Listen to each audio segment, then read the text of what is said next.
Babe and Sherwood. Very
ask Ronnie to preside.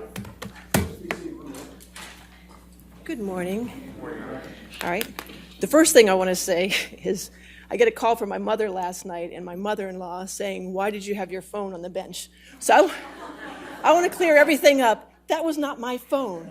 That was a call through the computer system because I guess we have an open line for remote witnesses, so that it came through the computer system. Jamie says it's never happened before. But it came through the computer system and she hung up on it. So just for the record, that was not my phone. Okay? So I don't need that kind of grief from my mother, all right? Come on. Okay. Thank you. All right. So I think before the jury comes out, we do have one issue with Exhibit 2. Is it Exhibit 548?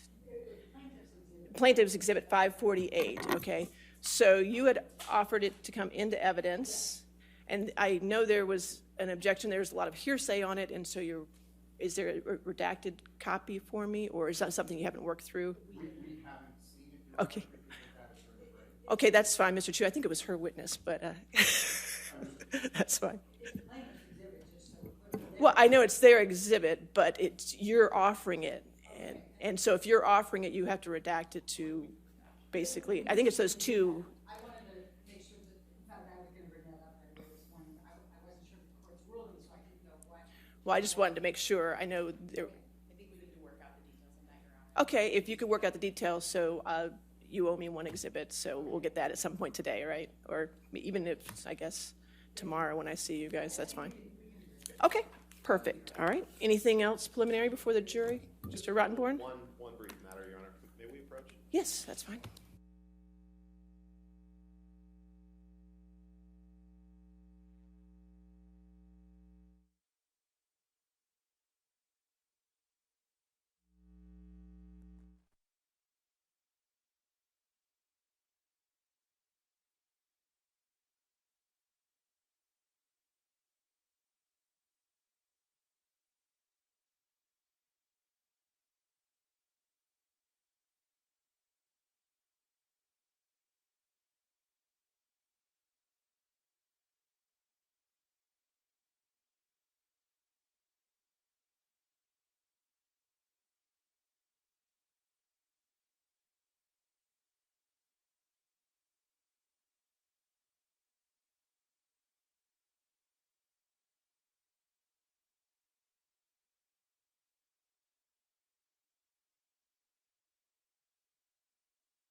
Okay. Are we ready for the jury? Yes, sir. Okay.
Good morning, ladies and gentlemen.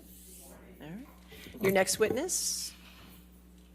Good morning, Your Honor. Our first witness is Kate James, by video. Okay, by video. I'm doing that 2 seconds earlier. Can you get the screen up?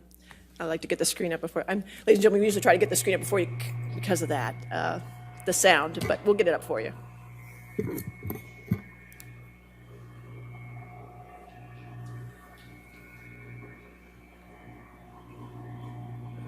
Plaintiffs too.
I don't know.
Good morning, Ms. James. Can you please say your full name?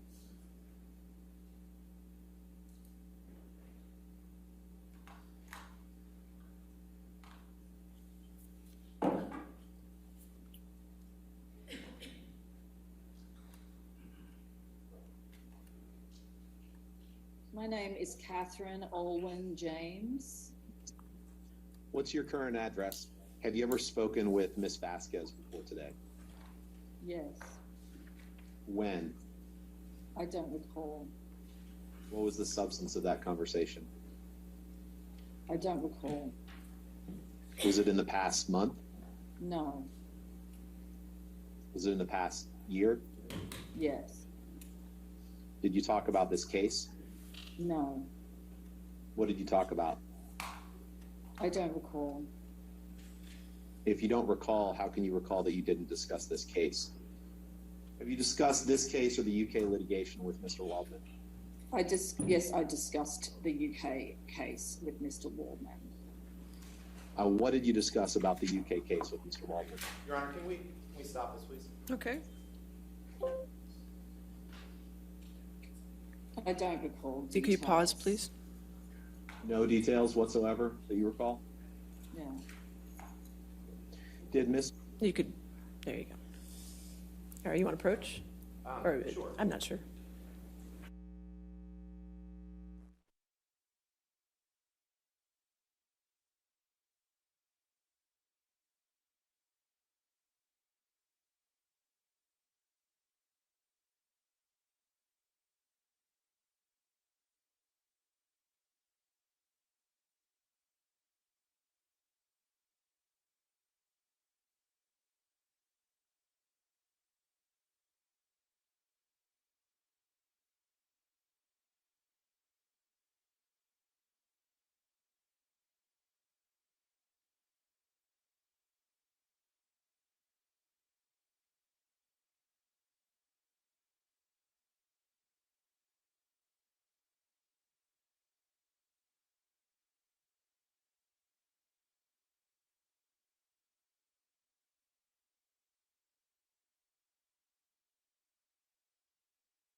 Ladies and gentlemen, in addition to the video deposition, there are some extra statements that this witness made that aren't part of the video, but it is part of her testimony. So Mr. Rottenborn is just going to read those into the record and for you as well, okay? Question. Have you spoken with Adam Waldman before? Answer, yes. Question. When was the last time you spoke with him? Answer, I don't recall. Question. How many times have you spoken with him? Answer. I would say somewhere around 10 times total. Question. Have you spoken with him in 2022? Answer. Yes. Question. What was the substance of that conversation? Answer. Friendly banter. Question. About what? Answer. Nothing to do with the case at all. Question. What was it about? Answer. We have gotten to know each other, and, you know, I was on vacation, said Happy New Year, that's it. Question, did you call him or did he call you? Answer, I didn't call him. Question, did you text him?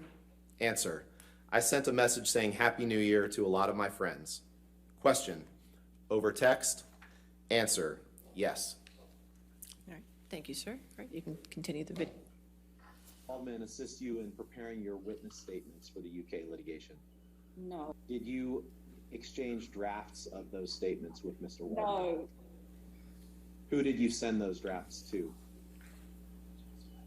Shillings. Is every word in those witness statements words that you drafted? Yes. Did anyone provide edits to those witness statements for your consideration? I'm very good at my own editing, I can assure you. That didn't answer my question. Did anyone else provide edits to those witness statements for your? Now, you've spoken with Mr. Depp since he and Amber got divorced, correct? Correct. When was the last time you spoke with him? You can answer. I don't recall. Was it within the past year? No. In any day prior to today, have you exchanged text messages with Mr. Depp? Yes. When was the last time, approximately, that you exchanged text messages with Mr. Depp? I would say 2016. Oh, yeah, I think 2016, but it's a long time ago. When was the last time you spoke with Amber Heard? I don't recall. Was it shortly after your employment with her ended in 2015? No. Was it after that? No. Have you spoken with her to the best of your recollection or communicated with her in any way in the past, say, 5 years? No. When were you hired by Ms. Hurd? In 2012, How did you meet her? her sister put an ad through, a recruitment system I use in my field. Take me through the chronology of, well, let me ask it this way. When did would you describe your work for Ms. Hurd as a personal assistant? Is that what you'd call your job title? Yes, When did you first start working as a personal assistant? in 1999. For how many people have you served as a personal assistant? Maybe 6. Since you left Ms. Hurd's employment in 2015, for how many people have you served as a personal assistant? 1, that's the same person I work for to this day. I've been with him for 6.5 years. Ms. James, have you had any other jobs since, other than this personal assistant job, since you left Ms. Hurd's employment?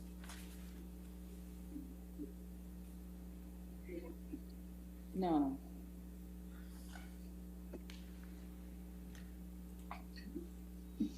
Now, your work for Ms. Hurd was it part-time or full-time?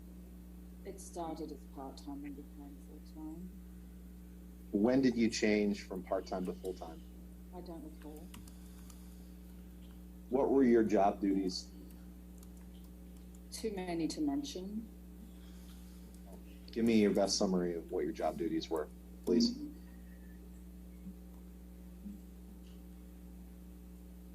Is this relevant? Okay, so let's see. I mean, if you are ready for a really, really long time of me explaining all of the details, that's fine. It's everything you could possibly do to run someone's life, okay? So it is grocery shopping. It is taking care of admin. It is running errands. It is getting the car fixed. It is getting the dogs groomed. It is picking up flowers. It is dealing with the decorator. It is dealing with the housekeeper. It is going on and on and on and on, and it goes on every single day. Arranging travel, dealing with all of the surplus staff around the travel, booking all the greeters, dealing with the changing of travel, okay, liaising with people that she's working with on films, updating her calendar accordingly, liaising with the people on set every single day to update her calendar to ensure that she knows what scene she's doing each day, what her call time is. Every day it's something different. But it's a lot, it's a myriad of things that go across the board daily. You were paid for that work, correct? Very poorly. What were you paid? Was it $1,500 a week to start? Kidding? Is that what? No, I wish, my God. No, it was not. She paid me $25 an hour to start off with, and she finally agreed after screaming abuse at me that she would pay me $50,000 a year once I went to full-time. And this was after me working for well over 10 years as a personal assistant. So it was very insulting to me, but I did it anyway because I had grandfathered in the ability to pick up my son from school and bring him to work with me at 3 o'clock. And you could have left Ms. Hurd's employment at any time, correct? Yes.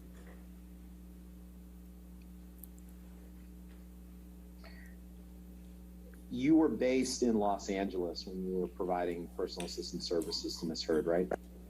I have always lived in Los Angeles since 1999. So you didn't travel with Ms. Hurd when she was out of town, correct? That was another part of our agreement, that I wouldn't travel with her because of my child. And she was out of town quite a bit, right? Not really. Not really? How many weeks a year would you estimate Ms. Hurd was out of town while you worked for her? Well, you're talking almost 10 years ago, so I can't tell you quite honestly. But when she was out of town, you wouldn't see, you never traveled with her, right? No. How much did you see Mr. Depp over the course of your employment with Ms. Hurd? Regularly. how many times? Well, obviously you didn't see him when he was out of town, right? No. When he was in town, would you see him daily, weekly, monthly? What would you estimate? There is no rhyme or reason to answer that question. Now, you never witnessed any violence between Miss Heard or Mr. Depp, right? No. And Miss Heard never told you that she had been violent to Mr. Depp, correct? No. You had knowledge that Miss Heard and Mr. Depp had arguments, correct? No. Miss Heard never told you that she and Mr. Depp had arguments? Occasionally she'd send a text message complaining about her mental state, but it is never clear exactly what was going on. Okay, so you never... It was, I remember she would text me complaining about her mental state, and that was about it. I don't have any of the text messages, so it's hard to remember. Do you recall hearing anything about an alleged incident between Amber and Johnny on a flight from Boston to LA around this time frame? Like I said, I remember that day very well. And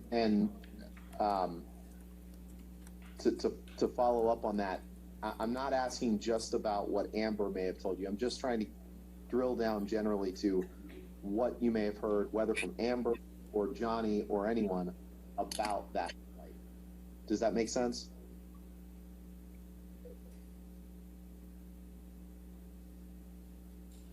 So can you tell us, what do you remember hearing about that flight, or what happened or didn't happen on that flight from Boston to LA?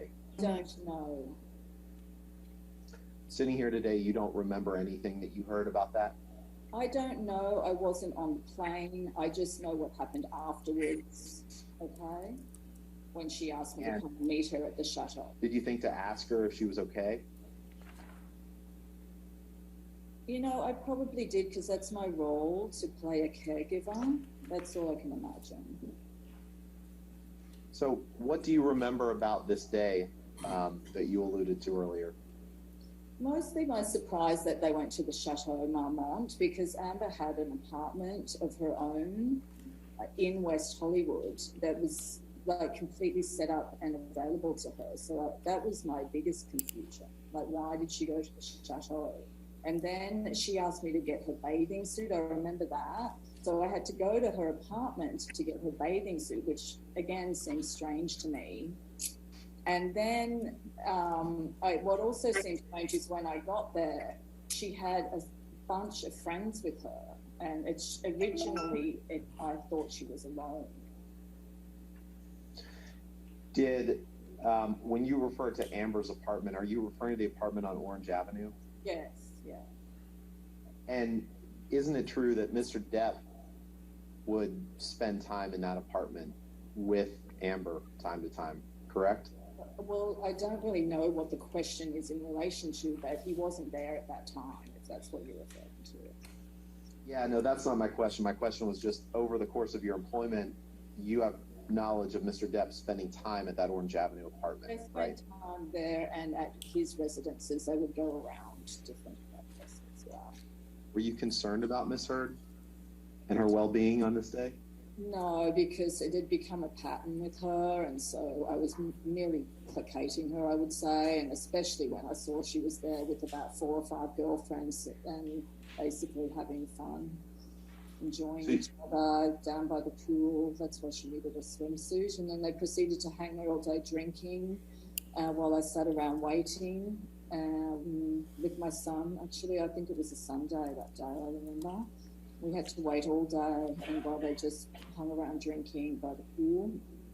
And then finally I went home, and finally she went back to her apartment.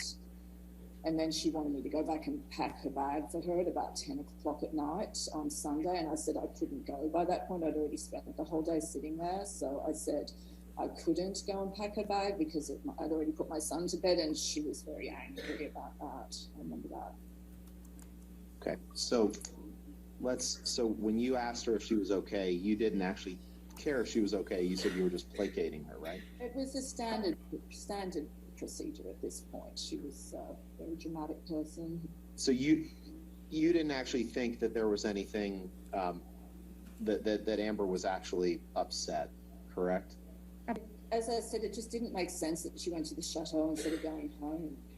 That was the first red flag for me that day. You know. So you came to the conclusion that day that she actually wasn't upset. Is that what you're saying? It's too much. I mean, I already answered once.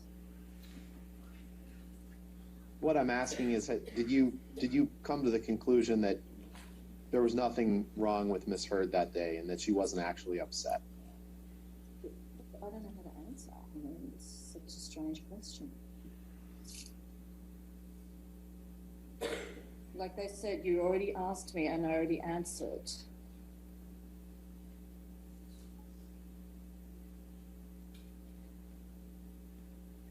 I'm asking to answer it again. I don't think I asked the exact same question, but do your best, please. Could you ask me the question in a different way or a clearer way that is not exactly the same as the last question you asked me? Did you reach the conclusion that day that Miss Heard hadn't experienced anything traumatic?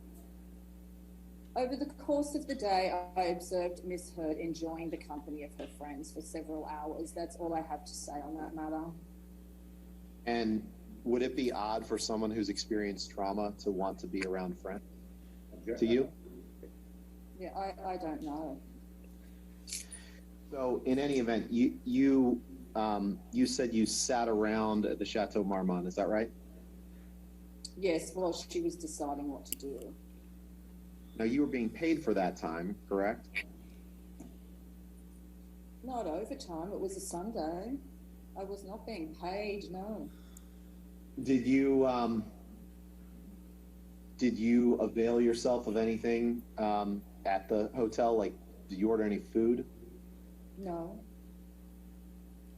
Did you I might have ordered some food for my son, actually, to be honest, now I think about it, because he was only little at the time. I think he was, 5 or something. So I might have ordered food for my son. I'm not a big eater.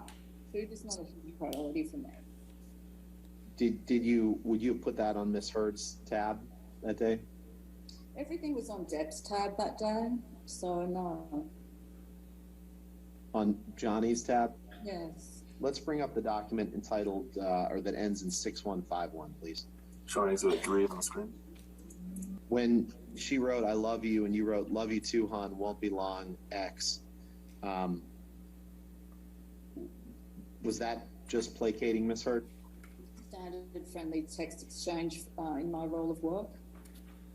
Were you trying to be supportive at all, or just placating her? A bit of both, I guess.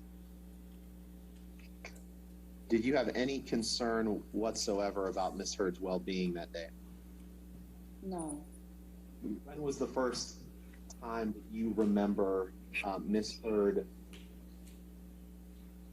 telling you that all wasn't right in the relationship between her and Mr. Depp? I don't recall exactly when it started, but it was usually her complaining and crying due to, I would say, insecurities within the relationship more than anything else. She would be very, very insecure a lot of the time, and she would call me up crying. I remember one time she called me when she was alone in New York City, and she was crying and walking around the street crying. And he wasn't there. She was alone, but I said to her that she needed to go inside because I was worried that the paparazzi might take a photo of her, and she was in a very dysregulated state. And so just out of kindness, I said to her it was better if she went inside rather than walking around crying in public. I remember that, but I don't remember exactly when that was. It might have been 2012 or 2013. As the job went on, we called each other less and less and did mostly text messaging. It was all text messaging we did. Did you ever believe that Mr. mistreated her? No. So, and why not? Just never any evidence of it at all. I was there almost daily in both her place and then eventually at his place in West Hollywood, and then ultimately at the lofts downtown. It was a daily basis experience, morning, noon, night, all days of the week. So, you know, I mean, I never once saw any evidence of anything. Did Miss Hurd ever tell you that Johnny had hit her? No. Did she ever tell you that Johnny had pulled her hair or pushed her? No. Let me ask it a little bit differently. You never believed Miss Hurd that Mr. Depp had mistreated her. Is that correct? At the time or after? I never believed it. In what context are you talking about? During my employ or afterward? During your... No, never.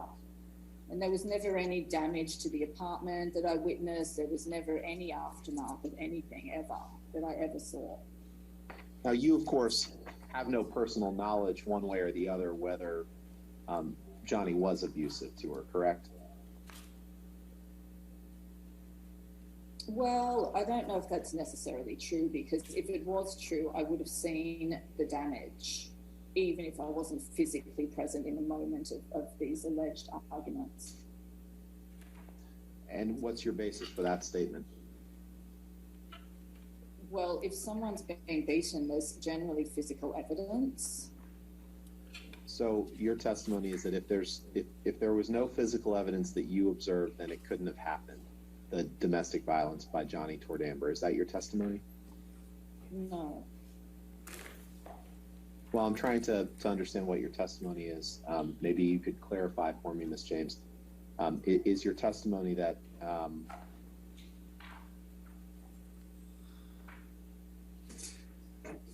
you never saw firsthand evidence of Johnny being violent to Amber, that it couldn't have happened?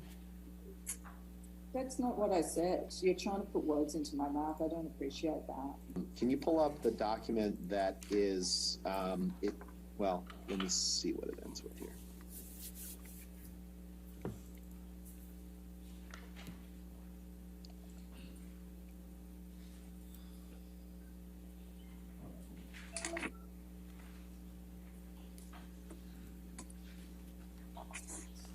It's the Depp 11432, please.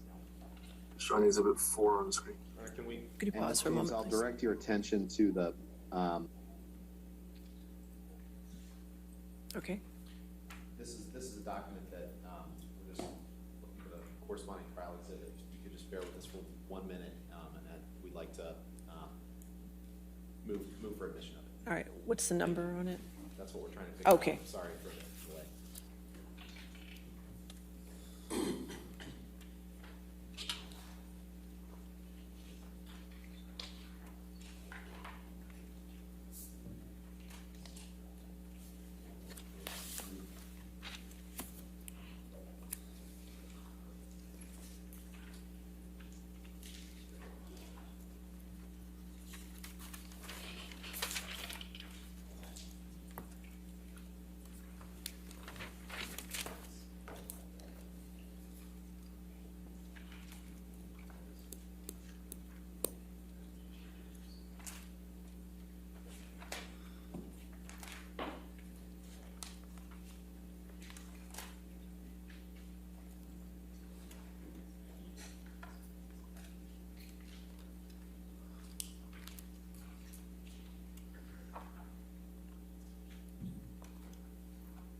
Your Honor, it's trial exhibit 844.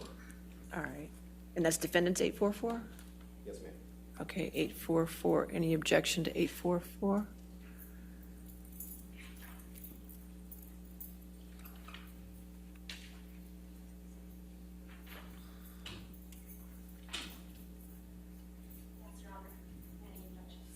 All right, if you want to approach, then if somebody has a copy of 844 for me.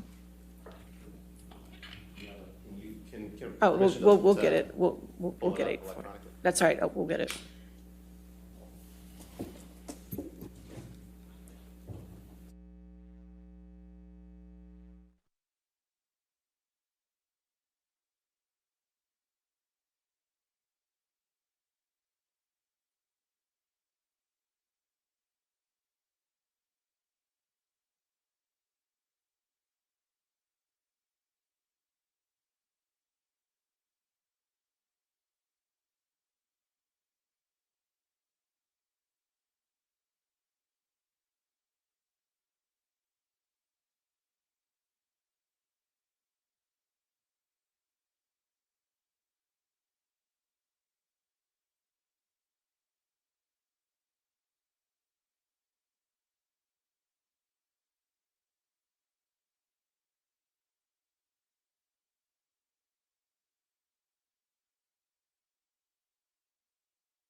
Can you just wait 1 minute before you start the video?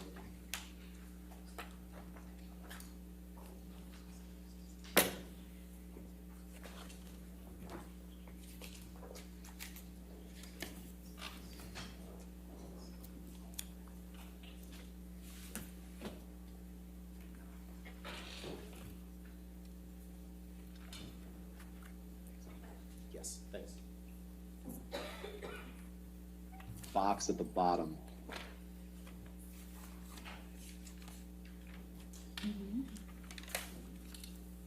Do you see your name, Kate, in that the column labeled participants? Yeah. Is this a text message that you received from Mr. Depp on or around August 13th, 2016? Yes. And it appears that he's responding to something that you had sent him, correct? I don't know. You see where he says, "Thank you, sweetheart"? Yes. He's directing that to you, right? It looks like there's someone else CC'd on this text, so it could be to that person. I honestly don't know. I can't answer your question. Could we please pause the video? All right, could you pause for a second? Thank you. He already did. That was good. Thank you. Nice work. Could you And switch Your to? Honor, I'd like to. We'll switch we can to- our. okay, that's fine. Thank you. Not yet, but don't, not yet. Don't. Make sure it's set right before you publish it. All right. And Your Honor, with the stipulation that we'll prepare a redacted version to be entered into evidence that has other personal identifiers redacted, we'd ask for permission to publish, to admit this into evidence and publish to the jury. All right. The objections are noted, and we will get the redacted copy. All right. So, Thank you, Your Honor. thank you. Yeah. Can you just blow it up, Heather?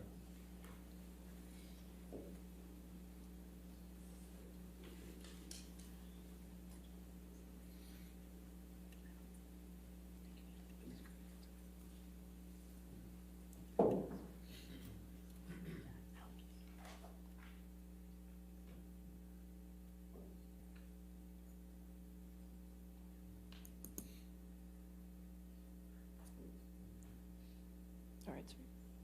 All right, are we ready to continue? Ready to resume with the video. Thank you, Your Honor. All right.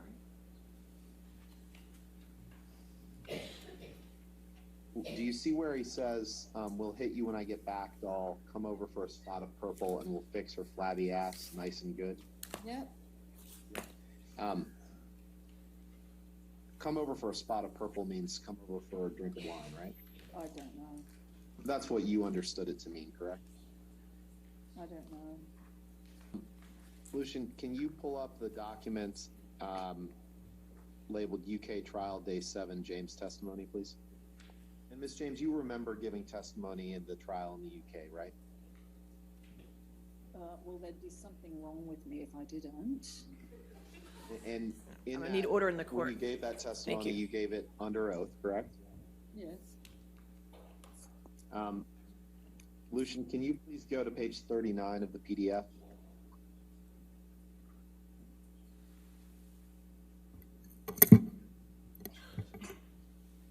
And can you please blow up the page that is labeled 1221?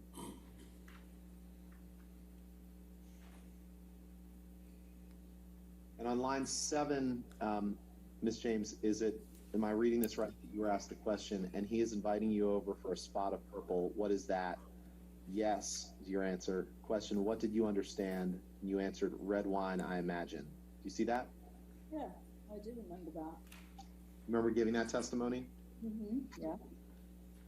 So is it your understanding that Mr. Depp was inviting you over for wine at some point after he split up from Miss Heard?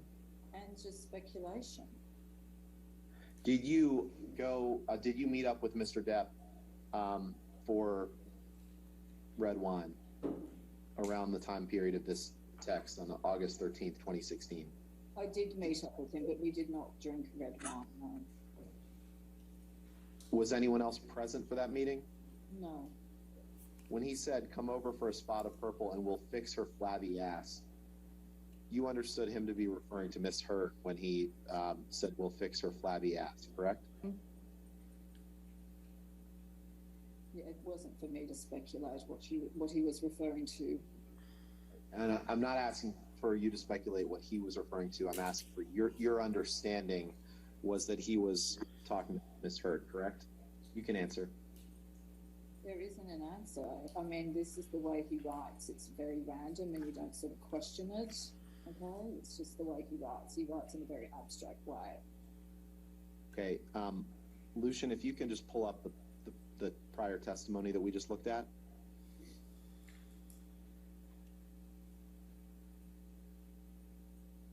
Ms. James, isn't it true that on line 12 of page 1221, you were asked the question, red wine, and not only to come over for a spot of purple, but to fix her flabby ass. That was about Miss Heard, was it not? And on line 14, you answered yes, yes. Do you see that? Yes. Mm-hmm. So you did understand this to be referring to Miss Heard, correct? Yeah. I'm sorry, you said no? Just trying to be agreeable in the court, having no clue what on earth is going on. So there you go. I have no clue. Was that answer in the court truthful or just agreeable? Just being agreeable. So it wasn't truthful? You can answer. I don't have an answer for you, Mr. Rottenborn. What did you and Mr. Depp talk about at that meeting that you recall? I don't recall details. Just tell me generally everything you recall. It's too long ago, Mr. Rottenborn. I don't recall. Do you recall anything? No. Where was the meeting? At his residence in West Hollywood. Is that his residence? What? I'm sorry. In West Hollywood. What time of day? About 3 p.m. So you recall the time of day, but you don't recall anything you discussed? No, I'm just saying, I know it was in the afternoon because it was after I picked my son up from school, because my son went to swim in the pool with the security guards watching him while I went and had a brief conversation with Mr. Depp. That's the only reason I remember the time. Did you talk about Miss Heard? Yes. What did you discuss about Miss Heard? Like I said, I don't recall the details. Well, I'm just a little confused because you just testified you didn't remember anything, but now you remember that you did talk about Miss Heard. So what I'm trying to get is everything you remember about the conversation. Well, you've got to understand, Mr. Rottenborn, the mutual connection between Mr. Depp and myself is, in fact, Miss Heard. So inevitably, that is going to be part of the conversation. That's all I remember. Okay? Do you remember anything else about that conversation with Mr. Depp? No. Have you seen Mr. Depp since that conversation? No. Now, just describe generally your educational background, please. I completed high school and then I went straight into becoming a veterinary nurse when I left school, which I did for approximately 3 to 4 years before I left Australia. Did you have any sort of specialized training in veterinary medicine or nursing? Only on the ground experience. I was 4 years in a clinic.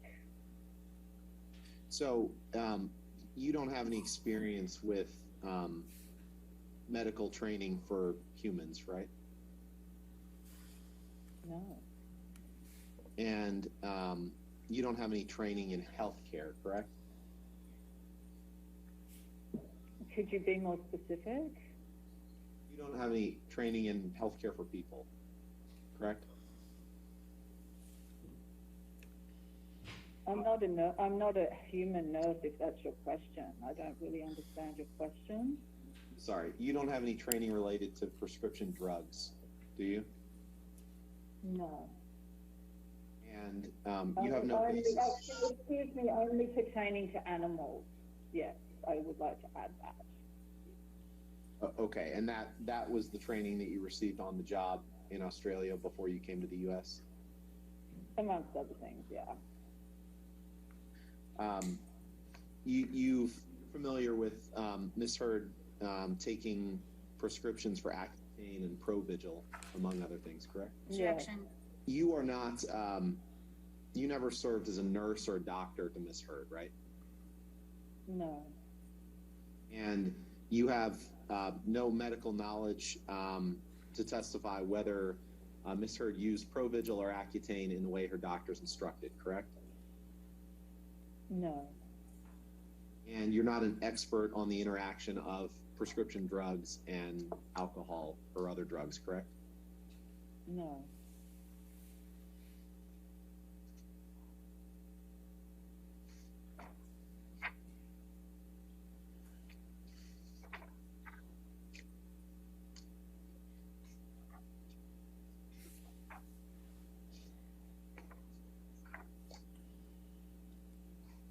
Did you, during the course of your employment, develop any personal knowledge of Mr. Depp's use of alcohol or drugs?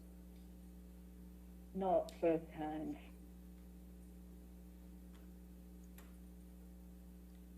And what do you mean by not firsthand? Well, I worked with Amber. I didn't work with him. Did you ever see Mr. Depp using illegal drugs? No.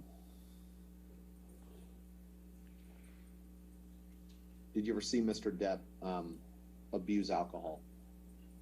No. Did you ever speak with Dr. Kipper? No.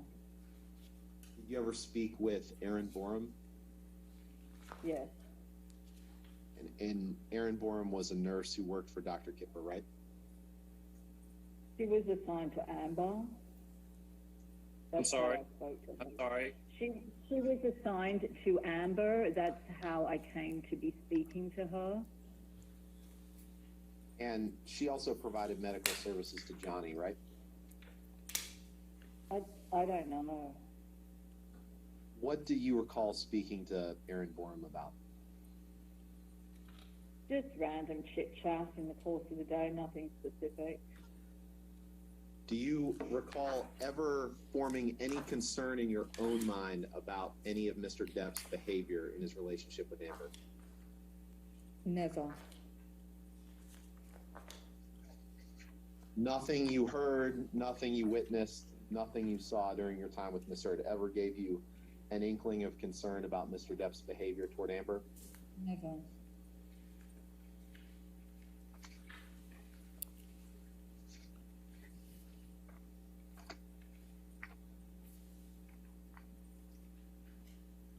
Now, you left your employment. Your employment with Amber ended in early 2015, correct?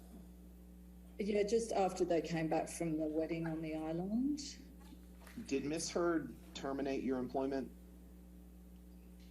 When Miss Heard came back from the island, she informed me that she now needed to support her mother because her mother could no longer work after a diagnosis, a medical diagnosis, and she told me she could no longer afford to pay me since she had to support her mother, and therefore she would have to terminate my employment to support her family. And did you resent Miss Heard for that, for terminating your employment? I would have been nice to have been given some notice, so I had some time to look around. So I was a little upset for the lack of notice. But apart from that, no, I was not upset. Miss Heard gave you 6 weeks of severance pay, correct? I don't recall. Did you want to stay in the job for Miss Heard? Well, I did ask if I could have a few months heads up so I could seek another job that would suit the terms of my employment, but she did not allow that. And that made you angry, correct? No. Did you ask to be put on Mr. Depp's payroll so that you could remain being paid by Miss Heard or Mr. Depp? Well, when she said she couldn't afford it, I said, now you're married, couldn't I go on to Depp's payroll? And she said, no, it was part of a legal agreement they had that she was not allowed to do that. I don't know whether that was true or not. Did you ever ask Mr. Depp whether you could go on his payroll? No. Isn't it true that you asked to live in one of Mr. Depp's houses rent-free for a period of time after your employment? Well, you see, I'm a homeowner, but I want to be clear. I didn't want to miss a mortgage payment due to unemployment. So my idea is perhaps I could find an alternate accommodation in order to rent out my house so I don't lose my entire property. I'm a homeowner. Keeping my home and my payments up to date is the paramount importance to me. Isn't it true that you had already skipped about 1.5 years of mortgage payments on your home during the time you were employed by Miss Heard? No. Let's pull up the document ending in ALH 5858, please. Sound Exhibit 11 on the screen. Yeah, I think you've read everything. So if you're ready for me to ask you questions, my first question is just, is this an email exchange between you and Amber relating to the termination of your employment? Yeah, this is the email I received when she terminated me. And then the emails above in this document are, some of which are duplicated, are an email exchange that you had with Amber after you received the termination email. Yeah, when I woke up that morning, yeah. can you go to the first page, please? Top of the document. Isn't it true that Ms. Heard did pay you 6 extra weeks of pay after your termination? She's stating that, but I don't recall if it actually happened or not. You don't have personal knowledge one way or the other, or a recollection of whether she did? No. And isn't it true that you do tell her in this email that you didn't pay your mortgage for the first year and a half that you were working for her? Yes, Correct? I had one of those balloon mortgages, so I had to go through a loan modification, and I recall now that that's why I was able to agree to work for her for such a small amount of money than what I normally made. It was sort of as a favor almost. What was a favor? To work for her for like half my usual paycheck, basically. So you were doing Amber a favor? Yes, because initially it was described as a part-time, 20-hour-a-week thing with flexibility and blah, blah, blah. So, you know, I thought it's not really in my caliber, but my son was only 4 at the time, so it seemed like a good idea, especially because I wasn't paying my mortgage, so I could take the hit by getting less pay than I would normally make. And that way I could also have the time with my son that I wanted. Are you, and I think the answer to this is no, but I just want to be clear. You're not blaming Amber for you're not paying your mortgage, right? No, that was my choice. That was the only way I could get a loan modification. Was the way it worked back then. But you know the 2008 crash, that's how it worked back then. If you wanted to save property. Well, And you started working for Amber in 2012, right? yes, it took a long time, the loan modification process. And you're not blaming Amber for getting a credit card with 29% interest, are you? What? You see in your email on that first page, about 2/3 of the way down, you say, I have borrowed from my mom my tenant's security deposit, and now I have used up a credit card I should use as it has 29% interest. Oh, that's my choice. Did you have tenants in your property at that time? I have a duplex. I'm just trying, and that time, yes, I had tenants in one house and I was living in the other. Did you use those tenants' security deposit for personal expenses? I don't remember. Do you see where you say, I have borrowed from my mom my tenant's security deposit? Do you recall using your tenant's security deposit or borrowing from that? It's too long ago for me to recall if it actually happened. Would there be a reason that you would have said that if it wasn't true? No. And isn't it true that you did ask to live rent-free in one of Johnny's houses after you were terminated, right? Lots of people did. And isn't it true that you did? Yes. And did that ever come to pass? No. Did it make you angry that that didn't happen? No. It's fair to say at the time that your employment was terminated, you were in fairly significant financial trouble, correct? Yes. And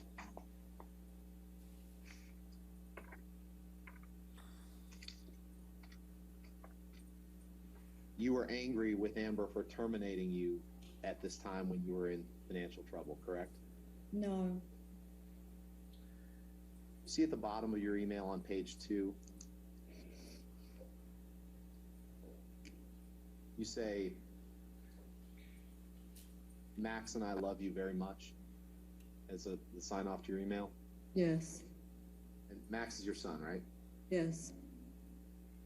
That wasn't true, correct? In fact, you didn't love Amber. You didn't like her, did you? Any close relationship has ebbs and flows in the energy that you feel towards one another. It's pretty standard. And at that point in time, you, well, since your termination, you've had nothing but animosity toward Miss Heard, correct? No, I actually bumped into her at the P.O. box about 3 months after, and she was in her Range Rover, and saw her sister and she said, come say hi to Amber. And I went back there and I was going to say hi, but she was on the phone and she was saying, wait, but then I had to go. That's the only time I've ever seen her, but I wanted to go and say hi. I wasn't feeling like I wanted to avoid her or anything. You know, things happen and life goes on, you know. I understand you're a personal assistant, Ms. James. What type of people do you work for? High-profile celebrities. Are they celebrities in the entertainment industry? Yes. You previously testified that in March of 2012, you worked as a personal assistant for Ms. Heard, yes? Yes. In total, how long did you work for Ms. Heard as her personal assistant? Almost 3 years. And at the time you were hired in March of 2012, had you ever heard of Ms. Heard? No.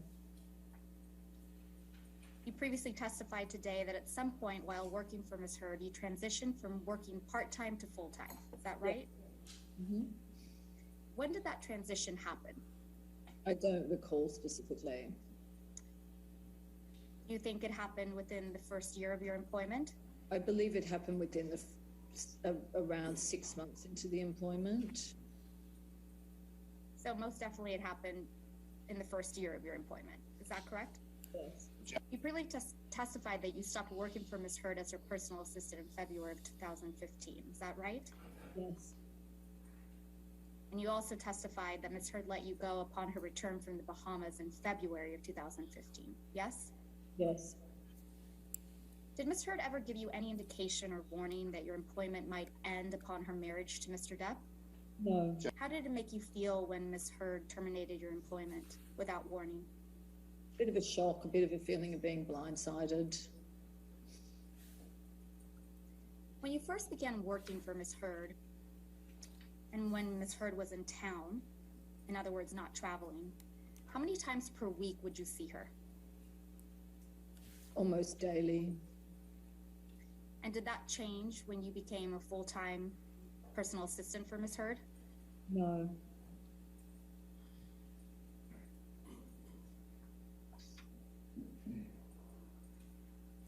Would you see Ms. Heard on the weekends as well? Yes. And when you would see Ms. Heard in person, did you coordinate with her when you would be seeing her? No, I would arrive whenever it was necessary to bring stuff that I'd picked up on errands or whatnot. There was no given set schedule. And when you say you would arrive, where would you arrive to? It depended where she was at the time. Sometimes she was at Orange, sometimes she was at one of Johnny's houses on Sweetser, and then eventually they all moved down to the lofts downtown. You previously testified that your work as being Ms. Heard's private assistant was extensive. Would you please tell us everything that you were responsible for? Everything from handling all of her dry cleaning, picking up packages, mail, liaising with agents, other people in the industry, coordinating travel, making restaurant reservations, dealing with the staff, the vendors on the property, that sort of thing. Did Ms. Heard ever ask you to monitor press for her? Yes. What specifically did she ask you to do? I had a newsstand guy that was instructed to hold 2 copies of every magazine she appeared in. Was a newsstand on Sherbourne Avenue, just off La Cienega, and he would hold them for me, and I would go there once a week to pick up the pile of magazines. I'm sorry, you got muffled out. You said, and he would hold those for me, and He would hold them for me, and I would go approximately once a week to pick up whatever magazines Amber was featured in, 2 copies of each, which I would then store in her garage. Why would you store them in Ms. Heard's garage? Because she didn't want Mr. Depp to see them. Did she tell you why she didn't want Mr. Depp to see them? No, she just got very angry with me one day because I hadn't quite made it downstairs to put them in the garage when she came home, and she went absolutely ballistic over that. When you say she went absolutely ballistic over that, can you please describe what you mean? Screaming, yelling, abuse. Do you remember what she said to you? No. But it was abusive in your opinion? Blind rage.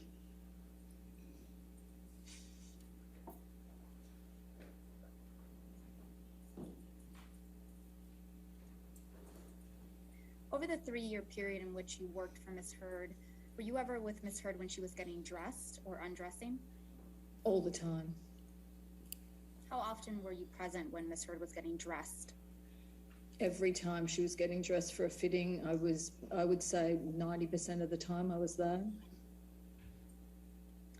And just to clarify, was it just when Miss Heard was in fittings that you would see her in states of undress?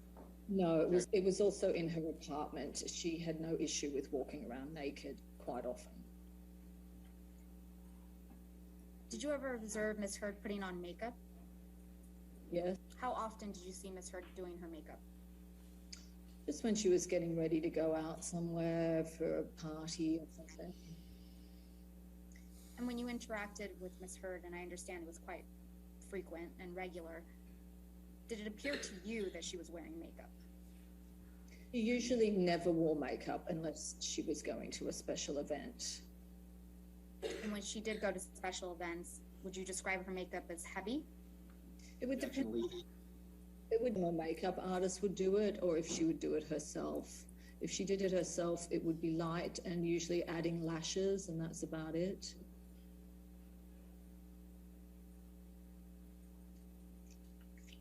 And I believe you previously testified to this, so I'm sorry for asking you again, but while you worked for Miss Heard, did you ever see any types of injuries on her?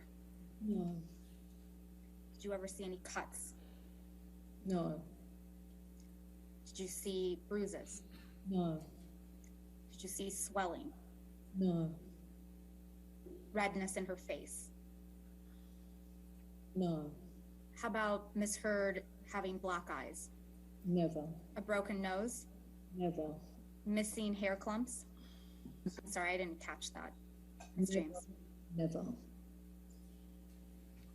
Did you ever see Miss Heard cry? Yes. How often did you see her cry?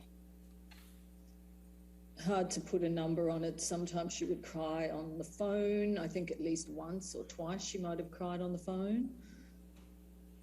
You know, and then as far as seeing her personally crying, you know, she was a pretty dramatic person. It's hard to really put a number on it.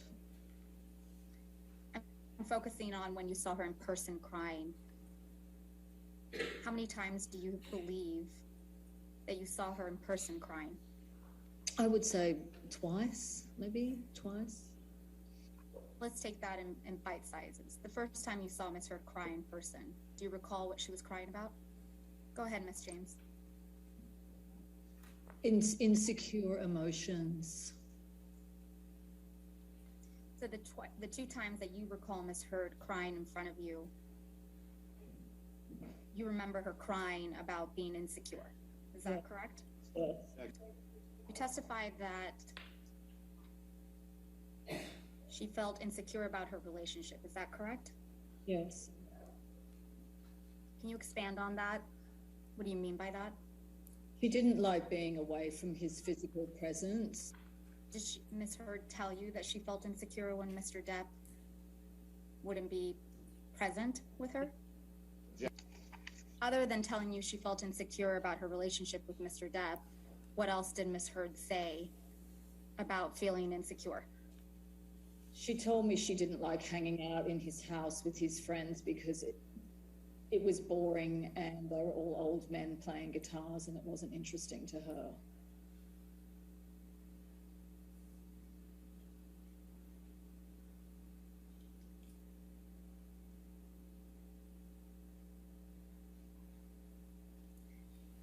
Was Miss Heard dating Mr. Depp when you first started working for her?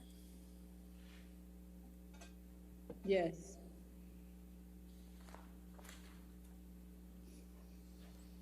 When did you first learn that Miss Heard was dating Mr. Depp? After about a month, I think. How did you learn that she was dating Mr. Depp? She told me. What did she tell you? She told me she was dating Johnny Depp.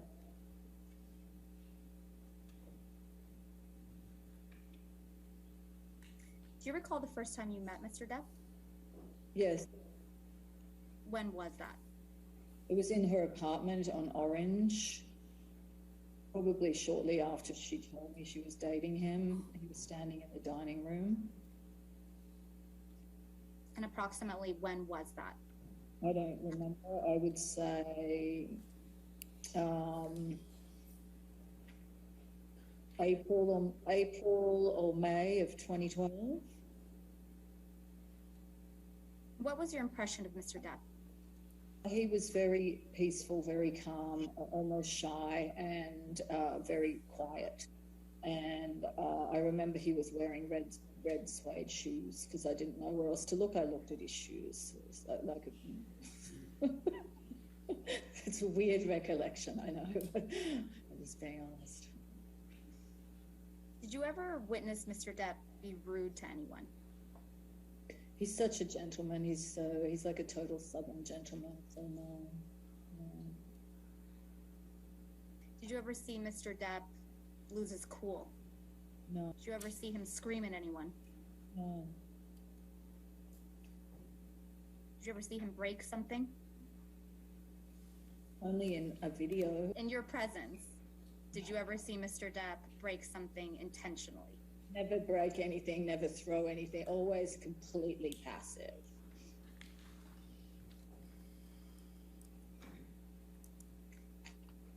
I believe you've testified previously that you have a son, correct? Yes. How old was your son when you first started working for Ms. Heard? 4 years old. And did you ever bring your son to work with you? Yes. How often? Quite often, if I had to keep working, I would bring him back there after school. And if I had to work on the weekends, he would come with me then. Did Mr. Depp ever interact with your son? Yes, he was very kind.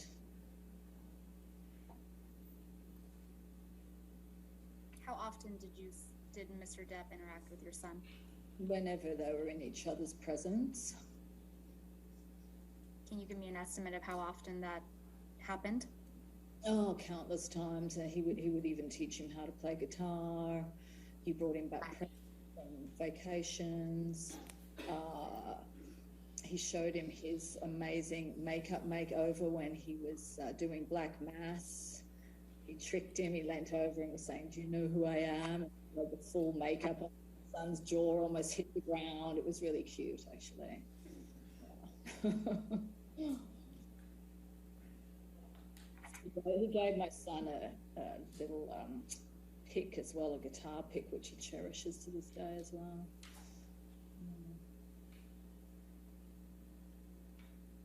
Fair to say you were around Mr. Depp and Ms. Heard together quite a lot.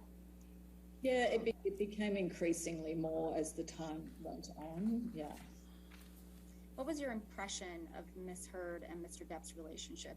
It did not seem like a perfect relationship to me, based on a lot of insecurity on her behalf, which seemed to cause confusion in the relationship. Maybe the age gap was an issue because of their interests. I know that much. Apart from that, who am I to know the relationship, you know?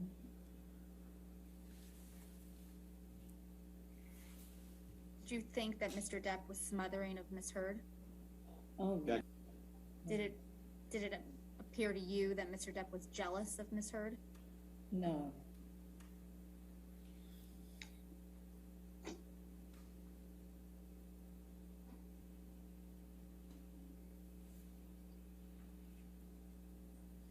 Did you ever have interactions with Mr. Depp by yourself? Sometimes, yeah. And what were those interactions like? Just friendly chit chat, which would stop immediately when Amber saw me speaking to him. She'd give me the evil eye, and I'd know to just quickly walk away.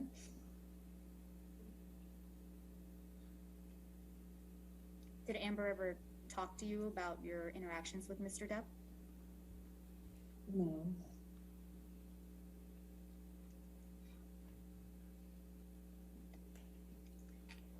the 3 years that you worked for Ms. Heard, did you ever see Ms. Heard and Mr. Depp argue? No.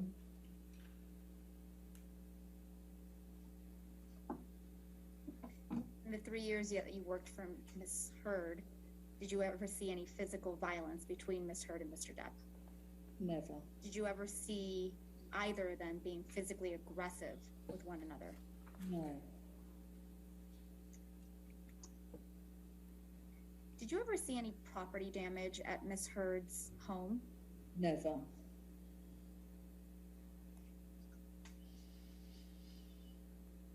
Did you ever see any property damage at Mr. Depp's primary residence on Sweetser?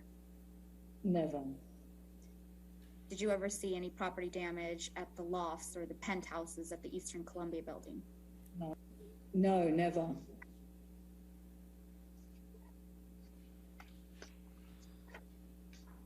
Over the 3-year period in which you worked for Ms. Heard, did you ever hear from anyone that Mr. Depp or Ms. Heard had been in a physical altercation? No.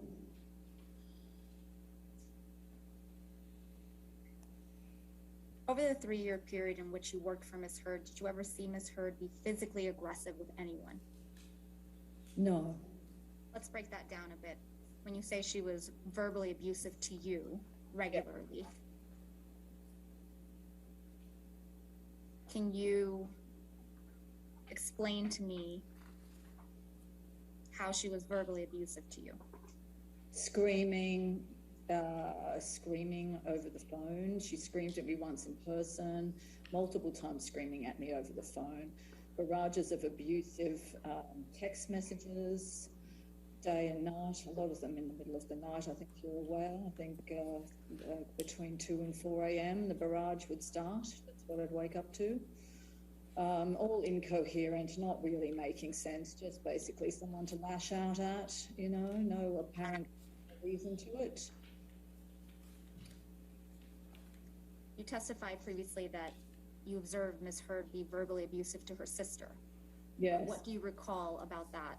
It was ongoing kick the dog kind of relationship with her sister, so it's really hard to pinpoint any specifics, but her poor sister was treated like the dog that you kick, basically. You previously testified that you observed Ms. Heard be verbally abusive to her mother. Mm-hmm. What specifically did you observe? Well, there is a video that online where you can see her being abusive first and foremost, so it's not even based on what I'm telling you. It's what I've seen, the interactions between the two of them when her mother was still alive, and the fact that her mother was terrified of her. Did her mother tell you she was terrified of her? She personally told me she was terrified of her. Did you ever witness Ms. Heard tongue lash her mother? Here and there, yes. Especially when it was a build up to a stressful event or something like that, yeah.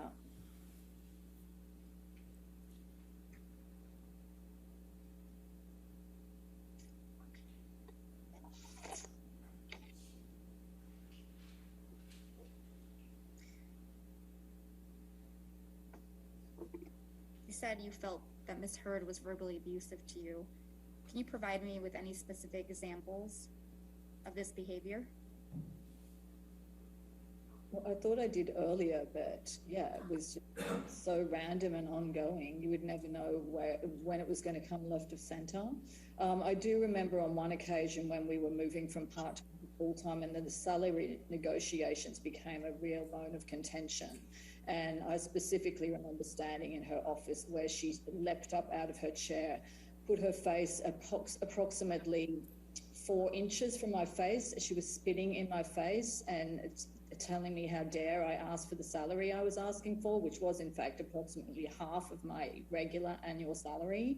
I was offering her that as a favor, and she felt that gave her the right to spit in my face.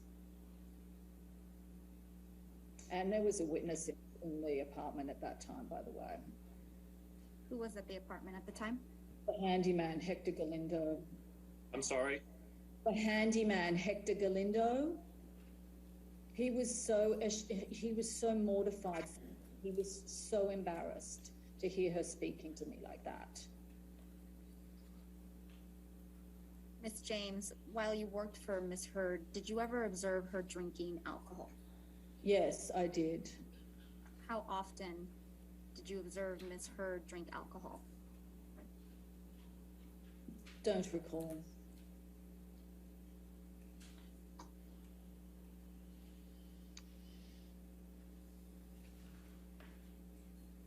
What alcohol did you observe Miss Heard drink in your presence?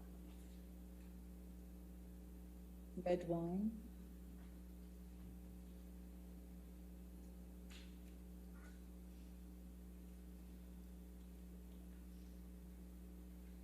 Did Miss Heard ever appear intoxicated to you? Yes, she often did.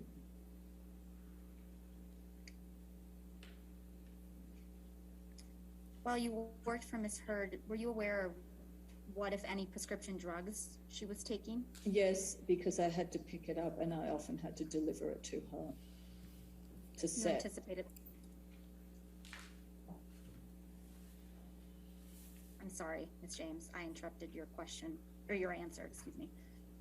The last part of your answer was to... It was my job to pick it up and deliver it to her, also bring it to her if she was doing a photo shoot or, on set or something, if she'd forgotten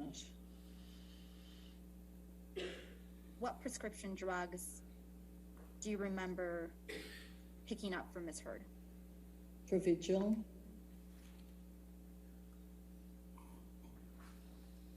Any other prescription drugs that you remember picking up from Miss Heard? Accutane. Any others?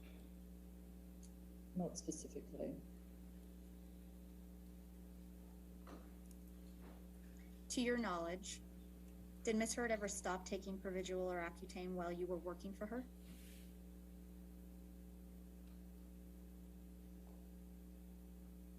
No.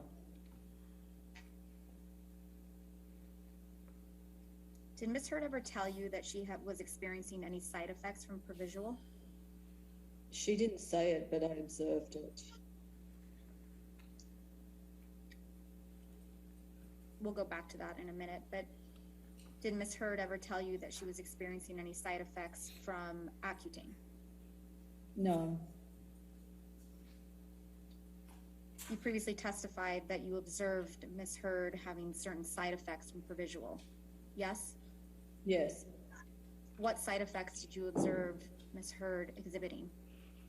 Manic episodes. Can you tell me what you mean by manic episodes? Similar to if someone was on some sort of amphetamine drug. Moving very fast, not making a lot of sense, hyper-organizing, hyper-tasking, just very, very hyper. Yeah.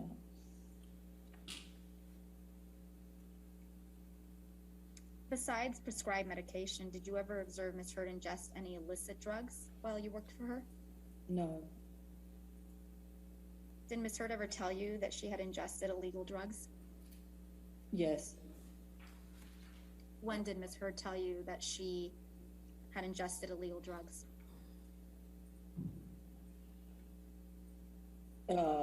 Sporadically here and there. What drugs did Miss Heard tell you she had ingested? Mushrooms, ecstasy, and cocaine.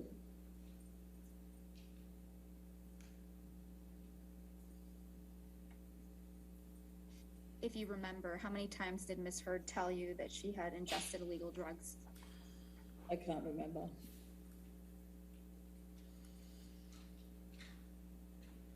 Based on your personal observations, did it ever appear to you that Miss Heard was under the influence of illegal drugs? Yes. How many times? I don't know. Less than 5? It's so long ago, it's hard for me to remember.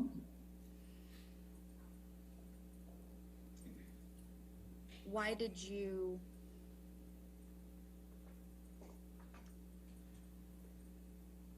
it appear to you that Miss Heard was under the influence of illegal drugs?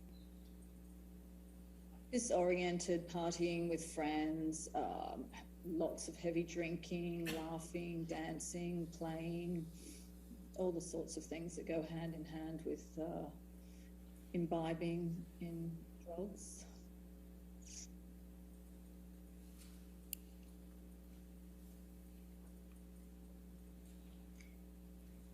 Would Miss Heard's treatment of you change when she was intoxicated? Yes. How so? She became more and more belligerent and abusive. Ms. James, you previously testified that you provided testimony in the matter involving Mr. Depp in the United Kingdom. Do you remember that testimony? Mm-hmm. Yep. And how did you provide testimony in the United Kingdom? Well, I wrote a witness statement and then I had to do a live video feed. And did you understand that your witness statement was made under oath? Yes. And did you understand that your testimony during the trial live was also under oath? Yes. Did anyone help you write your witness statement?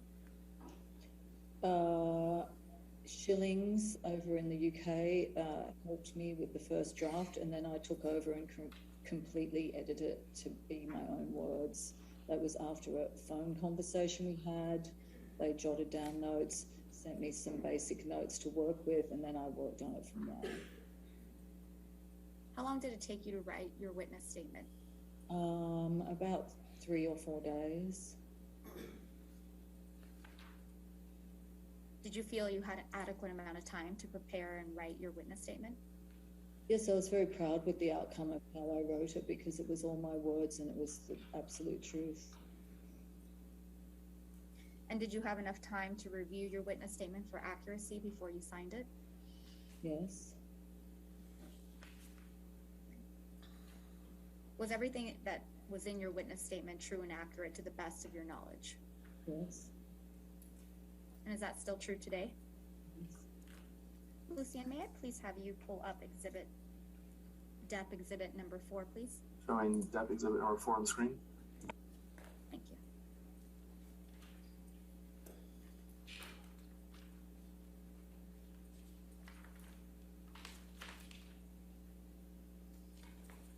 Ms. James, do you remember receiving an email from Ms. Heard on or about February 12th, 2015?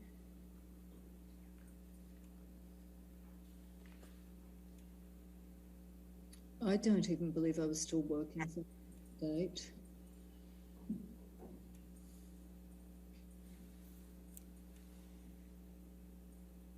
Do you remember receiving this email in particular from February 12th, 2015?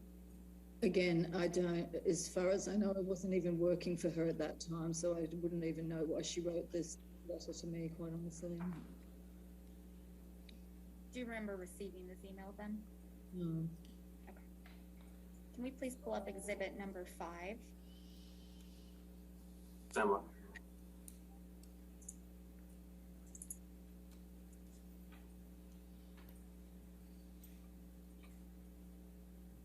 Showing Depp exhibit number 5 on the screen. Lucian, may I ask you to, there you go, you read my mind.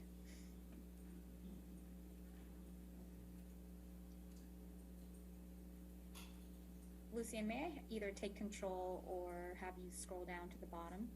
Thank you. James, the way these emails tend to work is they start at the bottom and then go up. And this one is no exception. So I'm going to, for your ease, I'm going to have you read the bottom email first, since it's the first one in the chain, dated February 3rd, 2015.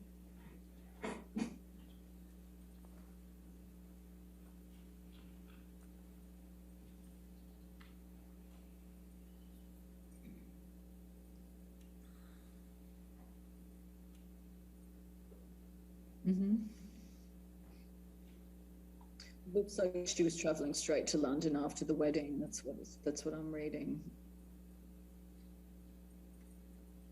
Do you remember, actually, you know what? Why don't you read this entire email chain, and then I'm going to ask you some questions about it.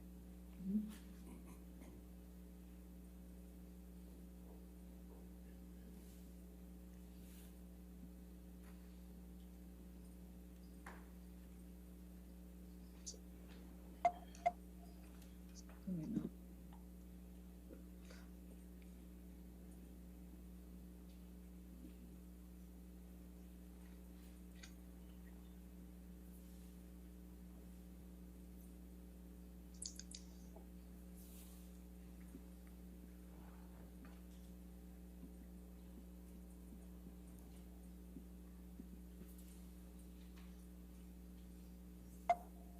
Can you help me?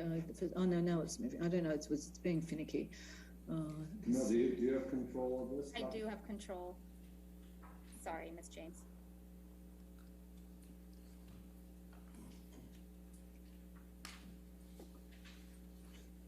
Mm-hmm. Yeah, I can go up a bit more now.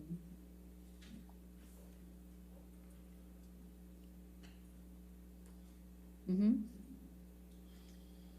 Do you remember receiving these emails from Miss Heard? Not really, no. No.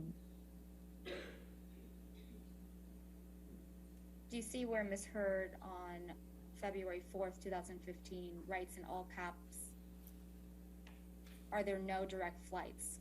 Question mark, exclamation."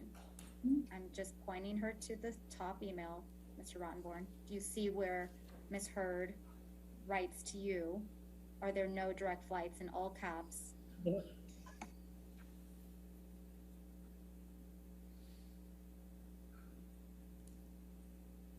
You would agree with me that nowhere else in this email chain Miss Heard uses all caps to write to you, correct?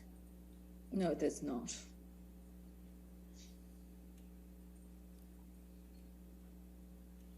She seems very confused. That's all I can say. When I'm reading through this, she just seems to be very confused. And the thing is, like if that question were to be directed to anyone, it should have been to the travel agent, not me. I mean, I'm not the travel agent. The travel agent was down there in the beginning, Trudy Salvin. Directing your attention, Miss James, to May of 2014, when you met Miss Heard at the Chateau Marmont in Los Angeles, California. Do you remember your testimony about that incident? You testified previously that Miss Heard asked you to bring a bathing suit to the hotel. Is that correct? Correct, yes. Did you see Miss Heard wearing a bathing suit in May of 2014 at the Chateau Marmont? Yes.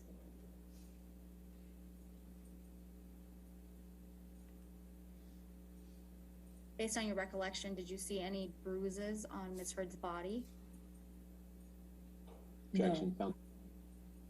Did you see any red marks on Miss Heard's body? No.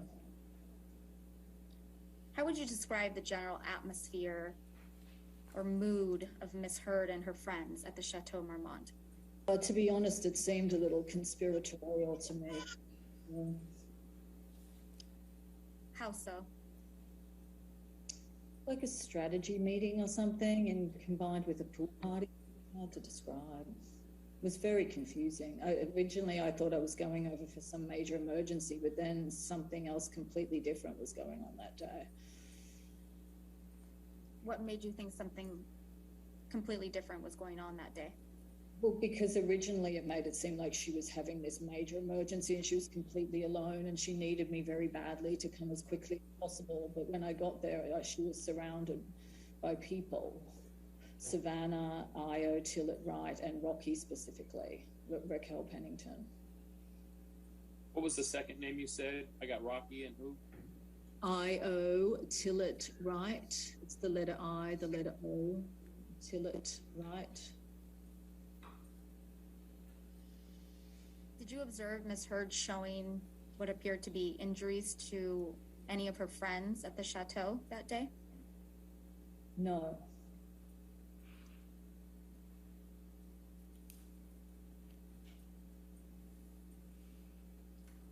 Did it appear to you that Miss Heard's friends were comforting her? How would you describe Miss Heard's friends' behavior?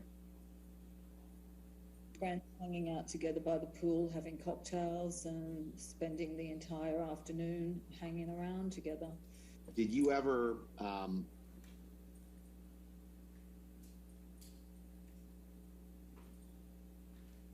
learn information that made you believe that one of the reasons that their relationship between Johnny and Amber wasn't, as you described, perfect was because of Johnny's substance abuse?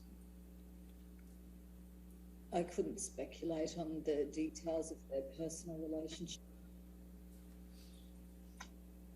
You did testify earlier that one of the reasons you thought their relationship wasn't perfect was insecurity on Amber's part, though, right?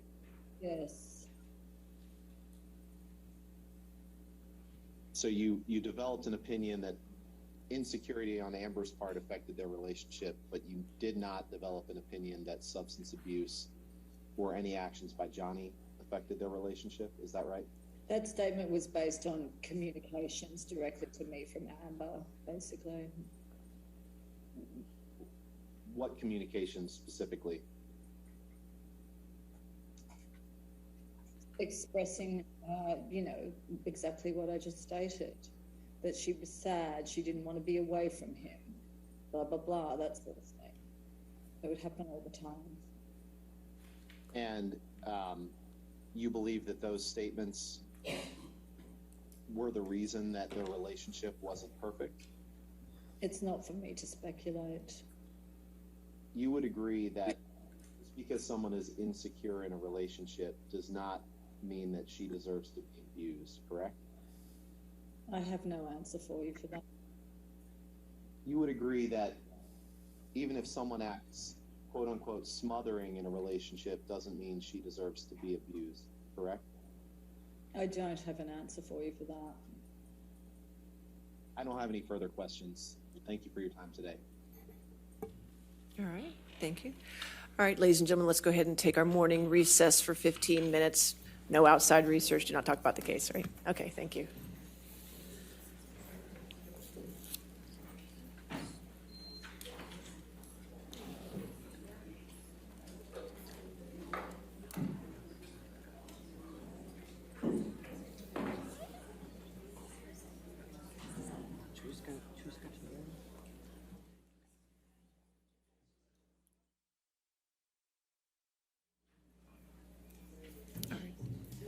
All right, let's go ahead and take a break until noon.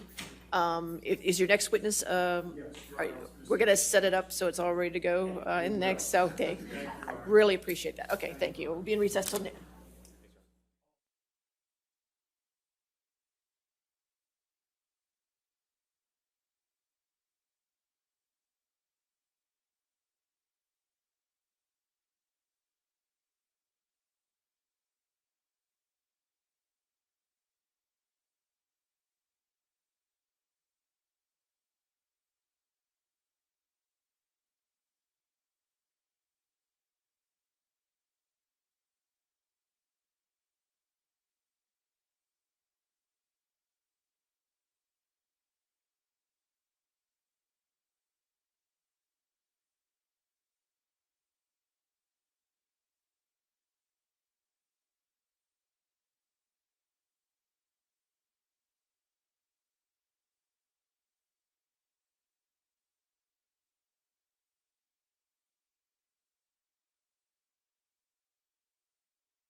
Laurel Anderson. And what is your business address? It's been a while. 10921 Wilshire Boulevard, Westwood Medical Plaza, Suite 1101, Los Angeles 90024. And you're a clinical psychologist, is that correct? Correct. And you practice in Los Angeles? Yes. For how long have you been practicing? Almost 40 years. Have you been practicing in Los Angeles for that entire time? Yes. And you provide counseling for couples? Psychotherapy for individuals and couples. And what is psychotherapy? Just a brief layman's description. It's an evaluation of an individual or a couple's problems, and then it's a conceptualization of what's actually going on and an effort to make intervention that leads to change. Do you recognize what this document is? Yes. What is it? This is my ledger for tracking sessions that I use for invoice billing. And did this ledger come out of your files? Yes. And you keep this document in the ordinary course of business? Absolutely. And I just want to, and this particular ledger, who is it for? It's, well, despite the names that are camouflaged, it's for Ms. Heard and Mr. Depp. At the top, what are the two names that it says there? Anne Henry and Joey Davis. And Anne Henry's Amber Heard? Yes. And Joey Davis is Johnny Depp? Yes. And then it says age 29 and 52, is that right? Yes. And 29 was the age of Amber Heard at the time? Yes.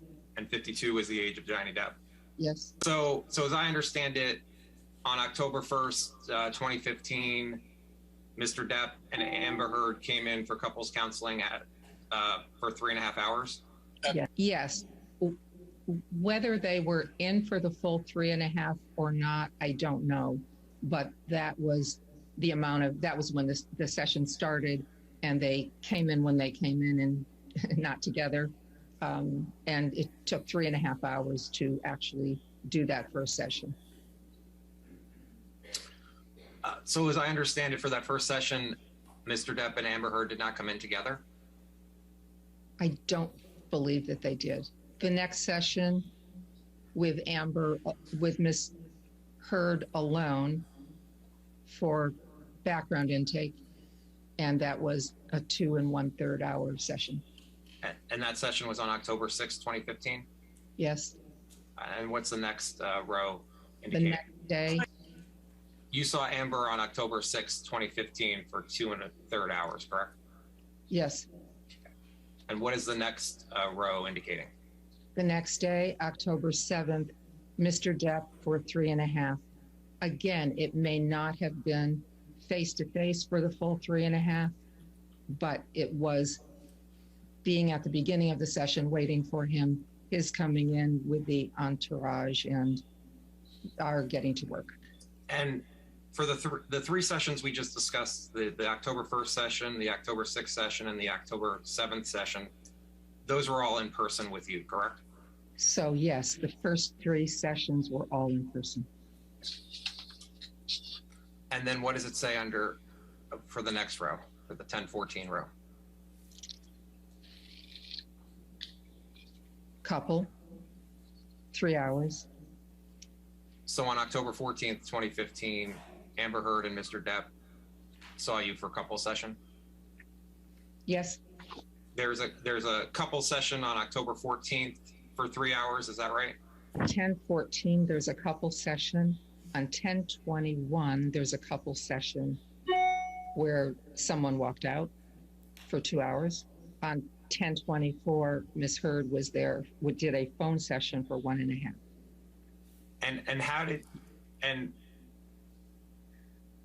the 1024 row, next to the 2 hours, it says W out, correct? It's 10/21. In the 1021 row, what does it say in the 4th column?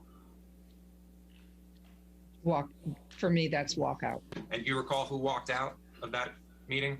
I have tried to, and I don't, because each threatened and stood up, and I'm not positive who finally did the walkout.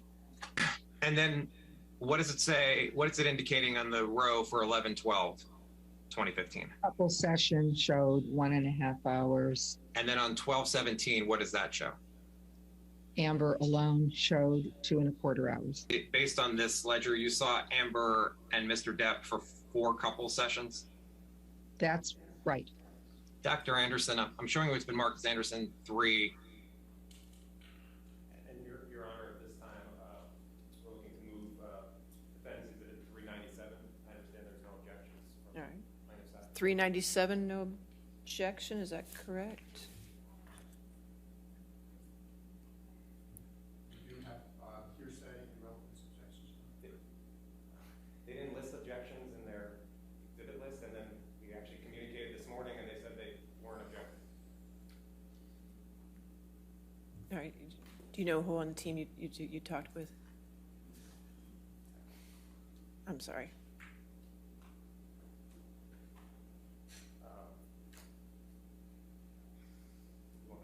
No, that's just who. I believe it was Jessica Myers. Okay. All right. So no objection. All right. That's okay. 397 in evidence then. Defense 397.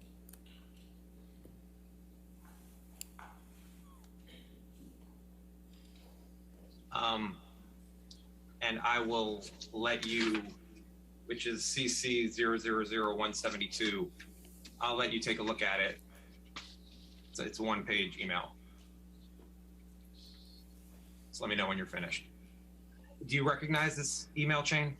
Yes. Do you know who Christian Carino is? Yes. Again. On the page where it says laurel.anderson28@gmail.com, that's your email address? Yes.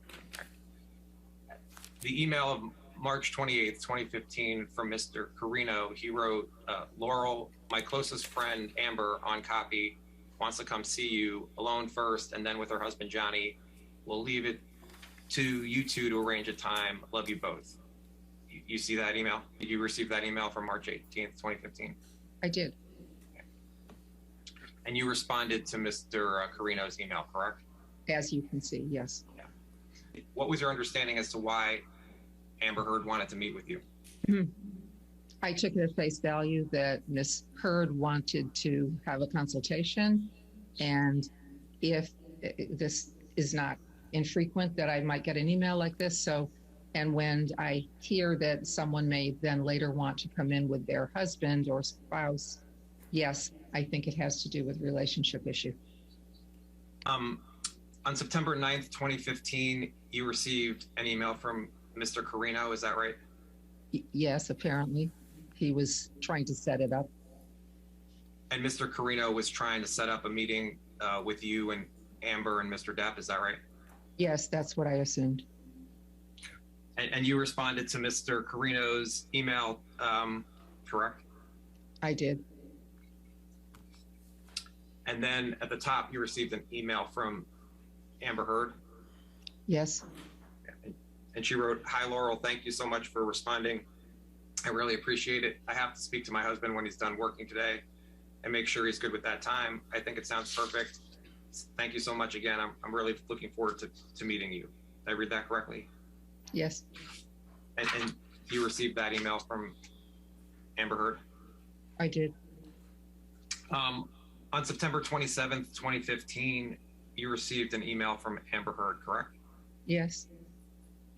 And Amber wrote, "Hi, Laurel. Johnny and I are back in town and would love to know if you have any availability to see us this week. Please let me know. Thanks." You received that email from Amber Heard? Yes. And you responded that you were available on Thursday at 5:30 p.m., correct? Yes. And looking at the top of the email where it says Wednesday, September 30th, would you agree that the next day is Thursday, October 1st, 2015? Yes. Okay. And we can go back to your billing ledger, but the first time you saw Amber Heard and Mr. Depp was on October 1st, 2015. Is that right? Yes. Did you see Amber Heard on December 17th, 2015?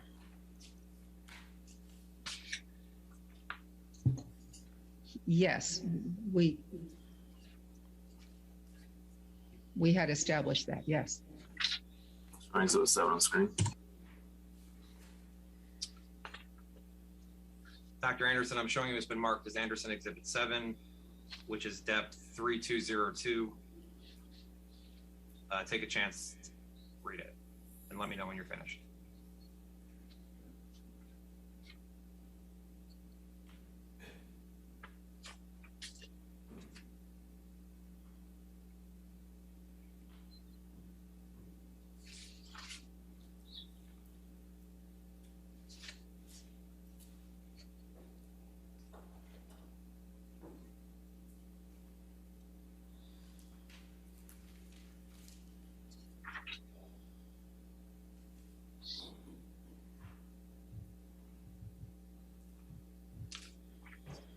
Yes.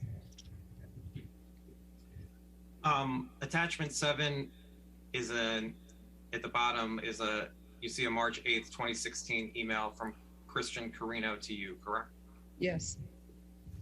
And Christian Carino was asking if you would be willing to make a house call to Johnny Depp's apartment downtown, is that right? I did not know where he lived. His email says, would you be willing to make a house call to Johnny's apartment downtown, correct?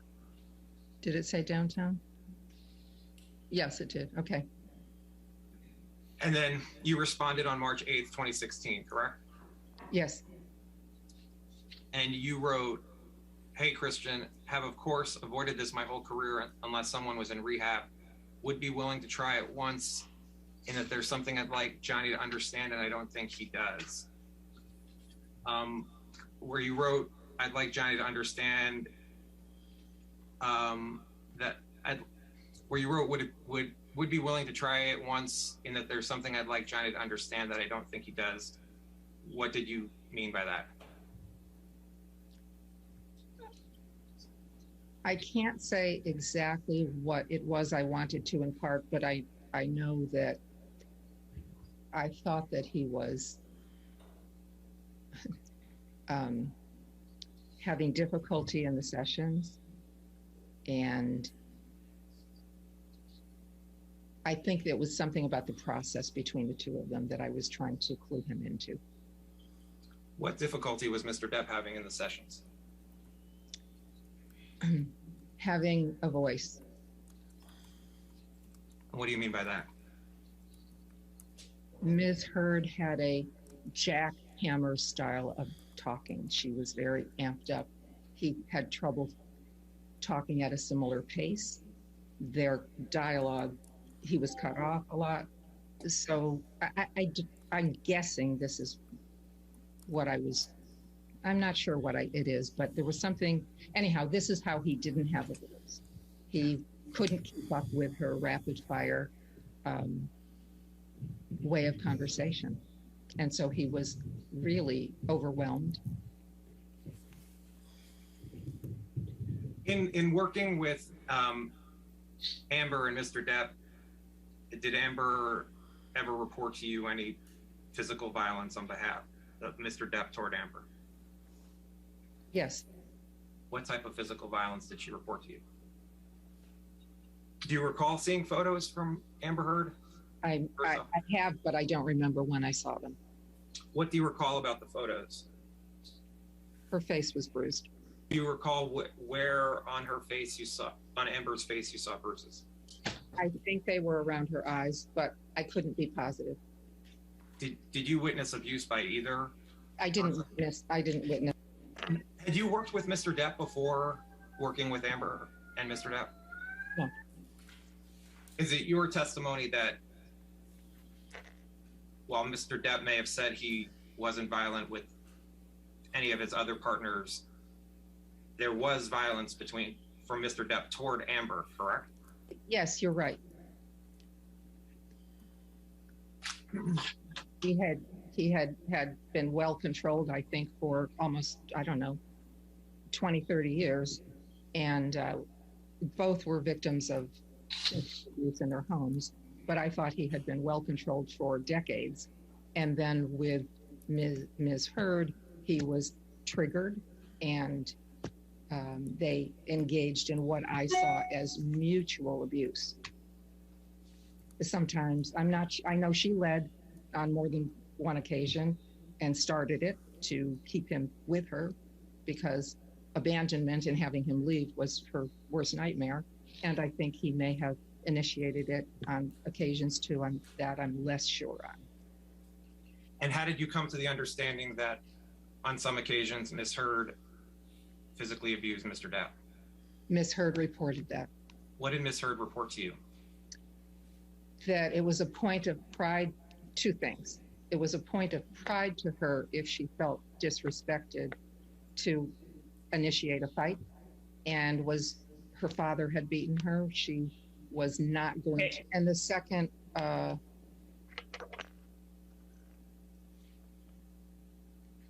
one is what she reported to me, which is if he was going to leave her to de-escalate from the fight, she would strike him to keep him there. She would rather be in a fight than have him leave.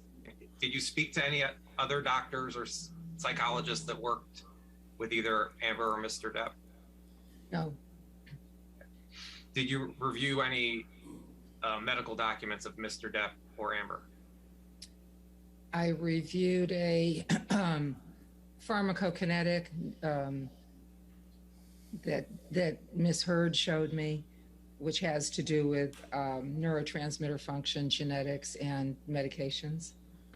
Just to go back, Doctor, what professional degrees do you hold? I have a couple of masters, a PhD, and a certified clinical nutrition certification. Would you mind please just elaborating on that for the record? Yes, I have a master's from early in my life in teaching and curriculum. I have a master's in psych. I have a PhD in clinical psychology.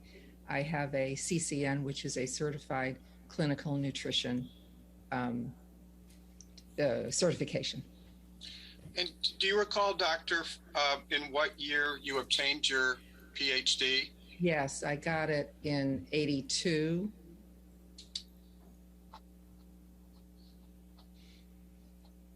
And if very briefly, if you could just please, in summary fashion, just describe your employment history from 1982 forward after earning your PhD. I collected clinical hours in hospitals and in psychiatric medical groups.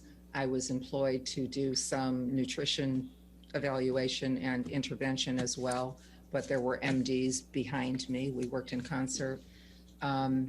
Then worked in a hospital with, I think that doctor was workers' comp. And then when I was, I have it out of order. Then I was on my own, but I was employed this is when I was employed by a psychiatric medical group to do kind of a combination of psychotherapy and some nutrition. And then since then, I have been a solo practitioner, out of network, word of mouth only, very small footprint, purposely, all of these years. When did you become a solo practitioner? Very soon, probably in '86. So is it fair to say that as of 2015, you were already quite established as a solo practitioner? Yes. Generally speaking, what type of services did you provide your patients in 2015? Adults only, individual or couples work, and with a limited number of people, there would have been neurotransmitter testing and some attention to lifestyle and how nutritional elements affect the brain. And if you would just please describe for us lay people what a clinical psychologist does. The first thing is evaluation, intake, gather material. The second thing, and the way I work, is during the intake process, could be one session, could be 4 sessions, depends on if it's an individual or a couple. I'm conceptualizing. I'm looking for the process. The content is something I make notes on, I care about. It leads me from session to session, but I'm really looking at process. What's going on between 2 people, or what's actually going on inside of someone. The third step is I show my hand. I talk about it. I try to get either 3 people in the room all on the same page with me, or one other person. This is what I see. And then the onus is on me to not just be a good friend and hold someone's hand and talk about mom, but to actually make change. And so I lay out, here are the things I think we need to work on. And then there are action steps for all of them, so that someone has a more directed sense of what they're doing in psychotherapy, as opposed to just coming in and talking about how they feel. Is it your practice when you have a session with a couple that you take notes from the session? I absolutely take notes from any session.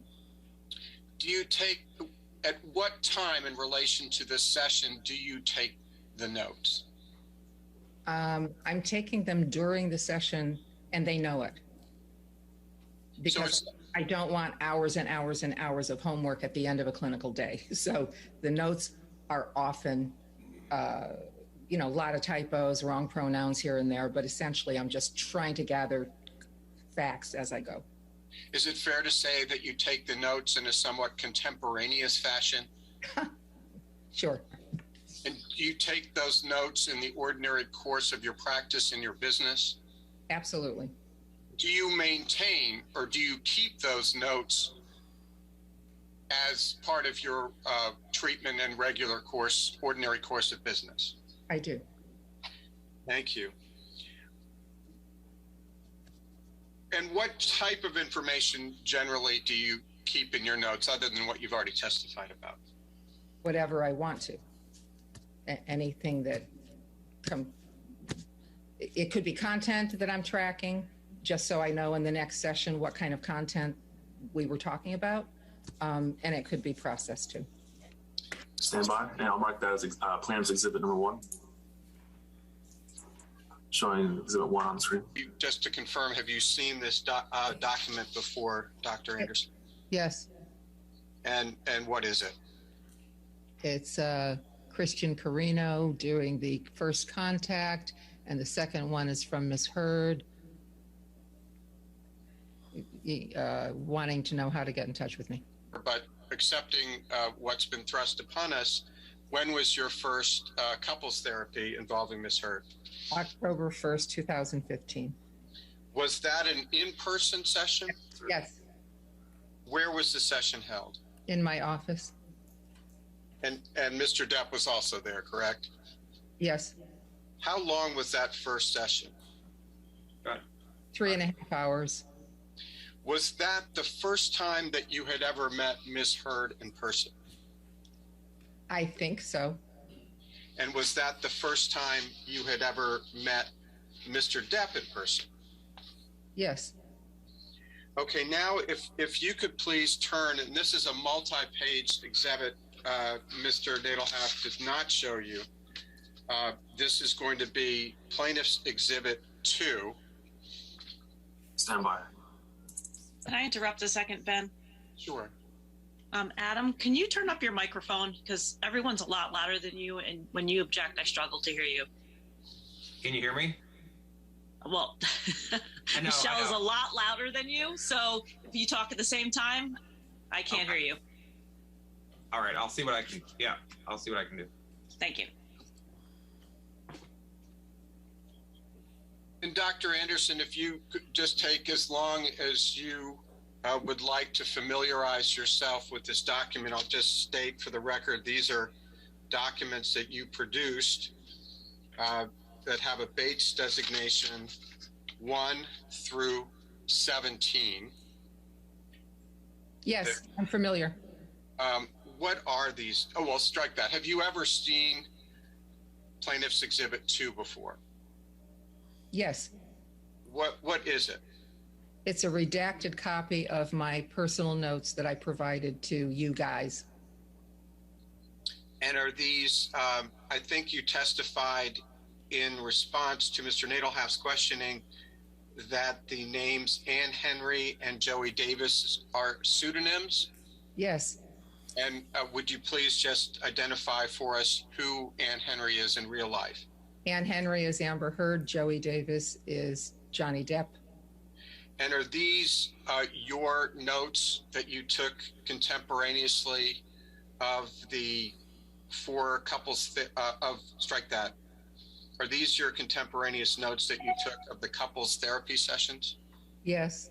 Would these notes include any session that you had for Ms. Heard that was not part of the couples therapy? No. Did you have any sessions with Mr. Depp individually that weren't part of the couples therapy? No, during this period of time, it's color coded. Black is couples, red is Ms. Heard, and blue is Mr. Depp. Whether I talked to them or saw them individually or as a couple, it was all in service of couples therapy. Understood. And so these notes in Plaintiff's Exhibit 2 encompass all of the couples therapies sessions that you had with Mr. Depp and Ms. Heard, either when they appeared together or when they appeared separately in the context of your couples therapy. Is that correct?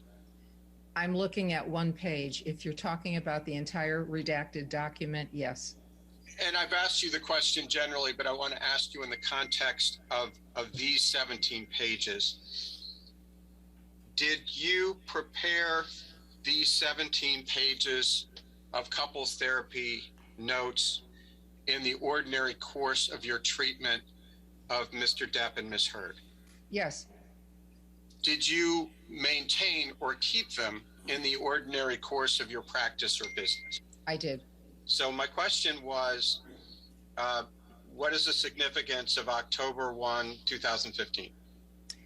I'm going to look at what I'm reading so that this makes sense to you. This can't possibly make sense, but it makes sense to me. Okay. They reported what they said to one another.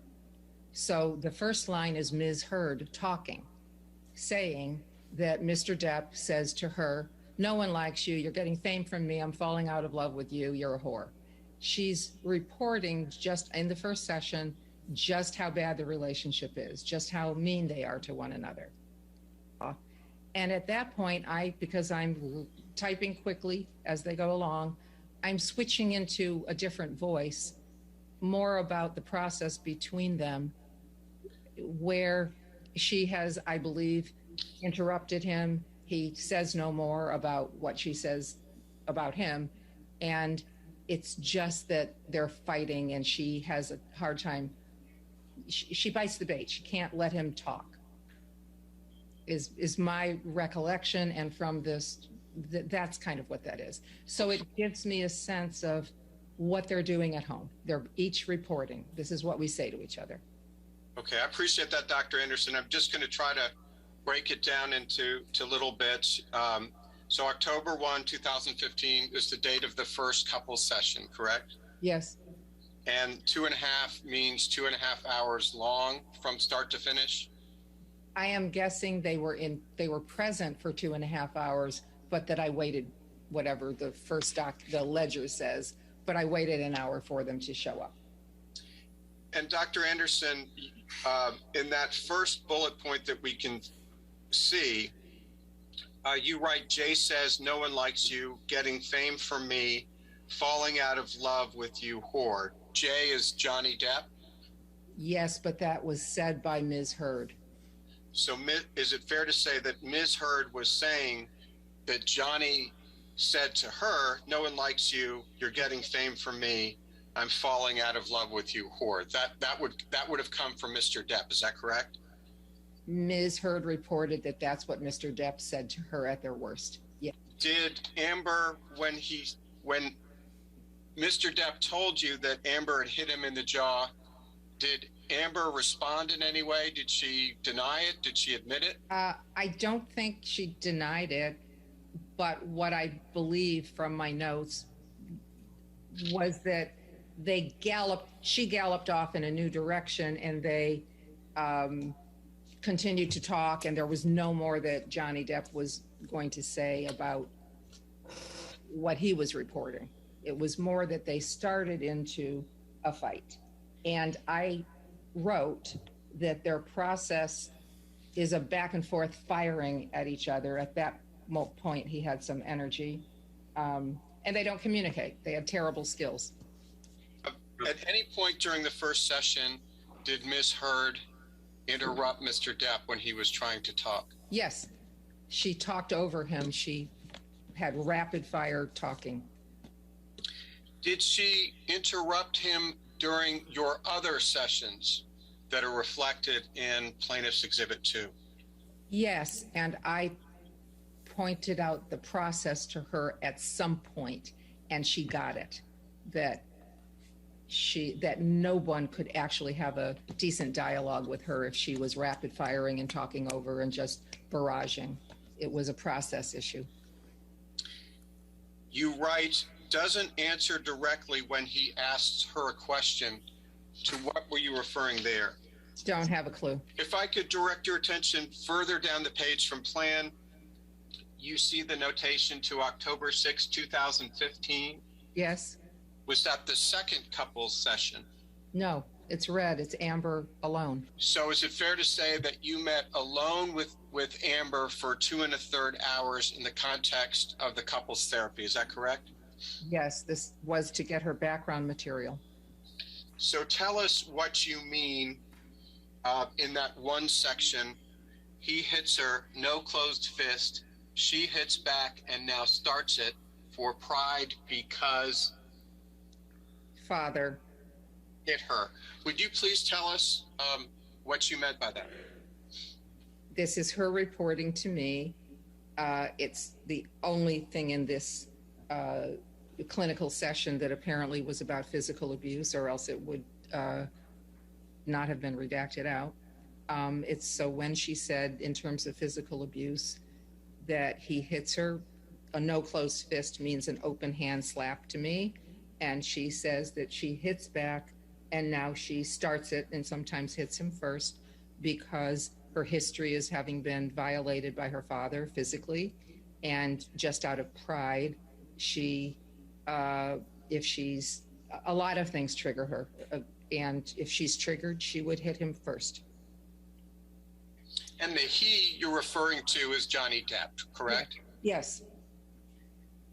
When you said that she sometimes hits Johnny first because of pride, what did you mean? She was sensitive to feeling disrespected and a number of other things. But, and if she felt disrespected, she had come out of her background history feeling that her pride needed to dominate and she needed to stand up for herself.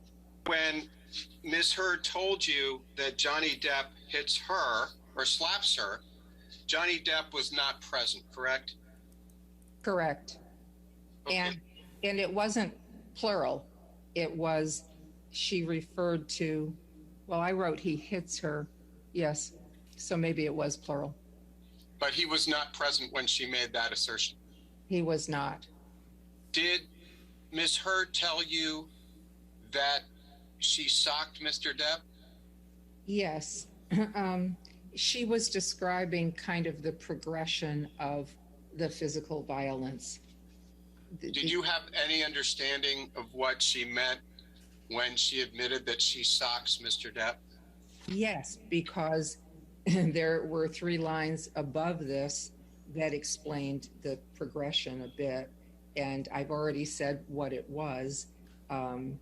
She felt she had to hit him back if he hit her. And so she always did. And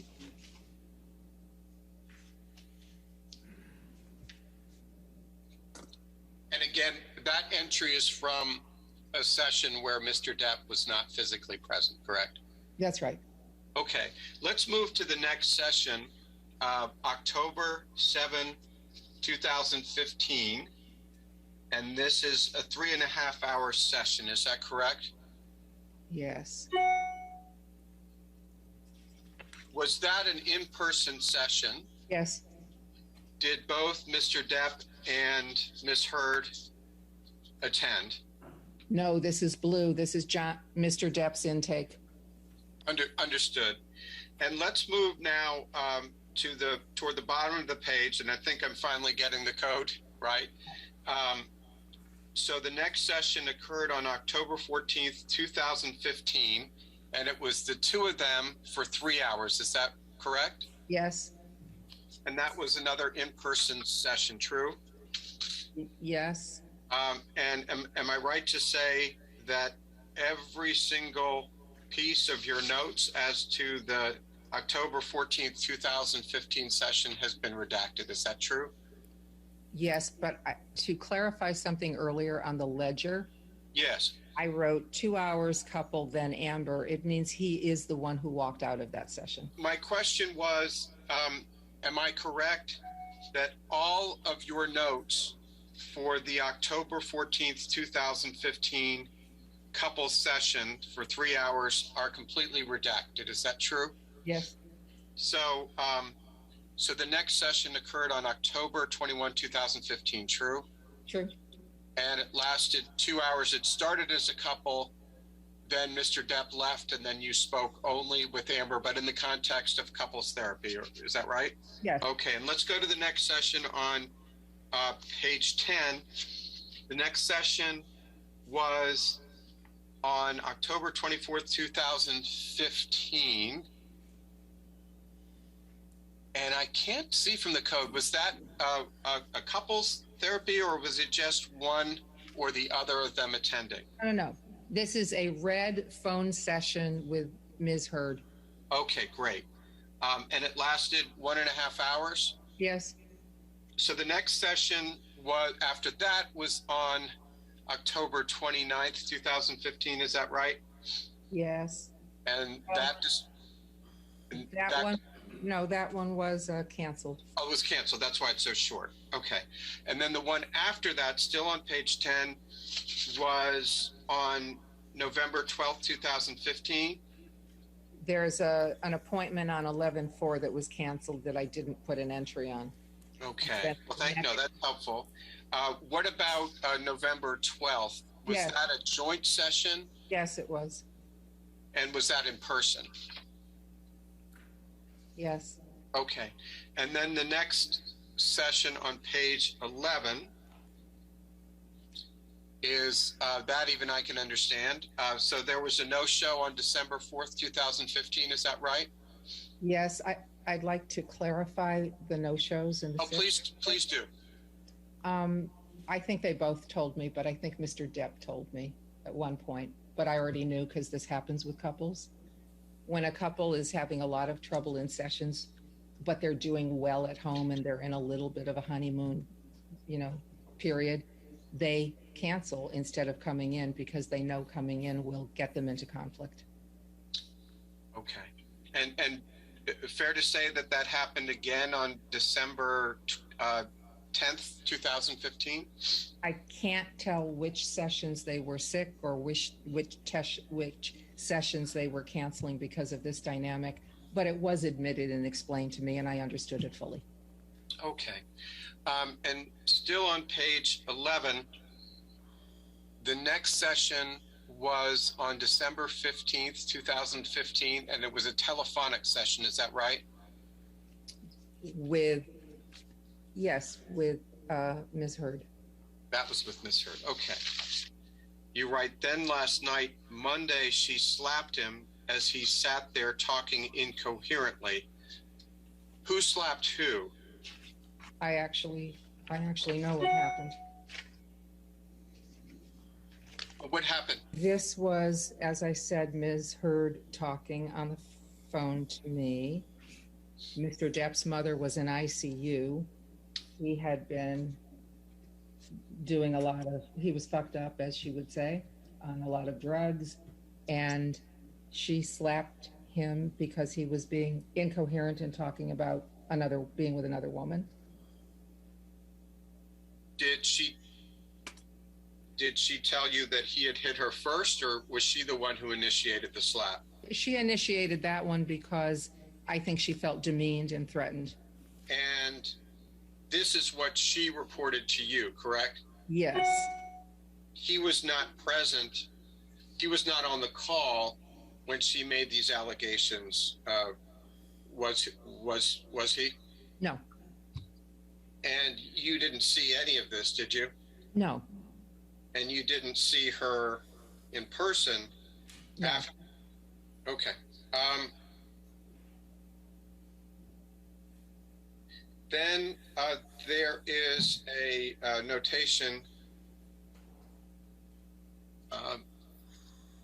Should she call police? ? Where is that? That's right below what we were just talking about. There, in red, it says, should she call police? What does that refer to? So what did you mean? That was her asking me. Did you respond to her? I believe I did. Then you write, doesn't want to divorce, wants to want to divorce. Yes. What did you mean by that? She loved him. He loved her. She believed that she wasn't stupid. She knew that what they were doing wasn't healthy. And so she wanted to divorce him, but she didn't. And yet it had escalated to this point. So she was trying to figure out what to do. And she had an entourage around her telling her what to do. Who was her entourage? She had a routine group of friends that stayed with her, lived in her home, probably as well as paid people, but I don't know. Do you recall the names of any of her entourage? One was Rocky. Directing your attention to the last snippet from that session, will she have advantage if she leaves him but files with police for abuse first? Was that a question that she asked you? Yes, this was her talking out loud, trying to strategize for herself. Showing Plaintiff's Exhibit 3 on the screen. And Dr. Anderson, I think this is the same document that Mr. Nadelhoff showed you as Anderson Exhibit 6. So I'm not going to ask you to identify it again, but I do have a couple of questions about it that Mr. Nadelhoff did not ask. I believe you testified, and correct me if I'm wrong, that you have never spoken to any of Ms. Heard's other psychologists or therapists. Is that true? That's true. And putting that aside, when she refers to her own therapist in this Exhibit 3, do you know the name of that person, putting aside whether you had ever spoken to him or her? I do not. Okay. Did Ms. Heard ever explain to you why the nuances and complexity of her relationship with Mr. Depp would be lost on her own therapist? I believe that she felt known in a more thorough way in terms of her behavior inside of the relationship. And let's pick up where we left off on the bottom of page 11 of Plaintiff's Exhibit 2. Okay. And specifically the entry that begins on January 13. It's at the very bottom of page 11, literally the last line. Oh, that's it. On January 13, 2016, was this a joint session with Mr. Depp and Ms. Heard, or was this just with one of them? It was only Ms. Heard. And let me go back and see if it was phone. No, I'm sorry. It was in person. No, no, never mind. 11316 was Ms. Heard in person. And do you know how long this in-person session was with Ms. Heard on January 13, 2016? I think it was probably just 1 hour. Okay. You write, didn't fight on island till last day. On island started to get into something. What were you referring to there? Well, Christmas had occurred, and the goal was they had a lot of people go into his island, and they were going to be together. And the goal was to try and get through the Christmas holiday without fighting. And so she was reporting on that. Then you write, he got aggressive, threatening, didn't touch him, hid in bathroom. What were you referring to there? What she reported to me,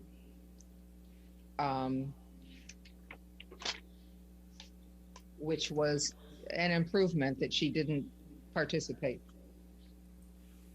So is it fair to say that she told you she did not hit him at that time?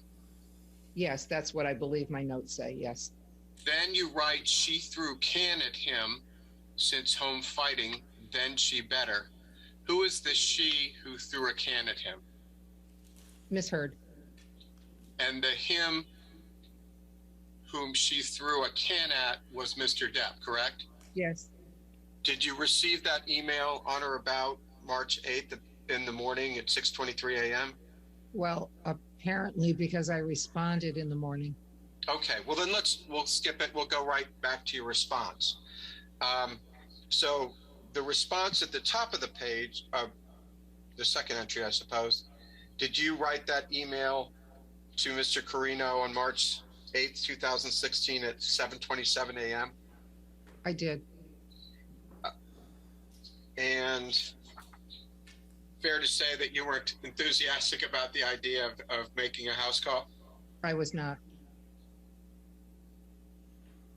And Mr. Nadelhaft asked you about what it was you wanted Johnny to understand about the process. And I was wrong, because I can see now the date of it, looking at it more carefully. This is after the relationship has devolved considerably. So what I think was guessing was earlier in the relationship. I don't know what it was I wanted him to understand. Let's go back to Exhibit 2 then, please. And we're not going to repeat. We're just picking up where we left off. And now we've gotten up to page 13 of the 17 page of your notes. So if we can start, exactly. Do you see where the notes of your session on June 18th, 2016 begin? Yes. And was this a solo session, couples session between you and Mr. Depp only? This is with Mr. Depp. It's blue. It's just the two of us. Gotcha. And it lasted 1 1/3 hours? Yeah. You write, fight on her April 22nd birthday. He late, huge fight. His mother died on the 20th. I think I know what you're referring to, but if you could please describe that for the record. 1 second. This is when I got the Scaramanga Productions on my phone. So he found me at home, which was new. Domestic violence charges had already been made. His mother had just died on the 20th. Well, when he told you that there was a fight on April 22 birthday, was that Ms. Hurd's 30th birthday? I think it was. And is he telling you that he arrived late for the birthday dinner party and there was a huge fight? Yes. Do you know who Tasha Von Rhee is? Yeah, well, I know her name. I know she was someone that Ms. Hurd was in a relationship with. Then you write, was chaotic violence, but gave as good as she got. What does that mean? I believe I'm quoting. I think I'm quoting what some of this is just my typing of the words he's using while he's talking. He's also very verbal when no one's interrupting him. And I think he talked about how chaotic it was, how violent it was, and she gave as good as she got. That's kind of a direct quote. That's not my language. Directing your attention further down the page to the entry for July 13th, 2016, 3 hours Amber in person. Was that an in-person meeting you had, a couples therapy with only Ms. Heard? No, this is not couples therapy. This is Ms. Heard by herself. I wrote in person. Oh, okay. So just to be clear, what follows these are your notes for your individual treatment of Ms. Heard having nothing to do with couples therapy? Not true. In my mind, the dust had not settled on the couple yet. And this was just kind of aftermath of the kind of falling apart of the marriage. But okay, I didn't mean to mischaracterize anything. I was just trying to suss out what it was. No, this is not individual therapy for her. This is about the marriage. If we could please go to Exhibit 6, Lucian, which is a new document. When I say new, it was produced by Dr. Anderson's office, but new in the sense that Mr. Nadelhoff didn't ask her about it. Dr. Anderson, have you ever seen this document before? Of course, I created it. Okay, and what is it? It's a treatment summary. When I was first subpoenaed, or my notes were required years ago, my notes are jumbly. They don't say a lot. They're confusing. They're, as you've seen, or you haven't seen, actually. So I did what psychologists do. You go through all of those notes and your brain, because it's not as if you're not left with a very, I hope, a very clear sense of what went on. So I took everything I thought and believed conceptually about them. I went through all of my notes and I wrote this treatment summary. And then if you could go up. Paragraph that's still there. Yeah, and I want to ask you about that one paragraph.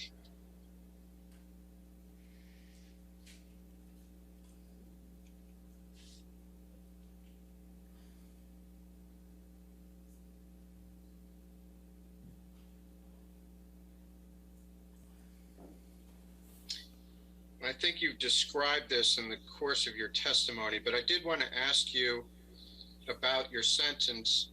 She reported always hitting him back as a point of pride, but admitted that she eventually initiated the hitting herself. Is the she you're referring to Ms. Heard? It is. And is the him you're referring to Johnny Depp? It is. Okay, let's move to the next page, please. And I just want to focus on a snippet on Bates, page 3.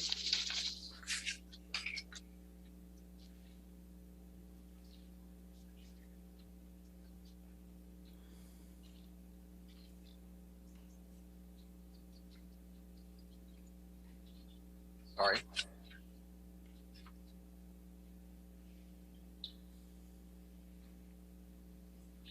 You write, she reported trying to initiate a fight with him one night by slapping him when she was offended by what he said.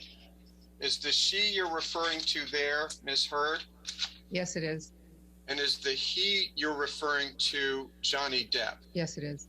Then in the last sentence, it was also at this time that she showed me photos of her injuries. When did Ms. Heard show you photos of her alleged injuries? Well, to the best of my pulling together the information I wrote down, I'm saying it was right after that fight. And my recollection is she came in, she talked to me by phone and then came in the next day.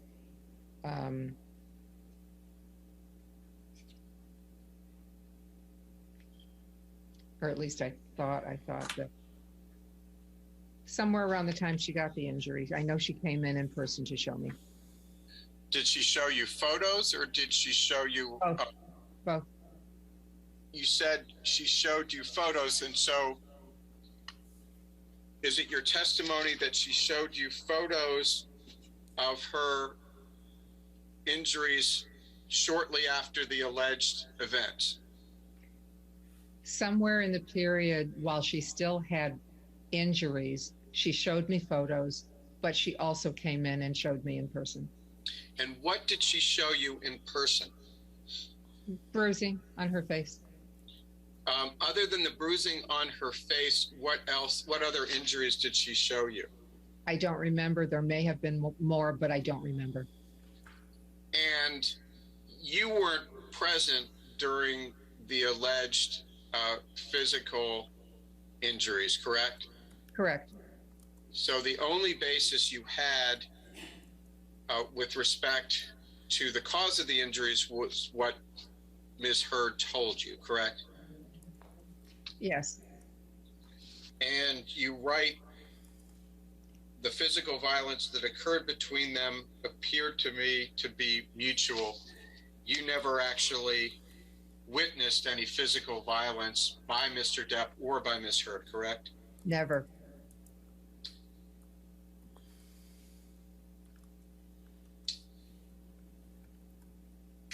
And you said that they were each victims of domestic violence, both in their family. They were each victims of domestic violence in their families. What did you mean by that? They were each beaten by parents. Go back very briefly to Exhibit 2. Stand by. Page 11.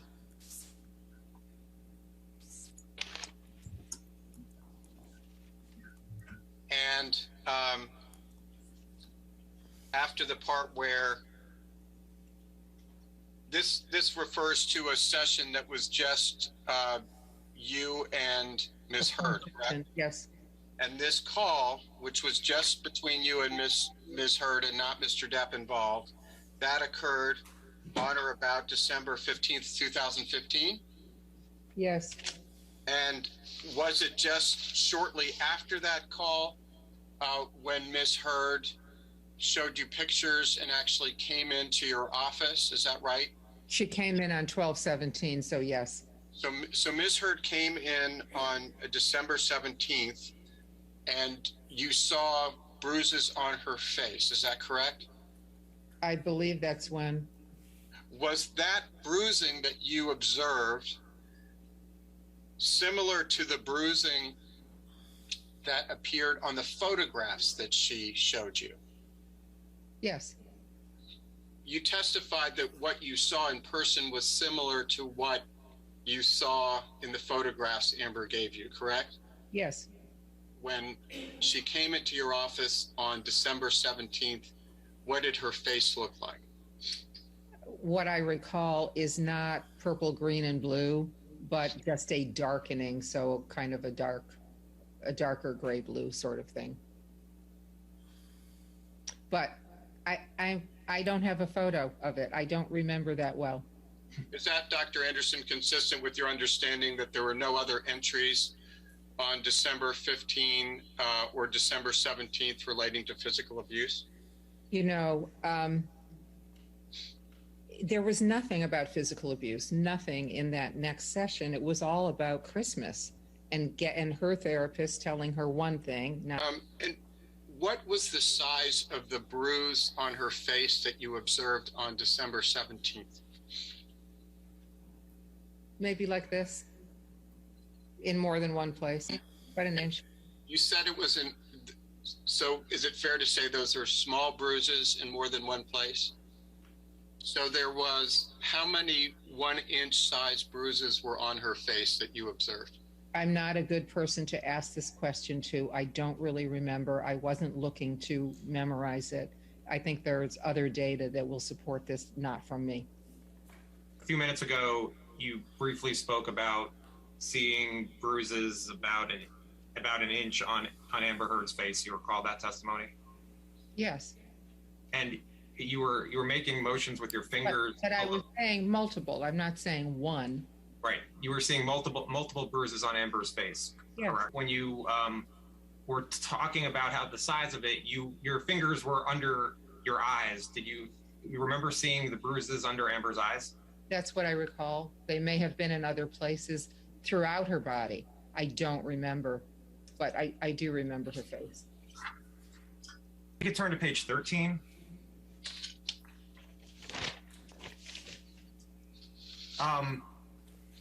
In the blue, where it says, was chaotic, violent, do you know what Mr. Depp was referring to there?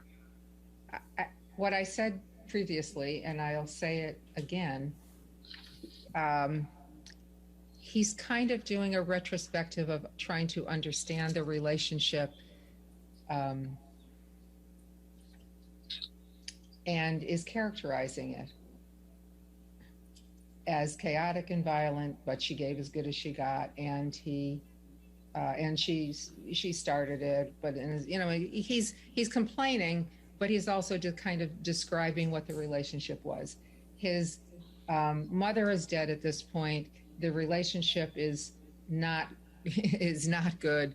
It's over pretty much, and he's trying to come to terms with it, and he still loves her and is mourning. So he's a very articulate man, and when left alone to speak, he can describe intelligently what's going on. I think while he's talking, and I'm not trying to be obtrusive with my taking notes, I'm listening, I'm talking, but I'm also copying down a word here and there. So my belief is that those are his words.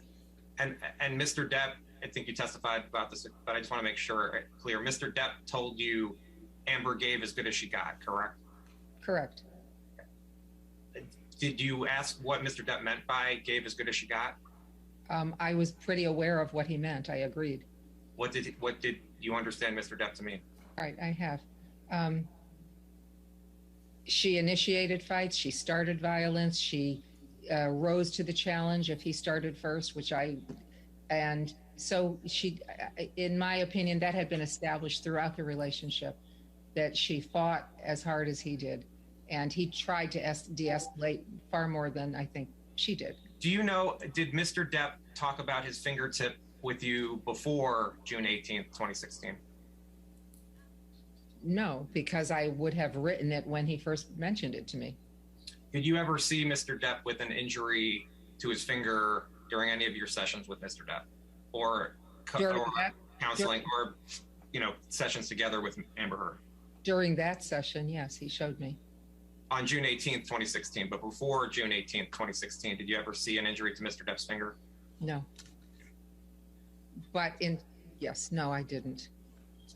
When we were going through Amber's, the incidents where Amber described Mr. Depp being violent, Mr. Depp was not present, correct?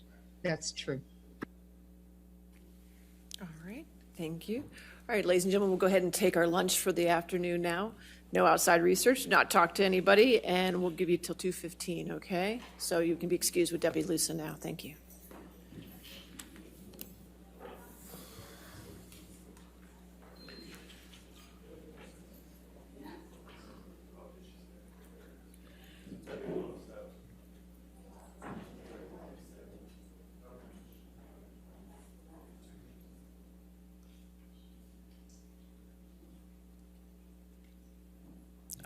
Right. For this afternoon, do you need this TV anymore for this afternoon? For the first witness or? The last witness, so we can put it down during lunch.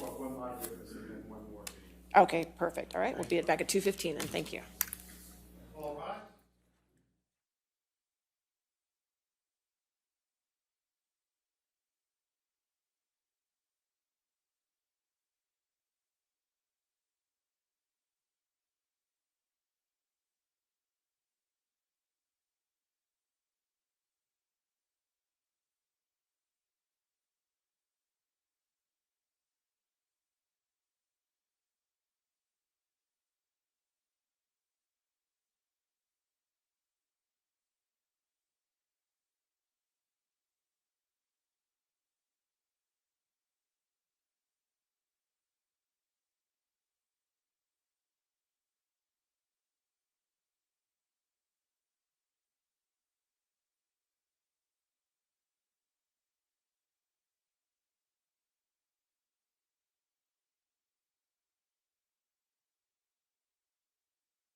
The one we have in the binder, it looks different than the one you had on the screen, so I'm not sure. The one on the screen looked much more redacted, but maybe this is redacted? I think the only thing that were redacted was the phone numbers. Okay, so the emails are all right, everything? I think I fine with us. I think it was. We can go back and redact that if you get back. I just want to make sure, because it seemed like the one on the screen had a little more redaction than the one I'm seeing here, so I just... I didn't think it did, but I stand corrected. Well, there are identifiers on here, at least emails. There's no cell phones on here. Those have been redacted. I didn't think the emails were redacted, and I thought they were the same, but Okay. I'll do whatever the board. No, I don't care. I just want to make sure everybody agrees that the one that I have is the one that's in evidence. I think, Your Honor, the one that was on the screen did in fact redact the email addresses also, Okay. which is not the same as I think what you have. So I think we can replace it probably with did you redact it? Is We that what- we didn't. David Murphy redacted it. David did. Okay, I apologize, Your Honor. I apologize. So yeah, we'll provide you the redacted. So I need a redacted there. Is there any chance in the future that you guys maybe can talk ahead of time and get these redacted ahead of time or something? Possibly? We're trying, Your Honor. Okay. All right, it's just I still have 3 pending redaction now. Right, and 2 of those I think we're ready with. Oh, look with a smile on your face, Mr. Rottenborn. I see that. He was Okay. trying to make you happy. I know. He wants to be the star of the day. That's okay. The first one, we'll just exchange redactions, so we're gonna review them. Hopefully Okay. get action in the day. All right, so now I have 844, the redacted copy, correct? And I have 210, the redacted copy. Okay, perfect. All right, so that then just leaves me with 397 then, correct? The one who just, Plaintiff's 548. 548 also. Okay, 548 and 397 now. And we expect to have that to you. Okay, perfect. All right, anything else this time? Oh, good, okay, ready for the jury.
All right. Your next witness, Mr. Chu? We call Gina Deuters. All right, excuse me, say that again, sorry. Gina Deuters. Okay, could you spell that last name for me? Deuters. Thank you.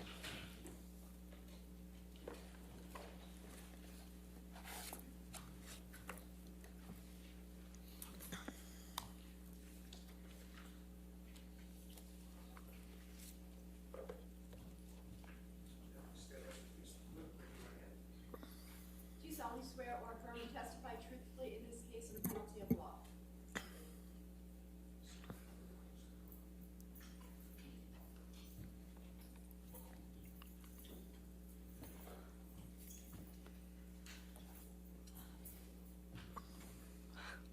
All right, all right, thank you. All right. And good afternoon, Ms. Deuters. Hi. Would you please state your full name for the record? Yes, it's Georgina Diane Deuters, but I go by Gina. And Ms. Deuters, where are you from? London.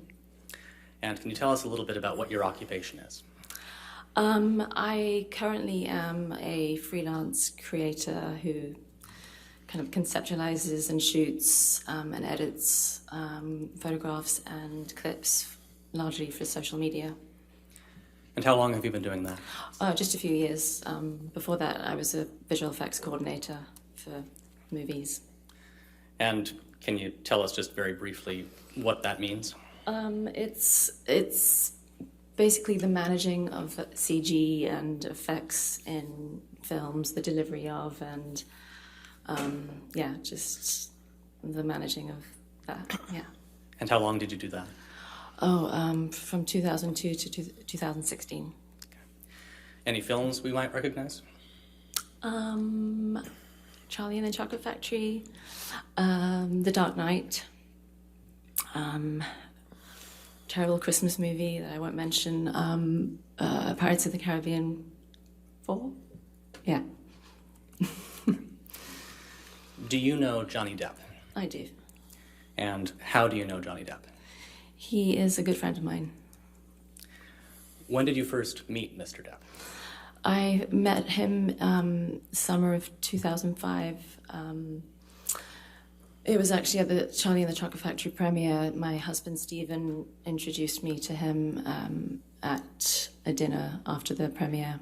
And he was super sweet and warm and kind of ushered us in to join him at dinner. And I remember being very nervous like I am now. That's when we first met. You say your husband, Stephen, introduced you to Mr. Depp. Yeah. How did your husband know him? I'm sorry? How did your husband, Stephen, know Mr. Depp? Oh, he started working with him on Charlie and the Chocolate Factory. He started off in production, but then joined the Depp department during the shoot. And does he still work for Mr. Depp? Yeah. And in what capacity? Well, he started off as like a personal assistant, and it's kind of developed into a producer-writer type role with Johnny's guidance. So for how long has he worked for Mr. Depp then? 18 years, I think since 2004. Now, over those 18 years, where has he been working? All over the place. It depends on where the film is being shot. So the Bahamas, Hawaii, London, LA, kind of all over. And where have you been during this time? Well, Stephen and I, our first two films, we worked on the same film, but then he went off to do Pirates and I went off to do other films. So I wouldn't always be with them. I know that in between my projects, Johnny was always mindful that me and Stephen didn't spend too much time apart, so he would usually be, kind enough to fly me out to be with them wherever they were. Okay. About how many times would that happen in a given year, if you can estimate for us? 2 to 3. Yeah, and there'd be like, sometimes I'd be with them for like a month, sometimes just a couple of weeks. Okay. Can you just generally describe for us very briefly your husband's relationship with Mr. Depp? It's a great one. They are very close professionally and personally. I know that Stephen really respects Johnny and looks up to him. And Johnny's been a mentor to him and has really encouraged Stephen's career develop. And they're great friends too. And can you just very briefly and very generally tell us what it was like on those time periods when you were spending time, chunks of time with Mr. Depp and your husband? Well, if the... Your Honor, relevance and character testimony 404, I'm not sure how this all relates to... It's basic foundational fact, Your Honor. I'll allow it. That's fine. Go ahead. Okay. What was the question, sorry? Just generally describe for us. Okay, so if they were working, it would be, like on wrap, we'd kind of have dinner together, and then I'd kind of entertain myself while the boys went off to work. If it was during downtime, it would probably be like a family holiday, so it would include his long-term partner Vanessa and their little kids, which was always really lovely, really happy memories there. So it kind of depended. Okay. How well would you say you know Mr. Depp? Very well. Over the course of your friendship with Mr. Depp, and I apologize, did you say it had been 17 years? I'm not great at maths, but 2005 to now, I think, is 17. Close enough? Okay. Over the course of your friendship with Mr. Depp, have you ever seen Mr. Depp take drugs? Yes. And which ones? I've seen him smoke weed and occasionally cocaine. Okay. Have you ever seen him drink? Yes. All right. Have you ever partaken of any of these substances at the same time? Yes. Okay. About how many times would you estimate you've seen Mr. Depp use cocaine? Oh, gosh. I mean, it's usually like, kind of a celebratory event, like after a gig or a party or something. 20? I don't know. 20 times over the, About 20 times. Yeah. And yeah. that's over. I mean, yeah, I haven't been kind of keeping count, but it's not a regular thing. It's sporadic. It's okay, and that's 20 times over what period of time? Gosh, I think like the last maybe 10 years. And how often have you seen Mr. Depp consume alcohol? Since I've met him. Okay. Can you describe for us how Mr. Depp seems to respond to cocaine? I quite honestly can't gauge much difference in his demeanor. This stuff kind of tends to make the average person a bit chattier and maybe stays up a bit longer than they should, but nothing out of the ordinary. Okay. Same question for alcohol. How would you say, based on your interactions with him while he's drinking, how does he seem to respond to it? It's kind of annoying, but he holds his liquor very well. Gosh, I kind of more jovial, or just I've never seen him. I've honestly never seen him like drunk. I've never been with him in that kind of situation. Does he seem to drink to excess in your experience? No. Okay. Have you ever seen him get angry or violent while on cocaine? No, definitely not. Have you ever seen him get angry or violent while on alcohol? No.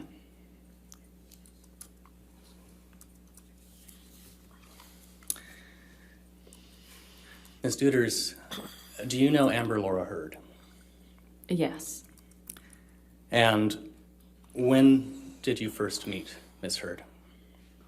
When did I? Yes. Oh, well, we met kind of very briefly on the set of The Rum Diary, but, it was just kind of quick greeting in the craft tent, I think.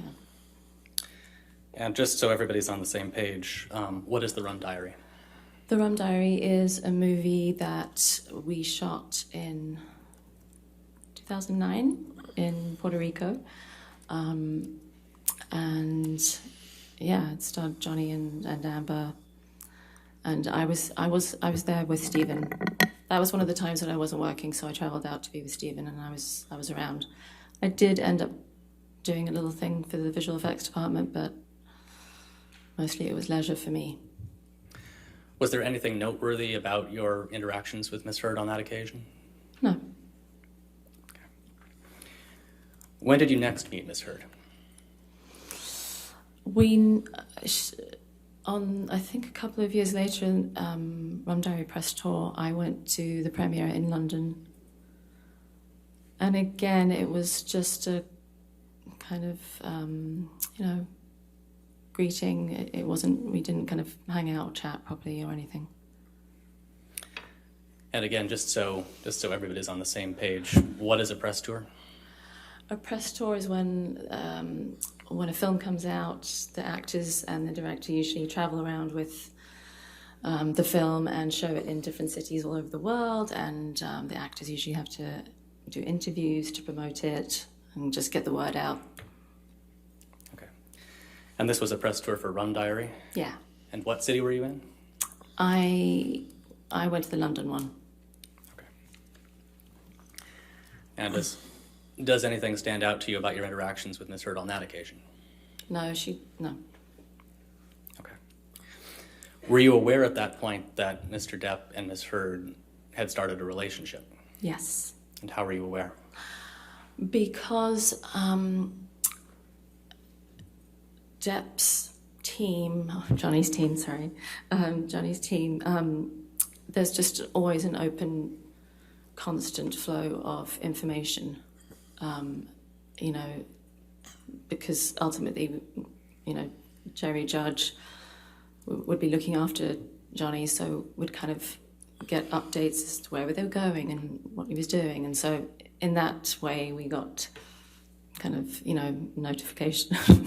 notified that, they just got together. Okay. And you mentioned a name there, Jerry Judge. Can you just tell the jury who that is? Okay, I don't want to be upset, but Jerry Judge was Johnny's long-time security guy, and he, was a dear individual. We all loved him very much, and he was like family. He was like a dad, and unfortunately, he passed away. When did you next see Ms. Heard after the press tour in London? Okay, so that was like 2011.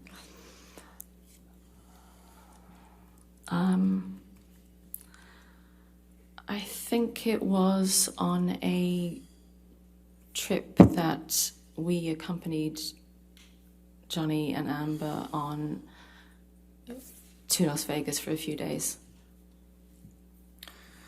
And can you estimate for us, just approximately, when that was? Or maybe that was 2012. I'm so sorry,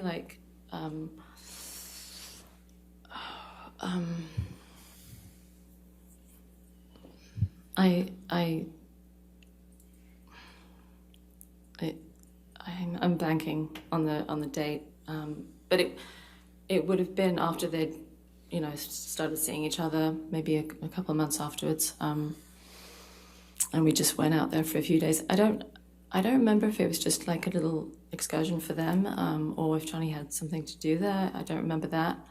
It was just for like 2-3 days. Anything stand out to you about that trip? I was kind of excited to meet Amber, because she was Johnny's new girl, and but I remember kind of trying to, kind of make eye contact, and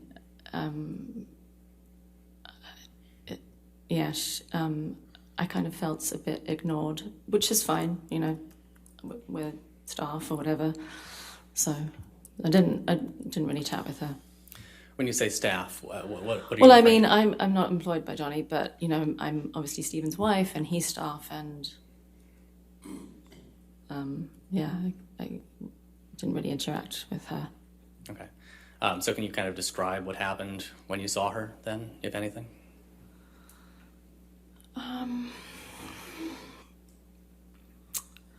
No, nothing of note, just that she didn't really engage or make, just didn't really acknowledge our presence. Okay. Did you see Mr. Depp and Ms. Heard interact at all on that trip? Yeah. Okay, and can you describe that for us? They seemed pretty in love. They were tactile, and they seemed happy. When did you next meet Miss Heard? When Johnny and Stephen had gone out on location to shoot The Lone Ranger, so I think that might have been the next year. So bad with dates, sorry.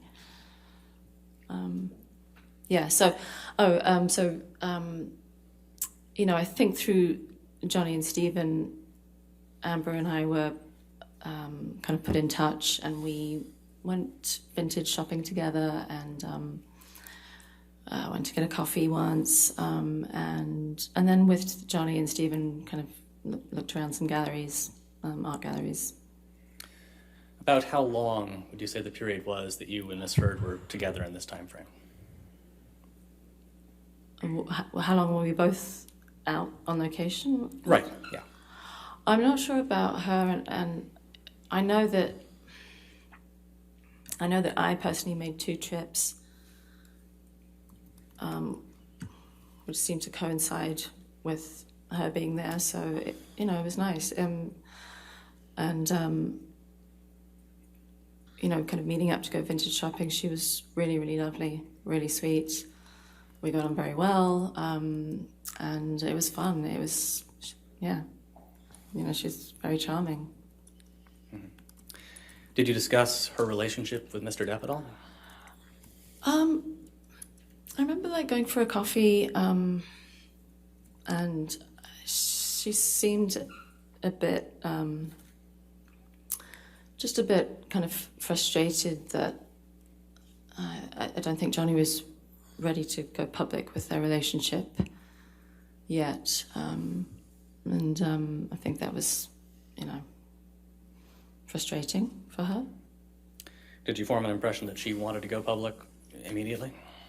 Objection, speculation. That's what Ms. Heard was thinking. All right, I'll sustain as to speculation. Next question. Were you out in public? Yeah. Yeah.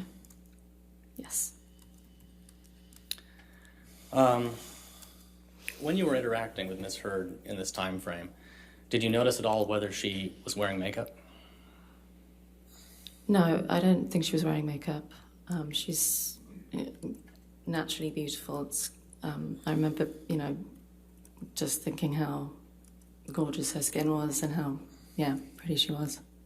And, how could you tell that she wasn't wearing makeup? Well, I consider myself to be quite the makeup expert. Earlier on in my adult life, I kind of got hormonal acne, which was awful. So I got kind of professional at covering that up.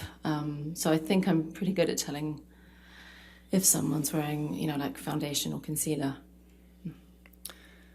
Have you ever heard of arnica cream?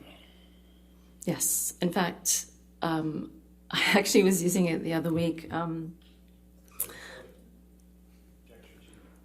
You can use the microphone. I'm just having trouble hearing you. I'm sorry. Oh, there you go. It's on. There you go. The question was, have you ever heard of it? And she answered it and then continued past. So it's... All right, she's answered the question. She's answered the question. All right, if you want to ask another question. Sure, Your Honor. What is it? It's a homeopathic lotion that you use to help bruises heal faster.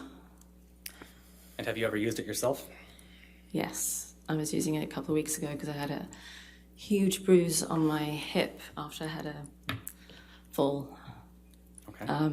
So I know what it is. And can you just describe for those of us who have no idea, like myself, what does arnica cream look like? Oh, sorry, that was me. It's kind of like a white emollient cream, opaque, that you rub into your skin. You rub into the bruise. Once it's been rubbed in, what does it look like? Transparent. Okay. So is the bruise still visible? Absolutely, yeah. All right, sustain as to leading. Understood. All right.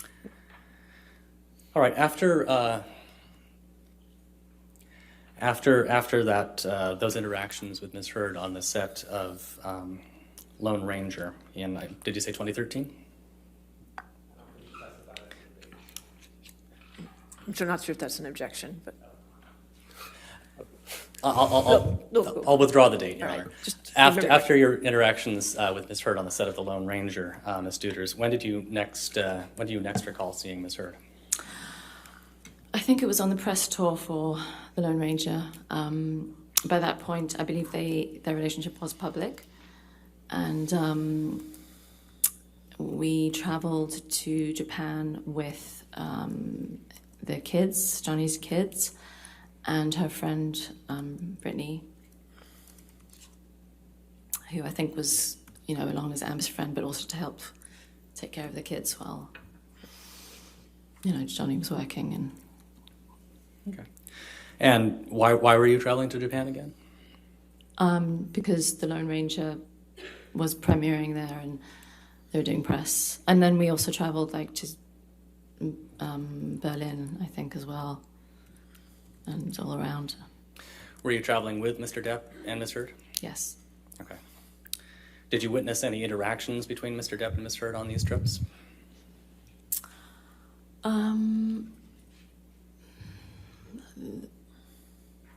Just generally on the plane, nothing to note.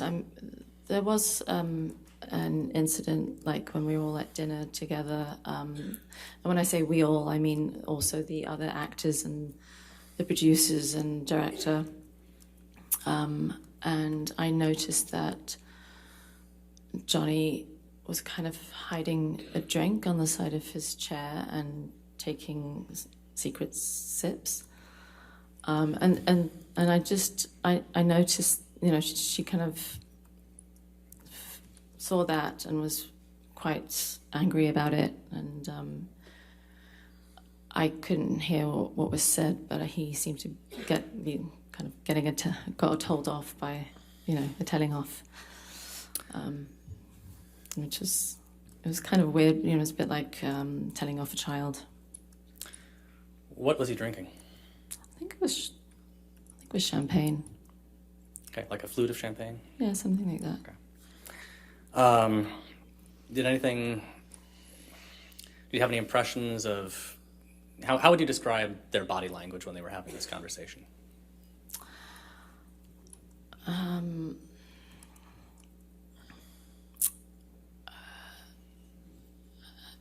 Quite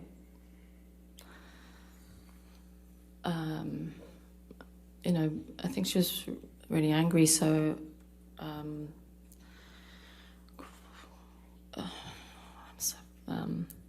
yeah,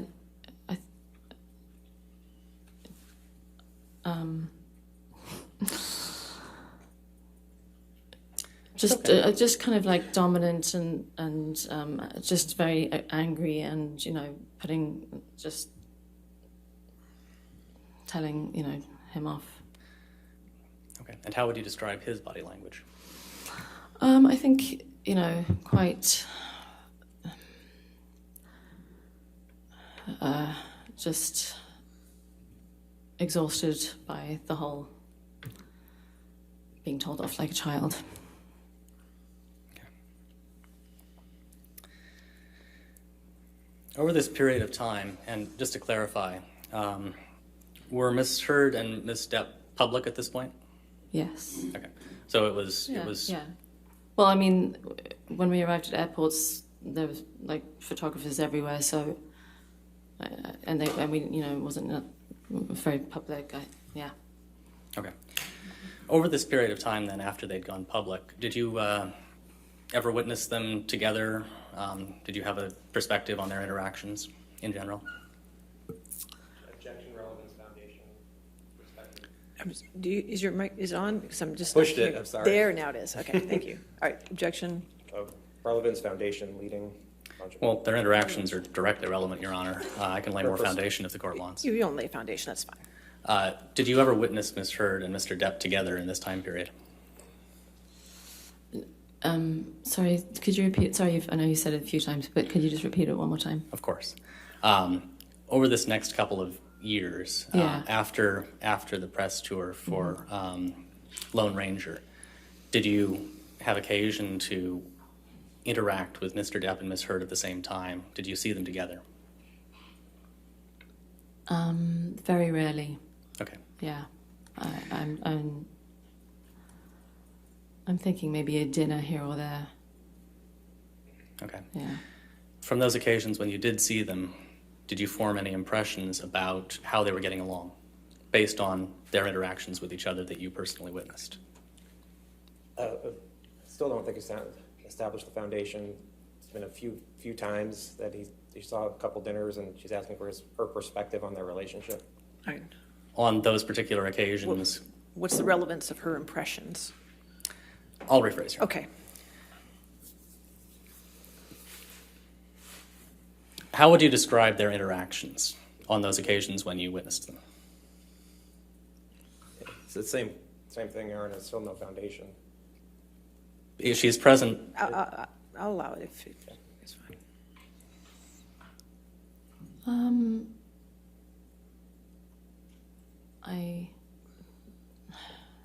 They seemed okay. I mean, they could be quite tense, but nothing to note. Nothing I would remark on.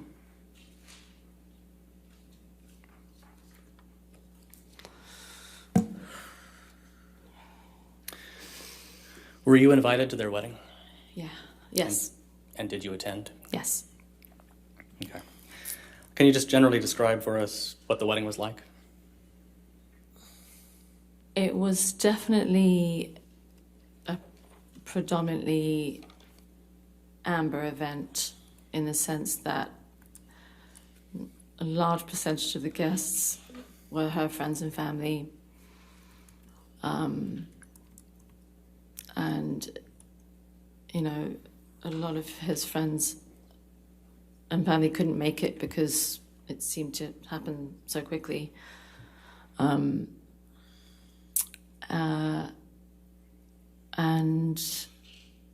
yeah, they seem to be having, her and her friends seem to be having a wonderful time. Where did the wedding take place? On Johnny's Island in the Bahamas. And did you have any interactions with Miss Heard during this time period? Or yes. Did you talk to Miss Heard when you were at the wedding? Yeah. There were dinners, and it was certainly a celebration every day. Amber and her friend Rocky gave me my first taste of MDMA. And everyone, all her friends were on it, and so I tried that for the first time with them. It was like a party atmosphere. Okay. Just briefly, can you sketch out for us in a little more detail how you came to take MDMA on that at the wedding? Oh, well, it was evening time. I think I was a bit hungover from the day before, and I can imagine those two saw me, and when they first dropped the pill into my hand, I thought it was like a supplement, like a vitamin supplement to make me feel better, but no, they quickly said it was MDMA, and I kind of decided to throw caution to the wind and just try it.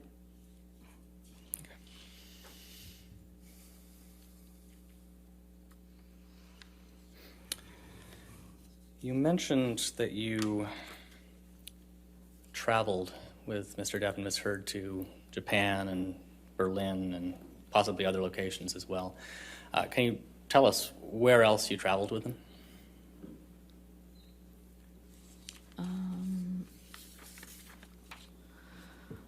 Well, after the wedding, we headed to Australia.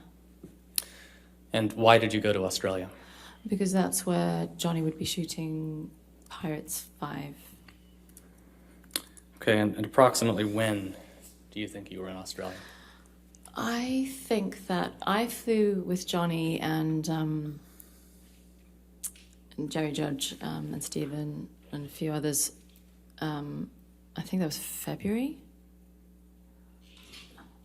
And and Johnny stayed in a house, and Stephen and I were based like a 35-minute drive away on the shoreline in the hotels. And I think Amber flew in a while afterwards. Okay. You said you thought it was February. Do you recall the year? Yes, I do. 2015.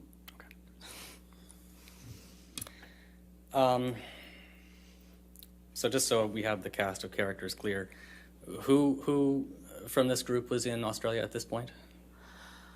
So we've got, on the plane that I was on, it was Johnny, Jerry Judge, Stephen Deuters, Debbie Lloyd, and myself, and maybe one other. Okay. You mentioned a name there I don't think we've heard before. Can you just tell the jury quickly who Debbie Lloyd is? Okay.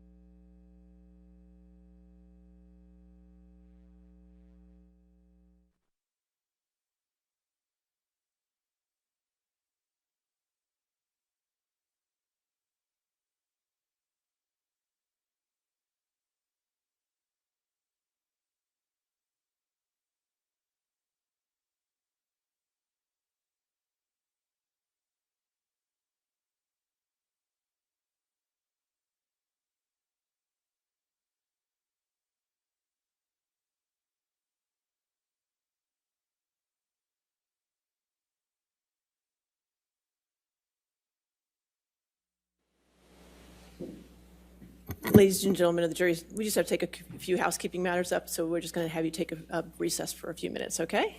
So again, no outside research and don't talk to anybody, okay?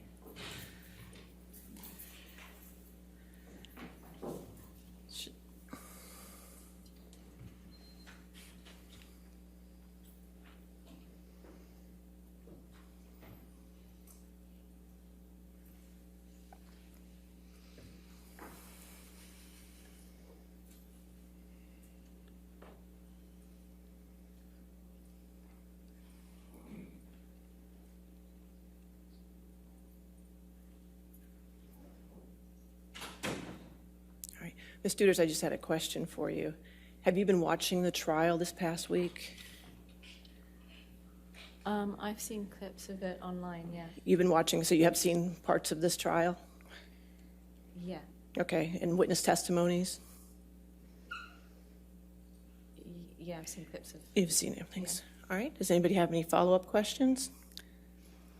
Ms. Deuters, have you been watching? It doesn't matter. She's been watching clips of witness testimony. All right, you're excused, ma'am. You can have your excuse. Okay. Thank you. I will instruct the jury. They'll have to strike the testimony of Ms. Deuters. There's a rule on witnesses, Mr. Moniz. Understood, Your Honor. This is the first word. I believe that. I have no doubt in my mind that this is the first you've heard of it. Have a good day, ma'am. Thank you.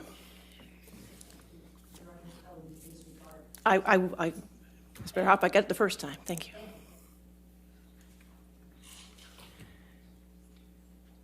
Your next witness is going to be on deposition, right? Yes, Your Honor. It's going to be on video.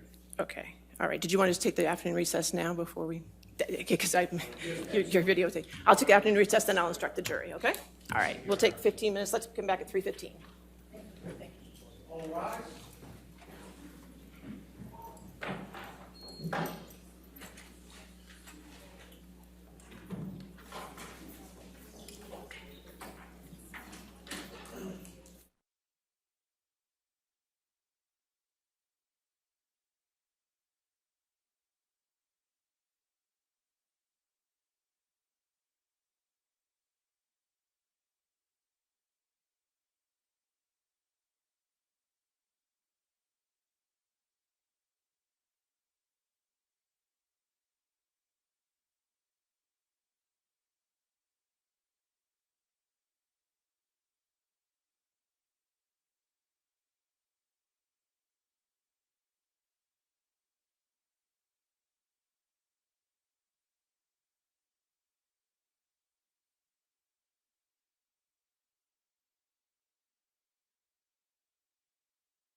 Yes, sir. Sure.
You're welcome.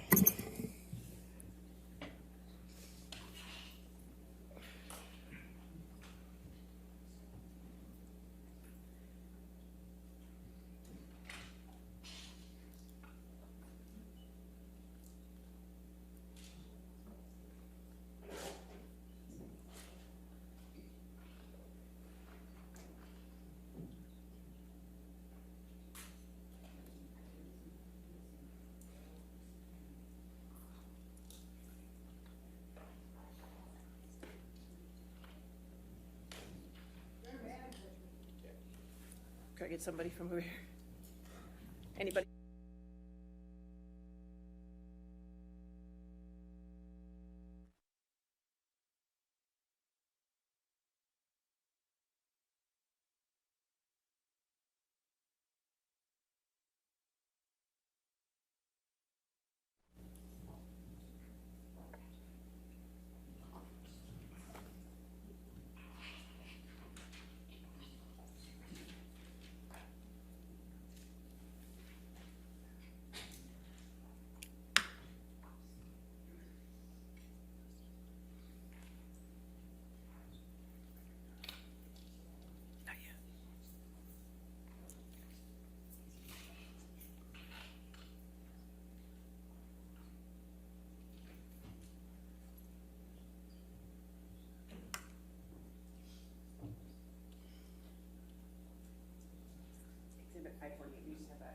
Okay. We're not going to do it. We're going to take that. Okay, sure, we'll take that up.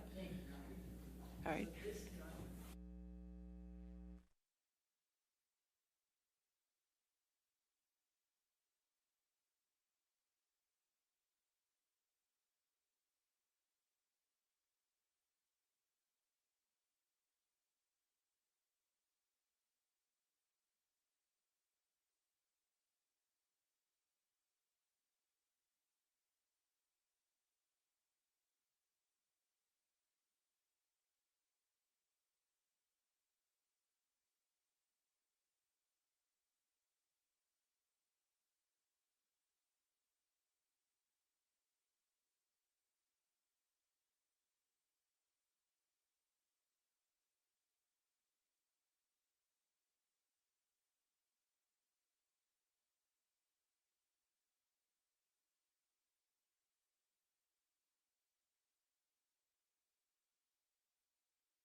Oh. Oh, goody. Which exhibit is this? This is 397, different redactions. Okay, and make sure they're agreeable redactions first.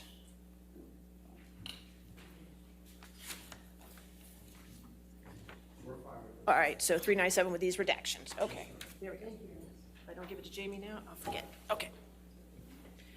All right, that takes care of 397. Now we're going to have to probably start the video tonight and probably have to finish it tomorrow morning, correct?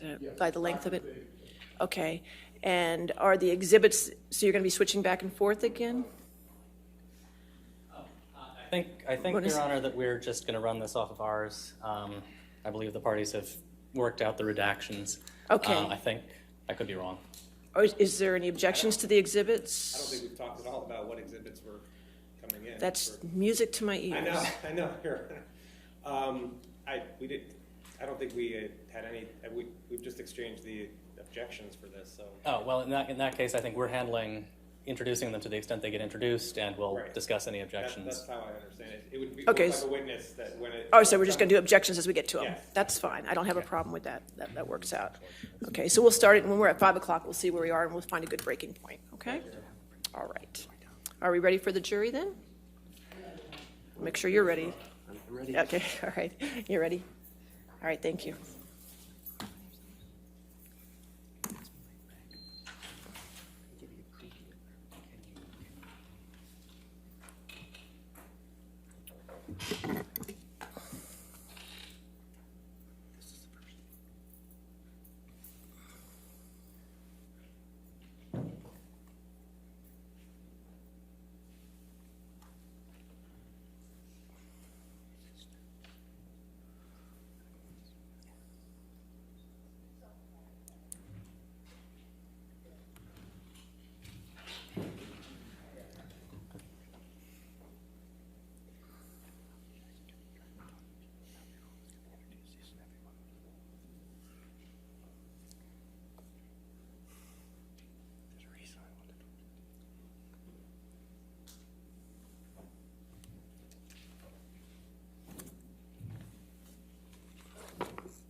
thank you, ladies and gentlemen. Ladies and gentlemen, the court is striking Ms. Gina Deuters' testimony in its entirety from the record, okay? Therefore, the court further instructs you, the jury, to disregard her testimony in its entirety. Understand? All right, thank you. All right, your next witness. Your Honor, we call Dr. David Kipper by video designation. All right, Dr. Kipper.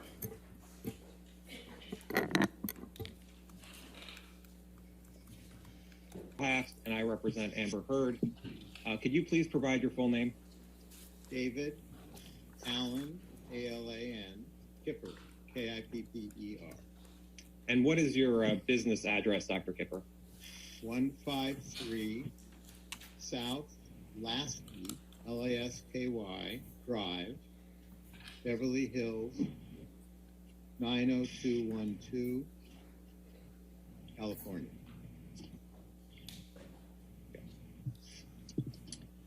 Now you're a doctor, correct? Yes. And an internist? Yes. How long have you been practicing medicine? Since 1977. And I noticed on your website, it says you provide concierge health care. What does that mean? That means I provide health care on a retainer-based arrangement. What do you mean by retainer-based arrangement? Patients pay an annual fee, and all services are included. And I'm available 24/7. Now, you also practice, part of your practice is addiction treatment, is that correct? Correct. And you've written a book on addiction? Yes. What's the title of the book? The Addiction Solution.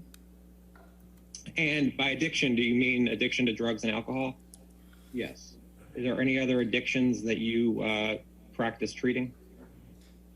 Well, there are behavioral addictions, but those are far less common. And in your practice, you've dealt with patients who've blacked out from drugs or alcohol? Yes. Who is Lisa Bean? A former employee in my office. And what was Ms. Bean's role in your office? She was a receptionist. And how long did Ms. Bean work for you?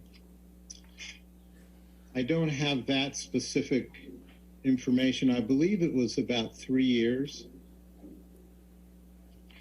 In working with Ms. Bean, did you find her to be honest? No, actually. Why was she not honest?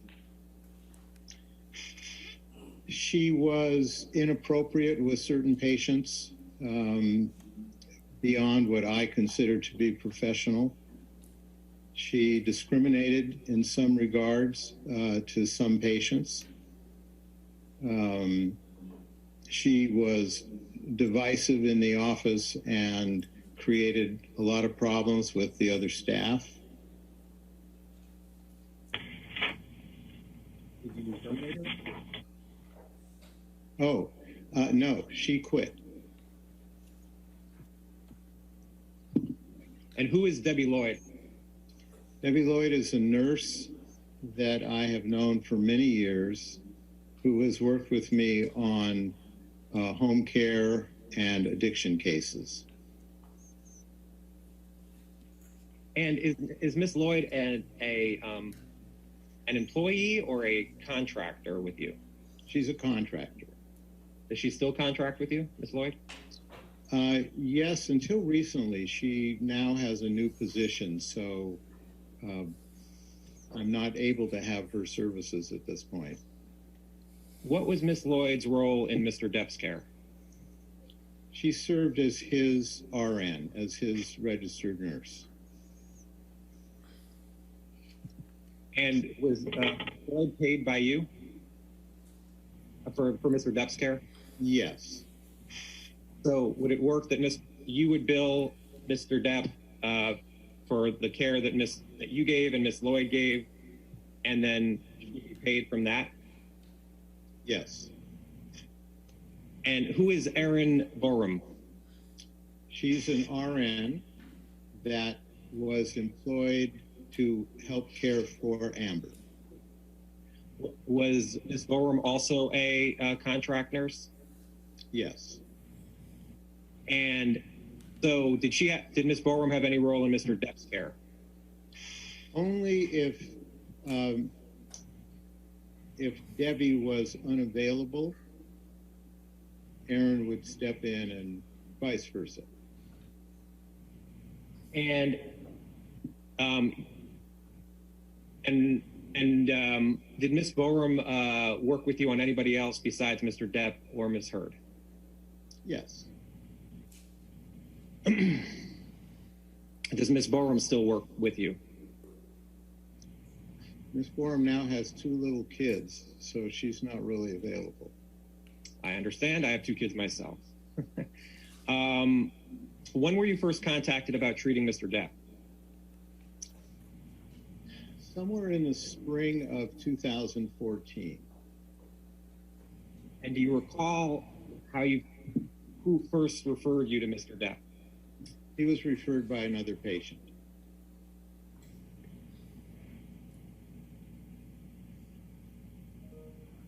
Did you talk to Tracy Jacobs at all about Mr. Depp? Yes. What did you understand the business relationship was between Ms. Jacobs and Mr. Depp? That she was his agent. Why don't we put up, Alex, can you put up Kipper 3, please?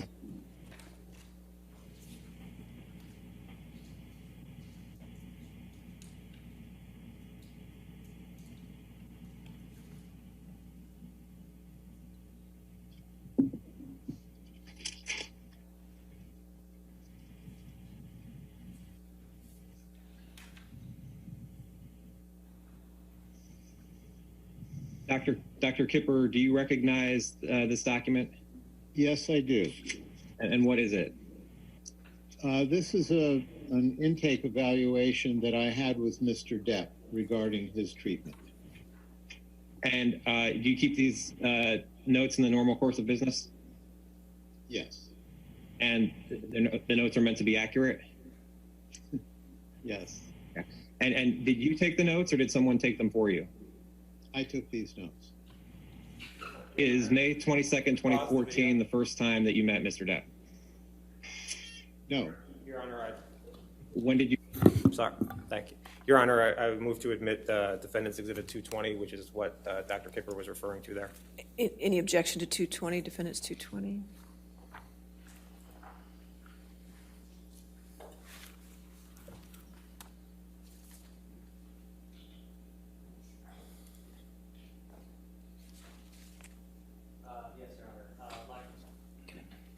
Yes, Your Honor. Foundation, authentication, hearsay, and 403. All right. Hold on. Let me catch. I can get it here. It's fine. 220.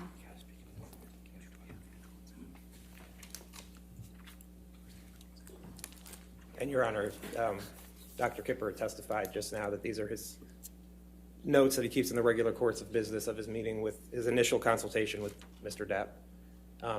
Which is what he does as a doctor, and and it's his medical records of his report with Mr. Depp. So I think he's established the foundation of that. All right. Yes, sir. Any response, Mr. Moniz? We're just having a slight technical issue pulling up the exhibit, Your Honor. I apologize. Okay, that's 1 minute.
Your Honor, we would stand on the hearsay and relevance objections. There's a lot of material in this document that is not really germane to the issues in this case. At minimum, and to the extent admitted, it should be admitted in redacted form.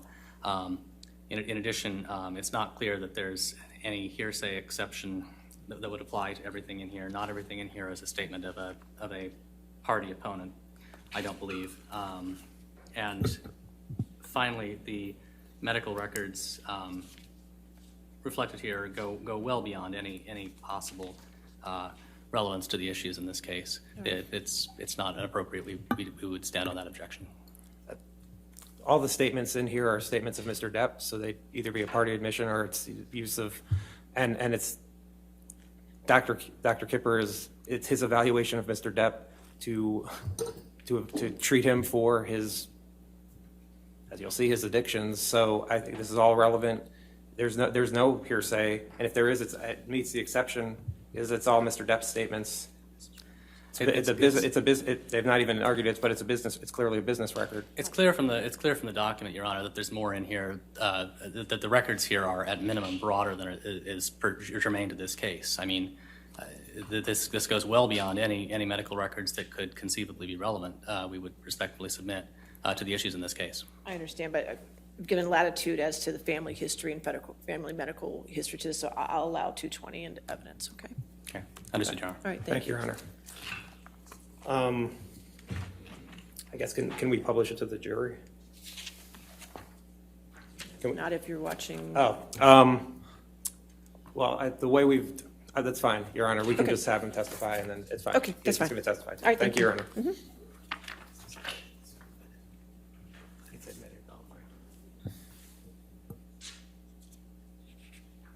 Mr. Depp, prior to May 22nd, 2014. I met him a couple months before that as just an initial introduction to discuss possible treatment. And where were you when you first met Mr. Depp? He met me at my home office. And did you have any notes of that meeting at the home office? No. What did you discuss with Mr. Depp at that first meeting? At that meeting, I discussed with him my involvement in helping him with his substance issues. And what substance issues did he say he had? So, to answer your question, Mr. Depp was seeking treatment for substance abuse and wanted to detoxify from his substance abuse. Did Mr. Depp say what substances he was trying to detox from? Yes, and as indicated in this note, it was polysubstance, so there was alcohol, opiates, benzodiazepines, and stimulants. So you referenced the note, which is Kipper 3. In your meeting with Mr. Depp in the months before May 22nd, 2014, Mr. Depp was looking to detox from alcohol, opiates, benzo, and cocaine? Those substances were in his history. The substance that he was at that point concerned about and abusing were opiates. And when you say he was concerned about the substance he was abusing was opiates, was this in the conversation before May 22nd, 2014? I can't remember specifically. Okay. So you had this initial conversation with Mr. Depp, and then you had this initial consultation with him a few months later. Is that correct? Yes, that's correct. And you met with Mr. Depp in Boston? Yes. And Mr. Depp was filming a movie at the time? Yes. And in your notes, you say he had history of self-medicating behaviors involving multiple substances of abuse. These include alcohol, opiates, benzodiazepines, and stimulants, cocaine. Is that accurate, what he told you? Yes, that's in my that statement's in my notes. Correct. Okay. And in addition to opiates, was Mr. Depp addicted to any other prescription drugs? No, other than opiates, no. What is roxycodone? It's an opiate. And what is Adderall? Adderall is a stimulant. Okay. And was Mr. Depp addicted to Adderall?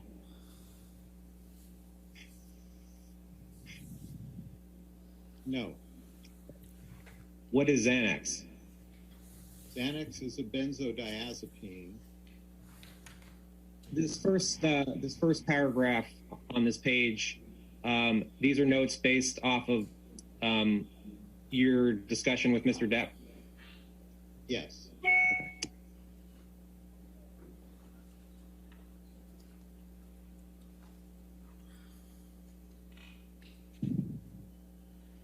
And then on the second page where it says physical examination, that's just what you conducted at the time on Mr. Depp? Yes. And where it says impression on the third page, that was your impression of Mr. Depp at the time of May 22nd, 2014? Yes. And under that, the plan, that's documenting your plan for Mr. Depp going forward? Correct. Mr. Depp paid for this visit? Yes. When was the plan to start treatment of Mr. Depp? After he completed his current film. Dr. Kipper, do you recognize Kipper Exhibit 4? Yes. And what is Kipper Exhibit 4? It's a progress note dated June 11th, 2014. And did you keep these notes in the normal course of business? Yes. And did you take these notes? Yes. And the notes are meant to be accurate, correct? Yes. Okay. What is you had mentioned it before, but what is polysubstance abuse? Your Honor. Poly is multiple. You can pause. Thank you. It takes a second for it to catch up. No, so. I understand. Okay. Thank you. Your Honor, I move to the admission of the Defendant's Exhibit 246. 246.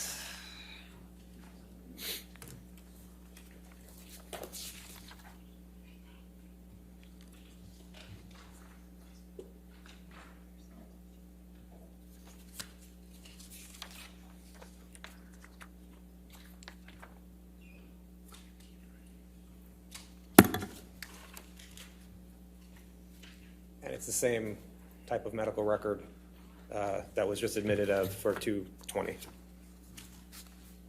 Any objection? But I'll give you a moment to read it. Thank you, Your Honor. Just one moment.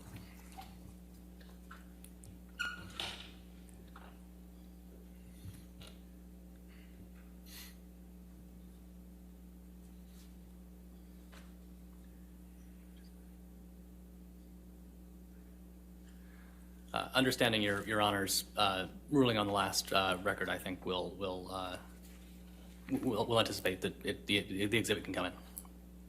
All right. So I will take that as no objection. All right. 246 in evidence. Thank you. Thank you. Multiple substance issues, multiple substance abuse. And you were going to be treating Mr. Depp for multi-substance abuse, correct? I was going to be treating Mr. Depp for opiate issues.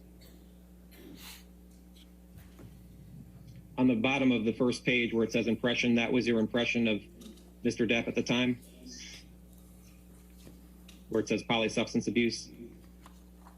Yes. And were these the drugs that Mr. Depp was taking at the time, which is at the bottom of page 1 of Kipper 4?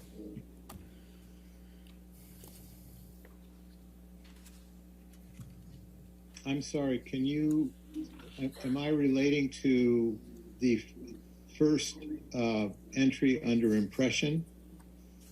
It says, what does it mean where it says dopaminergic imbalance with lithium 300 mg bid to be increased to 300 mg TID? Those were medications that I had planned to use upon our treatment. So all the medications that are on Kipper 4 under impression, those are medications you plan to use with Mr. Depp, is that correct? That's correct.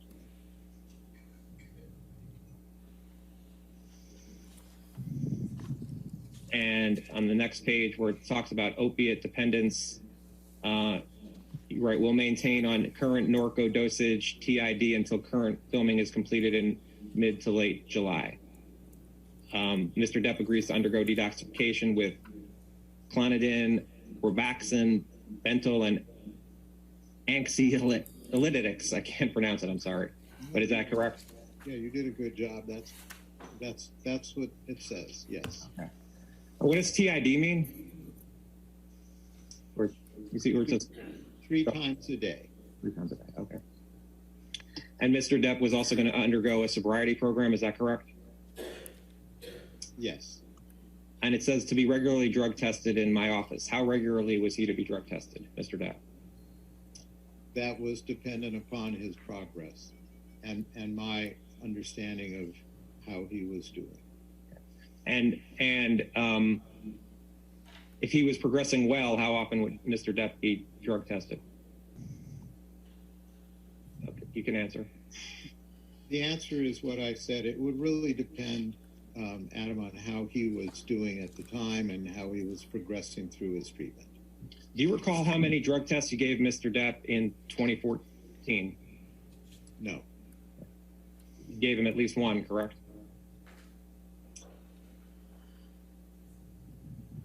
Yes, I believe so. I'd have to check through my records. Okay. And Deborah Lloyd was going to be Mr. Depp's nurse, correct? Correct. You can take down Kipper 4. And can you put up Kipper 5, please?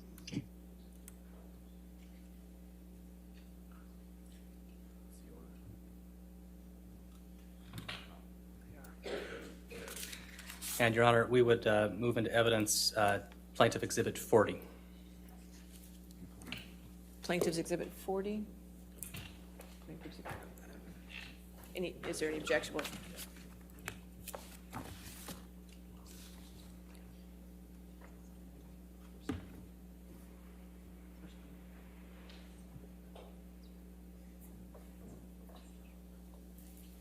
So my understanding, you're putting in, you want to move in the entire document, 123 pages. We have redacted portions of it. Yeah.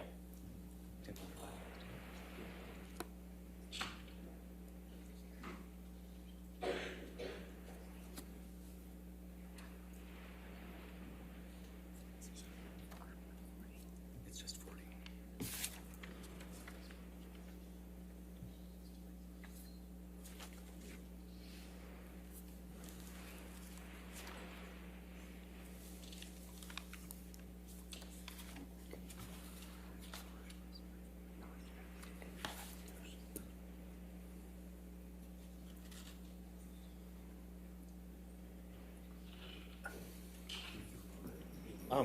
Your Honor, I would just have to look to make.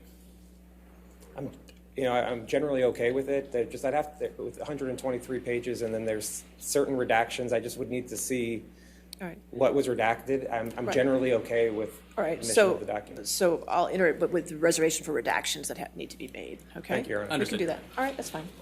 40.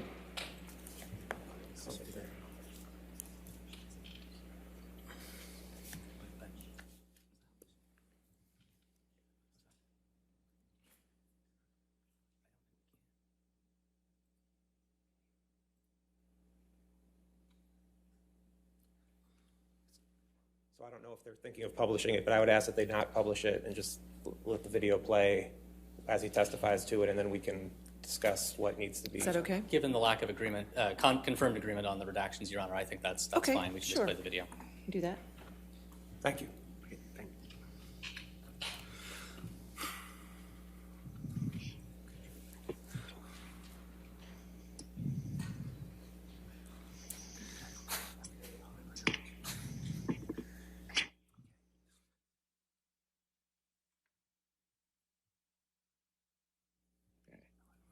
And Kipper 5 is a long document. It came out of your files. Do you recognize the document? Yes. What is Kipper 5? It's a progress note dated the 12th of June, 2014. So this exhibit, Kipper 5, which I will refer to throughout the your deposition, is a multi-page document that is progress notes throughout from multiple dates that came out of your files. Do you know who created these progress notes? I created these progress notes. It wasn't Miss Lloyd? No, these are my notes. Okay. All right. And you kept the notes in the normal course of business? Yes. And again, the notes are meant to be accurate? Yes. Oh, I'm sorry. Let's go back up. So there's 6/13/14. That is your notes. Correct. Okay. And it says, met with patient in his apartment. Patient continued to be pleasant and cooperative. He stated that he initially started taking opiates after some dental work and became dependent on them. You recall that conversation with Mr. Depp? Yes, those are my notes. Okay. And it's also accurate that patient is fearful of coming off of opiates but knows what he needs to do? Yes, that reflects the conversation I had. Okay. And then patient also expressed some emotional trauma which causes him depression and anxiety? Also true. And if we go to Kipper 54 of Kipper Exhibit 5, these are the medications that Mr. Depp's assistant gave to you? Correct. And going down, it's accurate where it states that patient states he currently takes oxycodone 50 mg BID and oxycodone 30 mg at bedtime? Yes, that's correct. All right.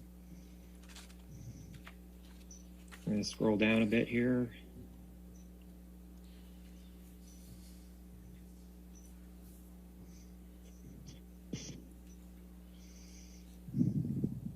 And we're going to go to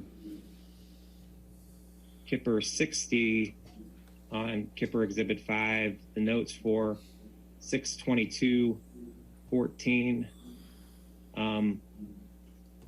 This is again a note that you prepared.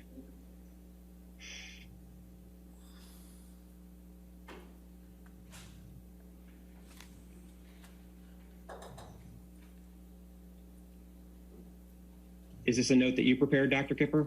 I'm reviewing this. Please. Okay, sorry.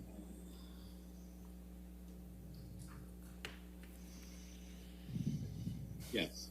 Okay.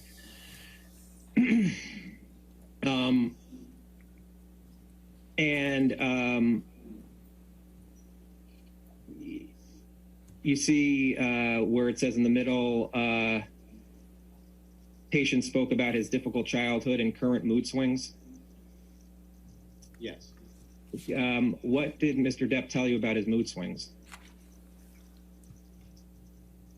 That he had evanescent changes in his mood from good to bad. And did he give any more information about what a bad mood would be? No, it was implied that would be depression, sadness. What about anger? That was not. I don't remember him saying that. This note also said that he'd been depressed for the past 3 days. Right above where we just looked. Yes. And Alex, keep this up, but put out Kipper Exhibit 6, please.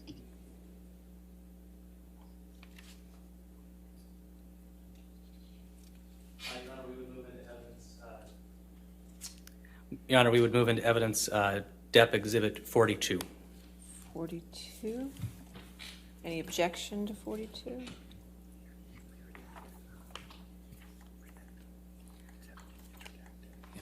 And this is another redacted document, counsel.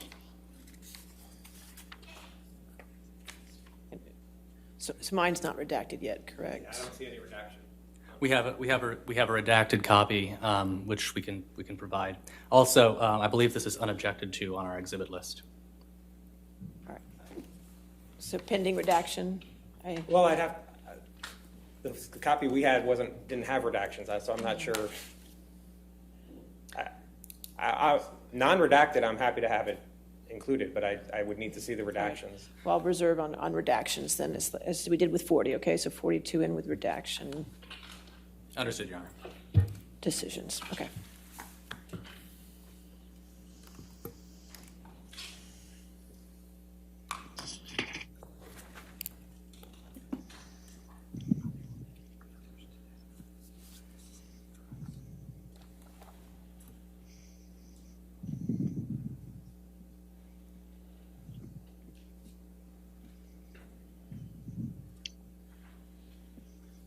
And Dr. Kipper, do you recognize Kipper Exhibit 6? Yes. What is it? It's a summary of the treatment and encounter with Mr. Depp from June 22nd to June 24th of 2014.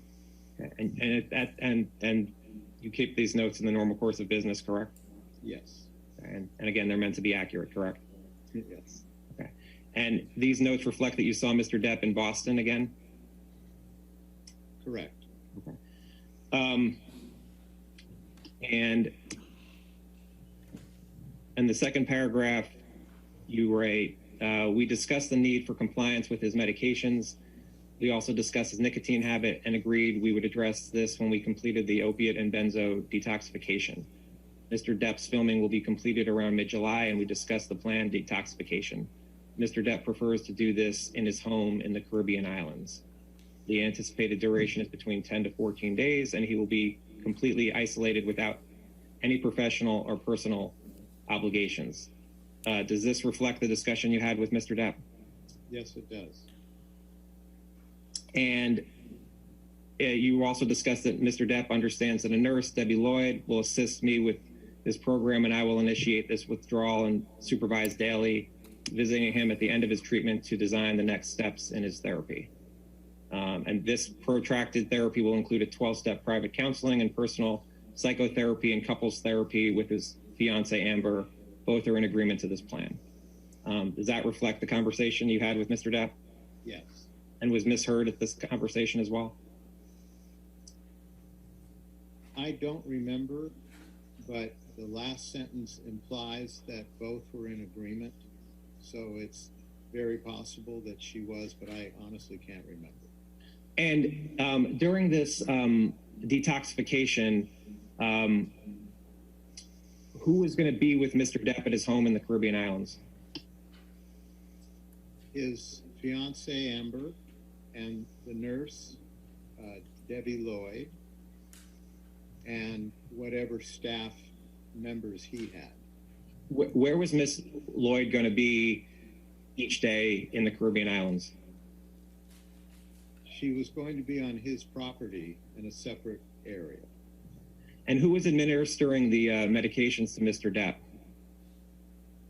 Miss Lloyd was giving these medications and supervising that, and there were periods of time at night during the evening, early morning, that Miss Heard was also helping with this. And would there be times where Miss Heard was administering the medications to Mr. Depp without Miss Lloyd being present? Correct. Under supervision, but without being present. And when you say under supervision, what do you mean by that? That Miss Lloyd would give Miss Heard the direction on how to provide these medications. It wasn't necessarily going to be physically present there when the medications were delivered to Mr. Depp, correct? Correct. And Mr. Depp admitted to you that there may be traces of cocaine since he'd been abusing the substance prior to the initiation of this program, correct? Is this note correct, what you write here in Kipper 6, that Mr. Depp admitted there may be traces of cocaine? Yes. Okay.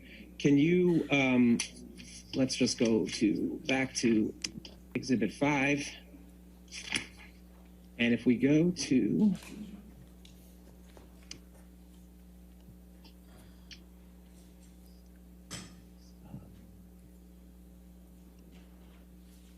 easier this way.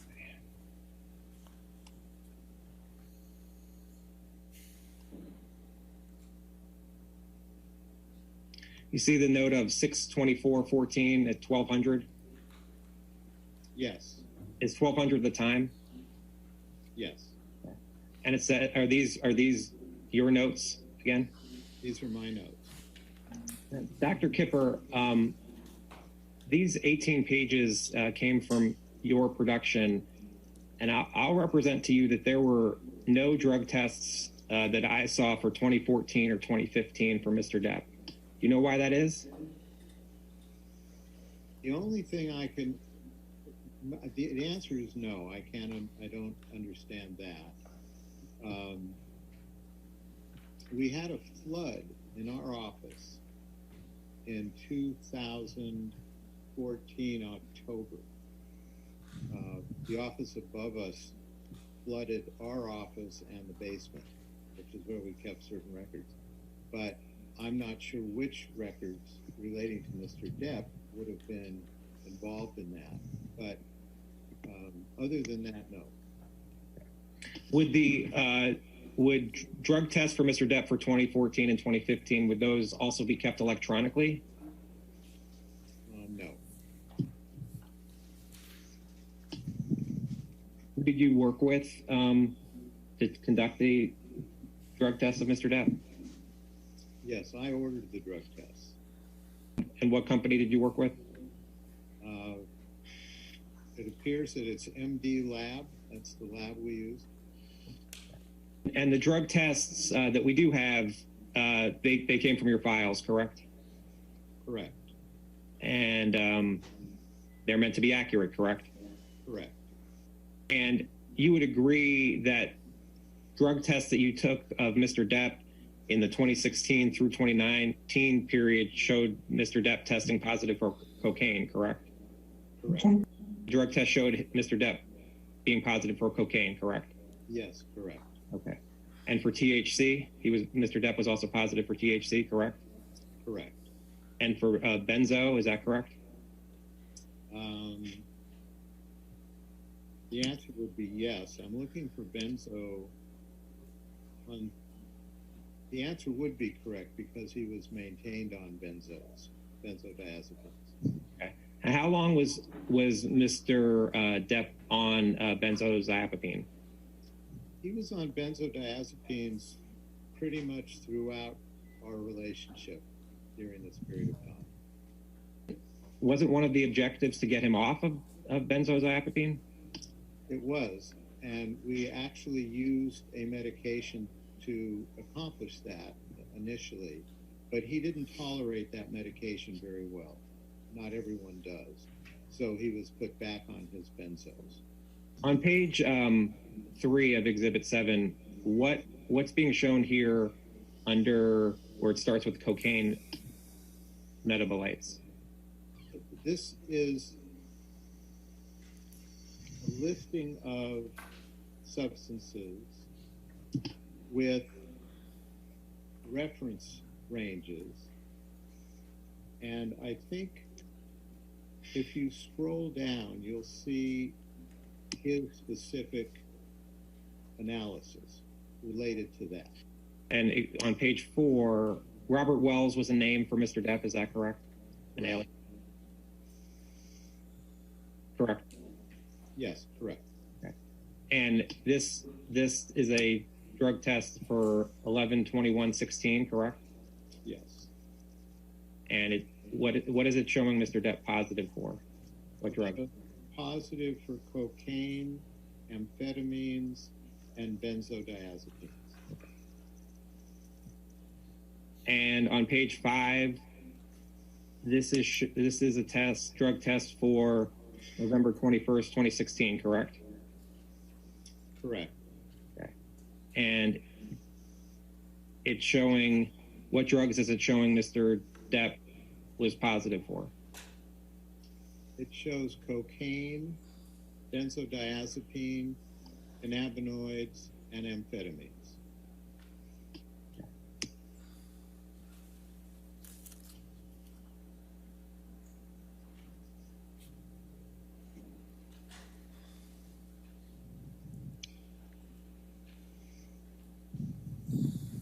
And again, you did take, drug tests were taken of Mr. Depp in 2014 and 2015, correct?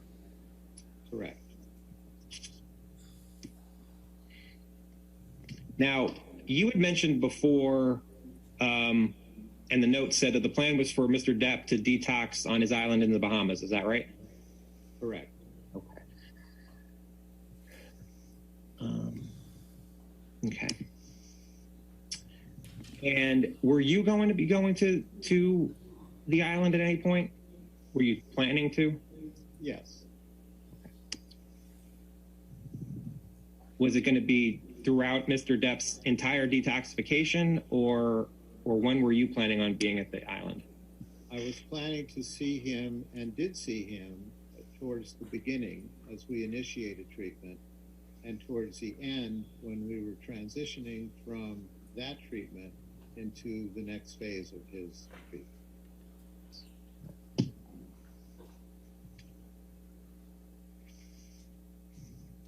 Now, on 8/14, it says, arrived on island today. Plan is for patient to continue to take routine meds through tomorrow at HS.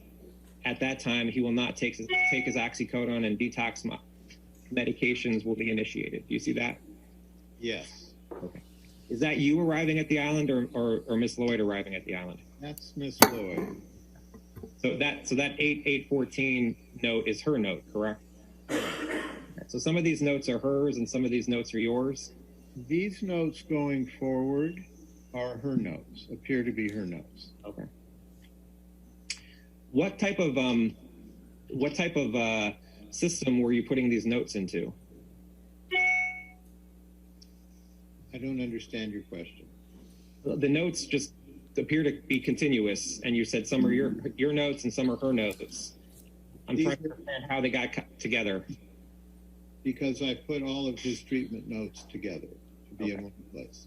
Would Miss Lloyd type these notes, or were they handwritten?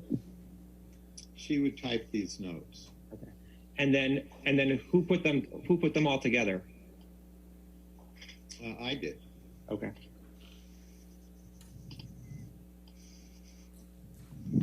You see 8/9/14, patient expressed fears of never feeling normal without his drugs.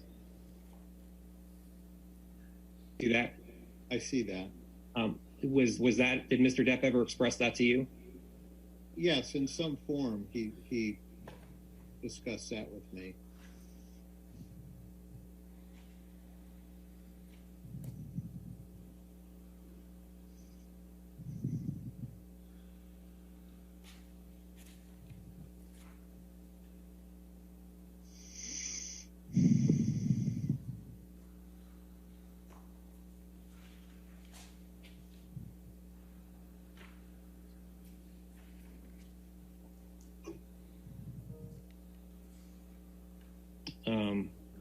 Hold on one second. Oh, sorry.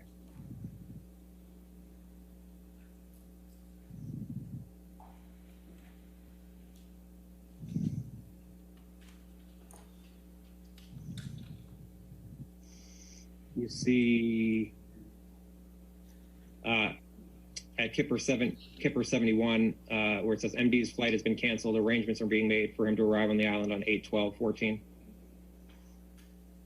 Yes, I see that. Okay, so is it accurate that you arrived at Mr. Depp's island on August 12th, 2014?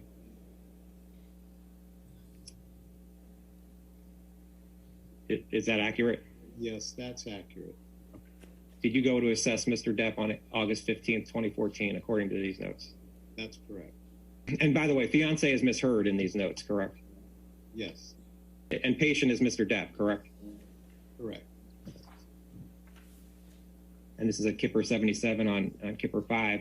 Text from fiance, the patient is upset and irritable. MD and RN went to assess the patient. Is that accurate that you came to see Mr. Depp at 1 o'clock in the morning? Yes. And after receiving a text from Ms. Heard? Correct.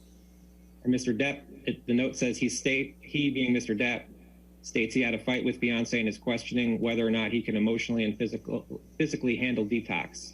Do you recall this conversation? I can't remember that conversation, but I do know that he was struggling at that point. And how was he struggling? Again, he was frustrated. He was uncomfortable physically. Dr. Kipper, this is a email. Well, do you recognize this document? I do. And what is Kipper 8? This is an email that I sent to his sister, Christi.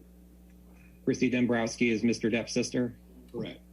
Okay. And you sent this email to Ms. Dembrowski on August 18th at 7:54 a.m., correct? Correct. This email was shortly after you had met with Mr. Depp in the note we just discussed, correct? Oh, 7:54 Pacific. So it was sometime in the morning in the Bahamas, correct? I guess. I don't have that calculator in front of me. It's either 3 or 4 hours ahead. So it's either 10:54, maybe it's 11:54 in the morning. Correct. I guess that's right. I mean, I assume that's right. Okay. And you wrote this, and why did you write this email to Ms. Dembrowski? We were planning to transition back to Los Angeles. We had completed the initial phase of his detoxification, and I wanted to update her as to my impressions on how he was doing and how we would proceed going forward. And you wrote this to Ms. Dembrowski because you were concerned about Mr. Depp, is that correct? I wrote this so that she was aware of where we were in the process of his treatment. And you wrote this after he had an incident with Ms. Heard, correct? I did not witness the incident. I wrote this after we were called to see him because there was an alleged incident, but he clearly was uncomfortable at that time when we came to see him. And again, we were getting ready to transition off of the island, and I wanted Christi to have a clear understanding of where we were at that time. Can we pause? I was going to move for And then at 12:30, Thank you. I was going to move for the admission of Defendant's Exhibit 268. 268. And, Your Honor, we're going to have a substantial hearsay and speculation objection to this exhibit. This is a communication from Dr. Kipper to a third party. It's hearsay from start to finish and not within any exception, to say nothing of the fact that it contains speculation. Okay. I think there is certain hearsay in the first paragraph and in the third on the second page, but the rest of it is Dr. Kipper's impressions of Mr. Depp. It's an out-of-court statement offered for the truth, Your Honor. It's All right. hearsay. I'm going to sustain this to hearsay, okay? Okay, thank you, Your Honor. Mm-hmm. you and Ms. Lloyd met with Mr. Depp? Yes, according to these notes, yes. Okay. And do you know, was this now in the Bahamas or was this back in Los Angeles? I need to go back to the date, not the time. Can you scroll up? Thank you. 8/20/14. And I'm just looking at my calendar. Yes, we were now back in Los Angeles.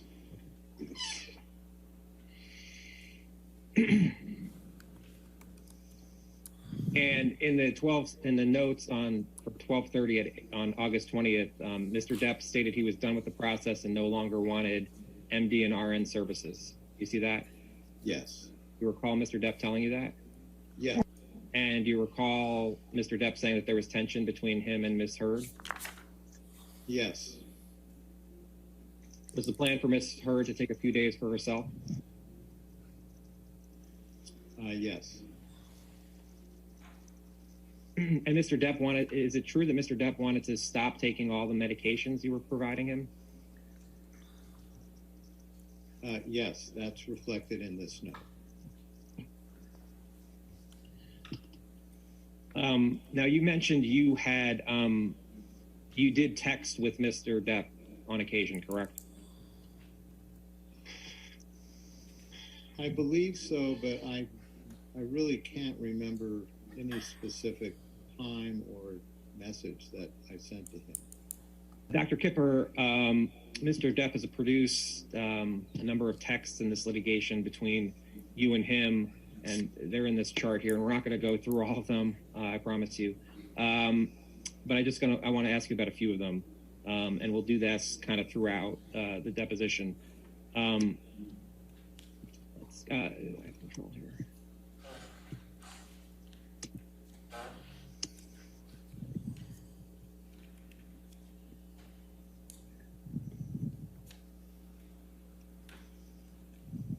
Okay.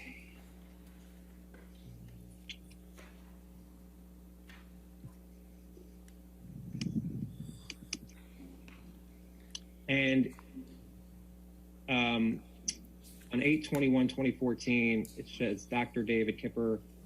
This 310 phone number, was that your phone number at the time? Yes. Okay. And this is a text from you that says, to Mr. Depp, that says, glad you're better today. Respect you as much as I love you. You're impossible not to love, but an easier job not to respect. You're making my job a pleasure and honor and a few sleepless nights. Stop firing me. I know what I'm doing. Do you recall sending that text to Mr. Depp? Yes. Okay. How long had you been working with Mr. Depp at this point? As of August 21st, 2014. And can you define by working with him? Are you talking about specifically the detox, or are you talking about our initial meeting? Well, even if you go with the initial meeting, 1 second? how many months? Your Honor, as I mentioned in the deposition, Defendant's Exhibit 1063 is a long list of text messages between Dr. Kipper and Mr. Depp, a number of which are going to be testified to today or Monday. And I would just ask that the ones that they testify to, we would provide in a redacted form, which would just be the text that they're testifying to. And it would be for a number throughout. I can get up each time, but I was hoping I wouldn't have to do that. Your Honor, I think we're going to have to maintain a hearsay objection. It's a text-by-text issue, whether it falls within any exception. So we're not going to be able to agree that the entire document comes in. It's possible that some may come in, but I think that's going to be something that needs to be worked out between counsel afterwards. So we can reserve it. He's still going to testify to it because we've already gone Right. through it. Understood, Your Honor. The testimony can come in, but that doesn't mean the document itself is admissible. I can reserve on 1063 and we can figure out the redactions, Thank you, Your Honor. okay? Happen. So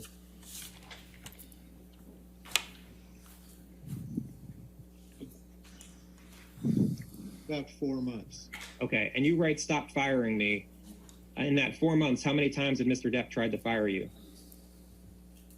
I believe that was the first time. And again, this was in reference to him not wanting to proceed and not wanting our help. This is actually, I'm sorry, this is the second time, because the first time was on the island, just as we were getting ready to leave, that he did not want to proceed. He didn't think he could do it. That changed after a conversation. He was back on board. And this came from, I think, followed that incident that we just referred to in the notes, where we were asked to come and visit with them, and where he didn't want to proceed. And again, at the end of that visit, he was back on board.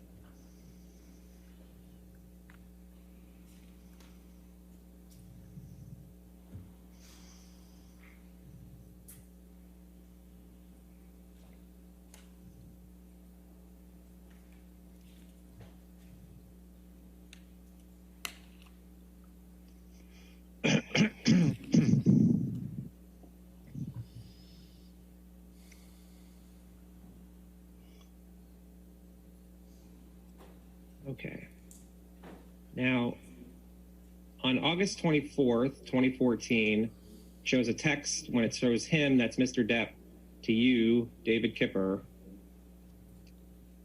And Mr. Depp wrote, forgot to tell you, had a hopefully very positive and free of ego squawk with Amber last night that went very well, ... And then I shot a few Negroes in a club on Sunset Boulevard. So far, so good, ... Do you recall this text from Mr. Depp? No. Okay. Was that Mr. Depp's typical language? Again, I don't recall this specific email, so that may have been an attempted humor. Dr. Kipper, Kipper 10 is, and do you recognize this document? No, but I'm looking at it.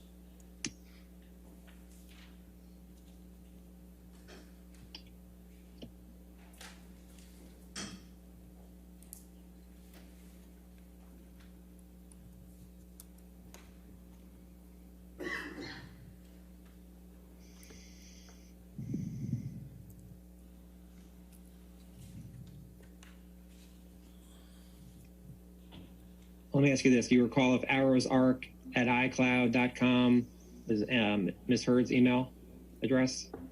I assume that by looking at this document. Exhibit 5 at Kipper 101 at 9/22/14 at 1:25. You see it says, Lauren received text from patient stating that he had been in an argument with fiance and she had a, quote, nasty freak out and would like nurse to give him some, quote, some fucking knockout yum yum. RN instructed patient to take PRN Neurotin 300 mg, PRN and Seroquel 50 mg, and that RN was on her way. Do you see that? Yes. Okay. And this is a note from Miss Lloyd? Correct. Okay. And then it says at 3:30, upon arriving at the home, patient was sitting in kitchen with scraped and bloody knuckles on our hand, meaning his right hand, correct? Correct. Patient stated he punched whiteboard in kitchen after fight. Patient stated he'd been texting his friend explaining why he didn't show up to play music, and fiance got upset he was not giving her enough support, and the fight escalated from there. Called the MD at 1:45 and instructed to give a stat order of Ambien 10 mg to help patient get to sleep as he has an early work day. Do you recall Miss Lloyd telling you about her visiting Mr. Depp and him having bloody knuckles and a scraped hand? Specifics, I'm reading the note you're reading, and yes, I remember there was an incident. And an incident where Mr. Depp had scraped and bloody knuckles on his hand? As indicated in the note, yes. I did not see bloody knuckles.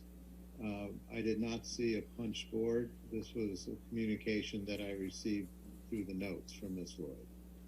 And do you recall if you had it does say you recall, do you recall if you had a conversation with Ms. Lloyd about?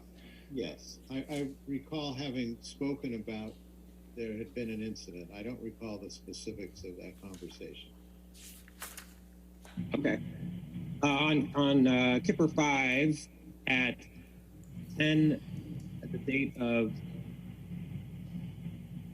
10/14, just to show you there, which is on Kipper 110 of Kipper 5, and then going down to 1930, it says patient finished filming and was extremely agitated leaving the set. Patient kicked in the door of his trailer and refused to speak to director. Patient was verbally aggressive to another person on the set for no apparent reason. Heard MD, patient is to take Xanax 2 milligrams to reduce his agitation at this time. You recall that, Dr. Kipper? I do remember this entry, yes. And you remember being told that Mr. Depp kicked in a door of his trailer and refused to speak to his director, correct? I don't remember the specifics, but I do remember there was some disagreement between Mr. Depp and the director. And where it says per MD, patient is to take Xanax 2 milligrams to reduce his agitation at this time. Is that an increase of Xanax that he was to receive? Yes. And you see at 10:15 at 6:45, it says patient awake and states he slept from 2200 to 4:30. Patient continues to be agitated about work and is verbalizing having desires to escape with drugs. Do you recall seeing this note? Yes. Okay. And do you recall Miss Lloyd telling you this about Mr. Depp?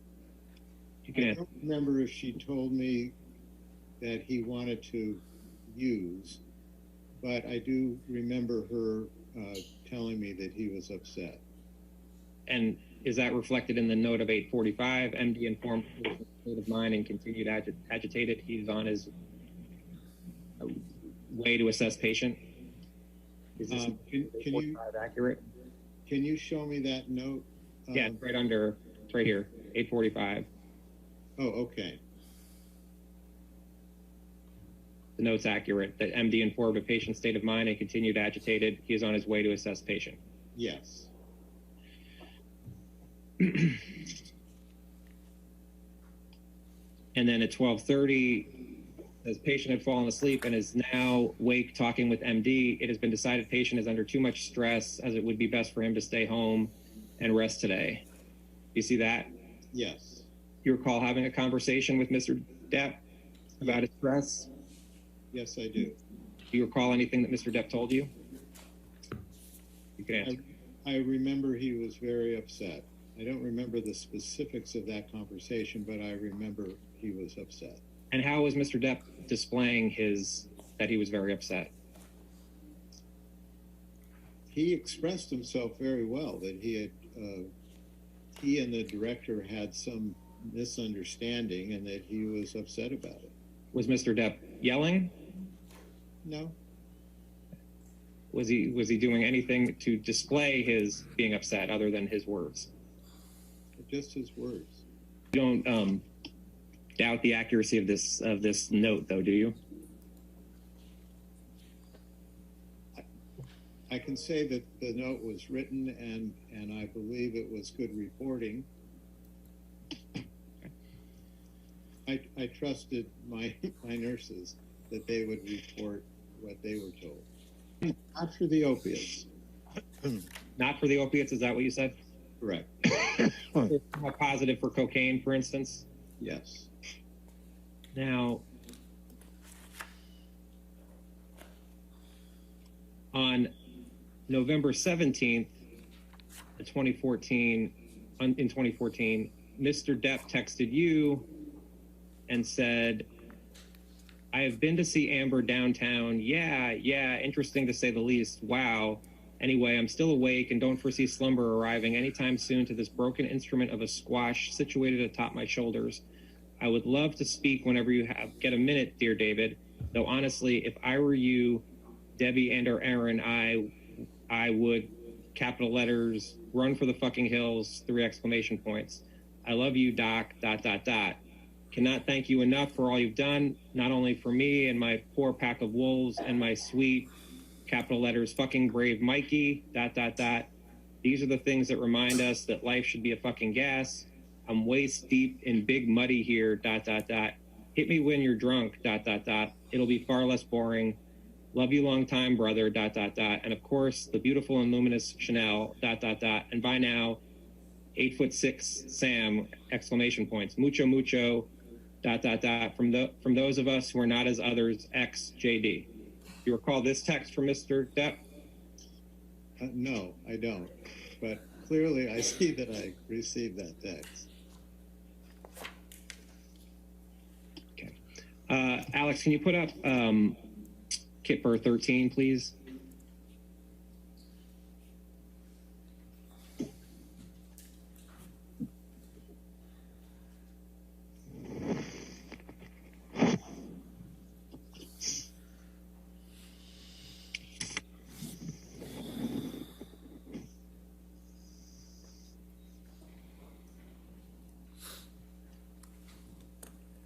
Do you recognize, Dr. Kipper, this email chain between you and Colin Cowan?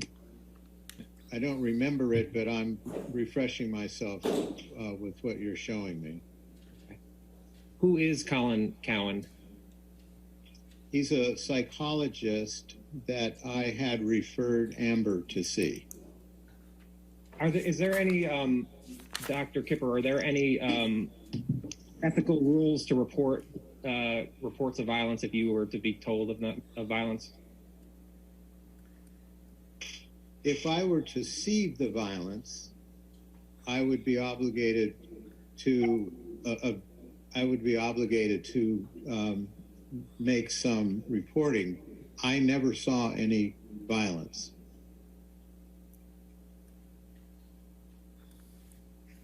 And you didn't report either Mr. Depp or Ms. Heard, correct? Because you didn't see, your testimony is you didn't see any violence from Ms. Heard or Ms. Heard to Mr. Depp, correct? I never saw violence between the two of them. Okay. You'd heard reports, but you never saw it is your testimony. Correct. Dr. Kipper, do you recognize Kipper 14, which it looks like is an email between you and Alan Blaustein? Yes, I recognize this. Okay. And who is Alan Blaustein? Alan Blaustein is the psychiatrist that I referred Mr. Depp to.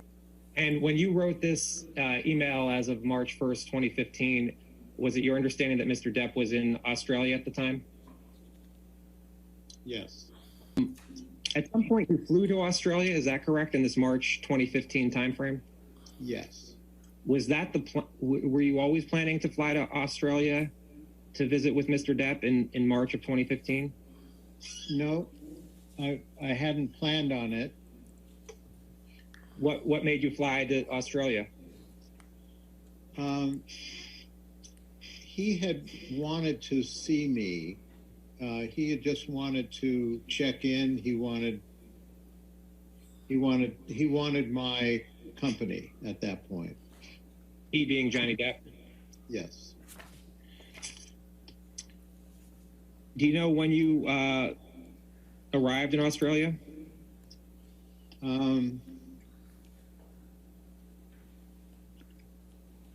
No, I don't. I can't recall. Miss Lloyd had gone with Mr. Depp to Australia? Yes.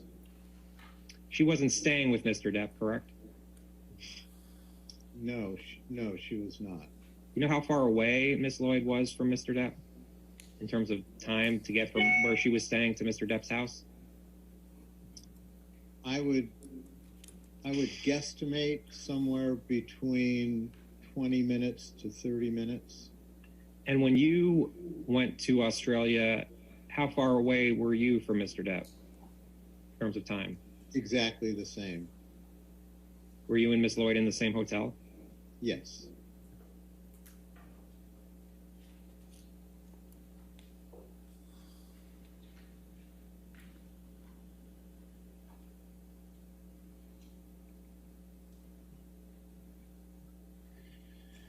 Actually, that isn't true. I was in a hotel around the corner from where the nurses were staying. And in Kipper 5, at Kipper 157, you see this note for 3/7/15 at 11:30. 11:30, it says, MD received a text message from client that he had been arguing with wife and that he had cut his finger. According to patient, his assistant and security were on their way to pick him up. You see that? Yes. And whose note is this? That would be from Miss Lloyd. Okay. And is this note accurate? Yes, it's accurate. Okay. Now going back to Kipper 9. Give me a moment.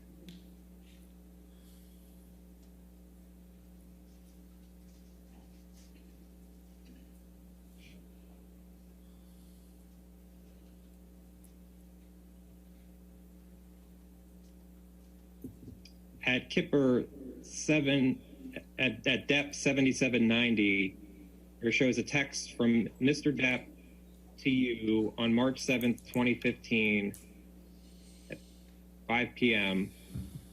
And it says, "Hi, fucked, man, had another one. I cannot live like this. She is as full of shit as a Christmas goose. I'm done. No more," all capital letters, 3 exclamation points. The constant insults, the demeaning, belittling, most heartbreaking spew that is only released from a malicious, evil, and vindictive cunt, 5 exclamation points. But you know what? 2 question marks, capital letters, far more hurtful than her venomous and degrading, endless, quote, educational ranting, ... 3 question marks.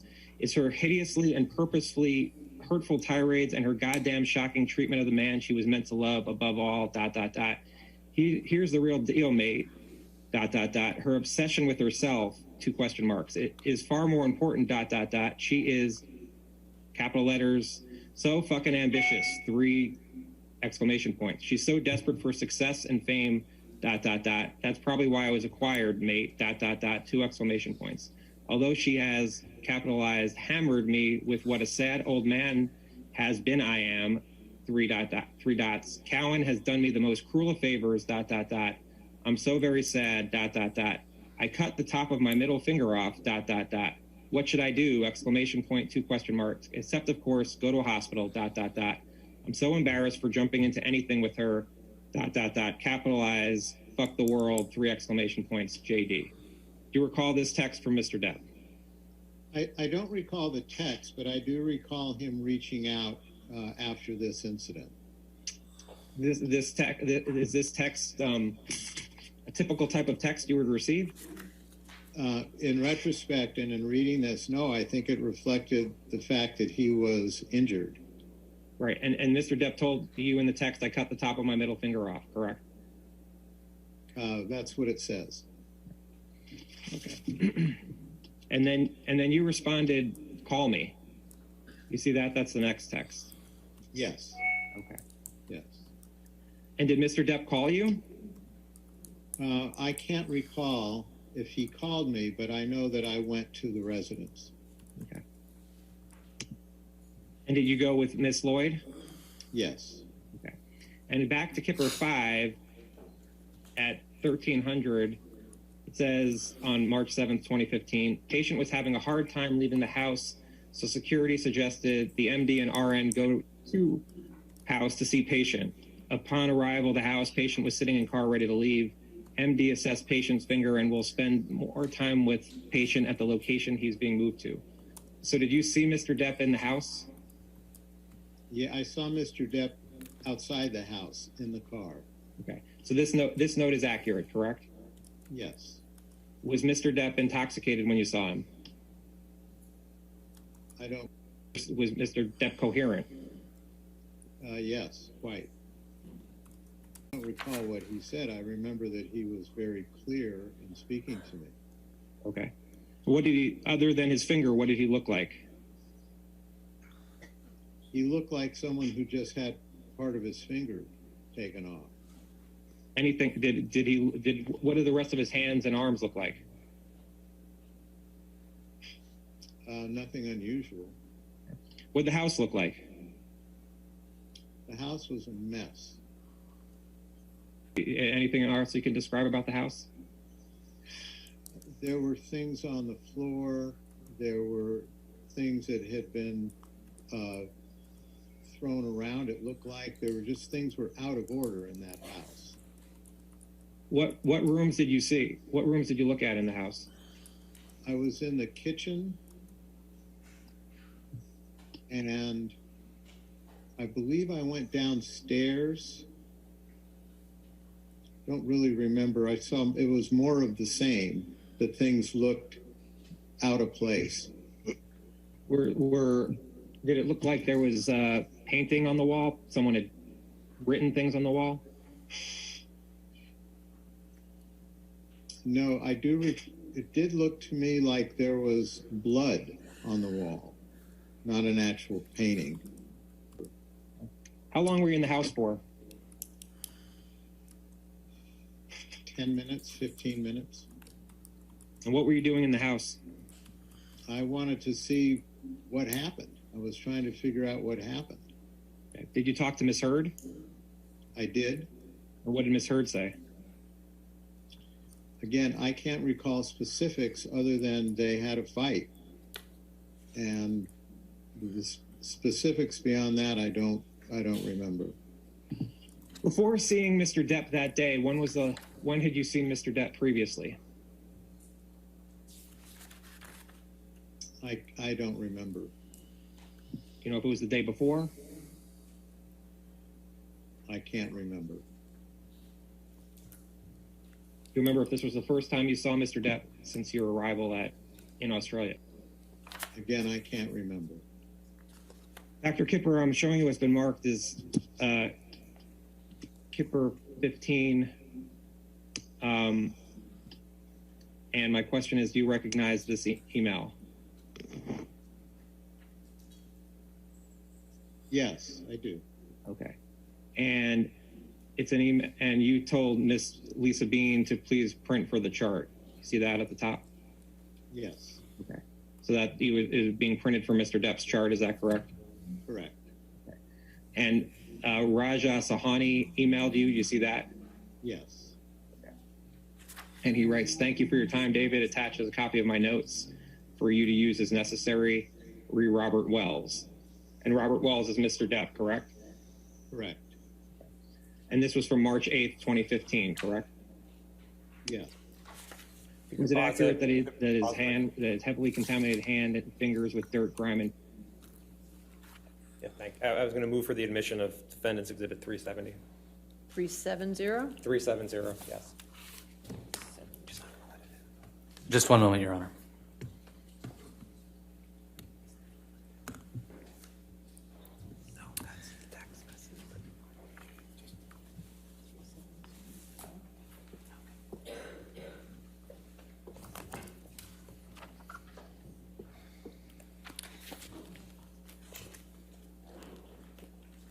And Your Honor, we would maintain our objections on grounds of hearsay, and the other objections asserted in our objections to the exhibits. This is an email communication between two non-parties to this case. It's hearsay. It's not within any exception, certainly not within the medical exception, and it's not admissible. I think it is in the medical exception because it's from one doctor to another doctor to treat Mr. Depp's hand. I'll sustain the objection as hearsay. Thank you, Your Honor. That's accurate. Okay. Is there anything other than the coherent here that you find that's inaccurate?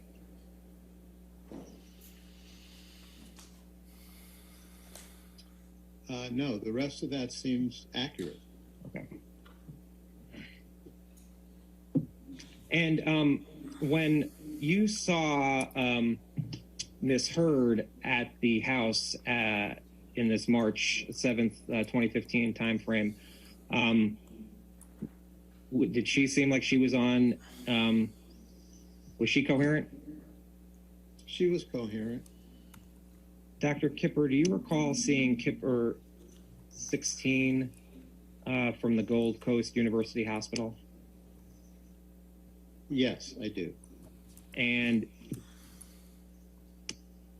when do you recall seeing this note? At the time on March 8th, 2015, or around then? It was around then. This was the emergency room doctor that saw him, and then he gave him sort of temporary care, and then he was referred to, Mr. Depp was referred to the other doctor that we spoke of before this, who was the surgeon, who was the hand surgeon, I believe. Did you talk to this doctor who wrote this note? Yes, I was present when Mr. Depp was being examined and treated. And at this point, you were, as of March 14th, 2015, you were telling Mr. Depp that you weren't going to be able to treat Mr. Depp anymore. Is that correct? The purpose of this note was to make sure that he was strictly compliant with everything, because he needed to have his finger reconstructed. And I wanted to be sure that he was following our guidelines for the drug treatment. Mr. Depp was not following your protocol as of March 1st, 2015, correct? Yes, I had concerns. Mr. Depp was not following your protocols that you were giving him as of March 14th, 2015, correct? Correct. Dr. Kipper, do you recognize Kipper 17? Yes. So you were withdrawing your care from Mr. Depp at least as of March 15th, 2015, correct? I was withdrawing my care if he did not comply. And as of March 15th, 2015, Mr. Depp was not complying, correct? Correct. Was Mr. Depp... Can you pause it again? I'm sorry. Thank you. Move for the admission of Defendant's Exhibit 391. 391.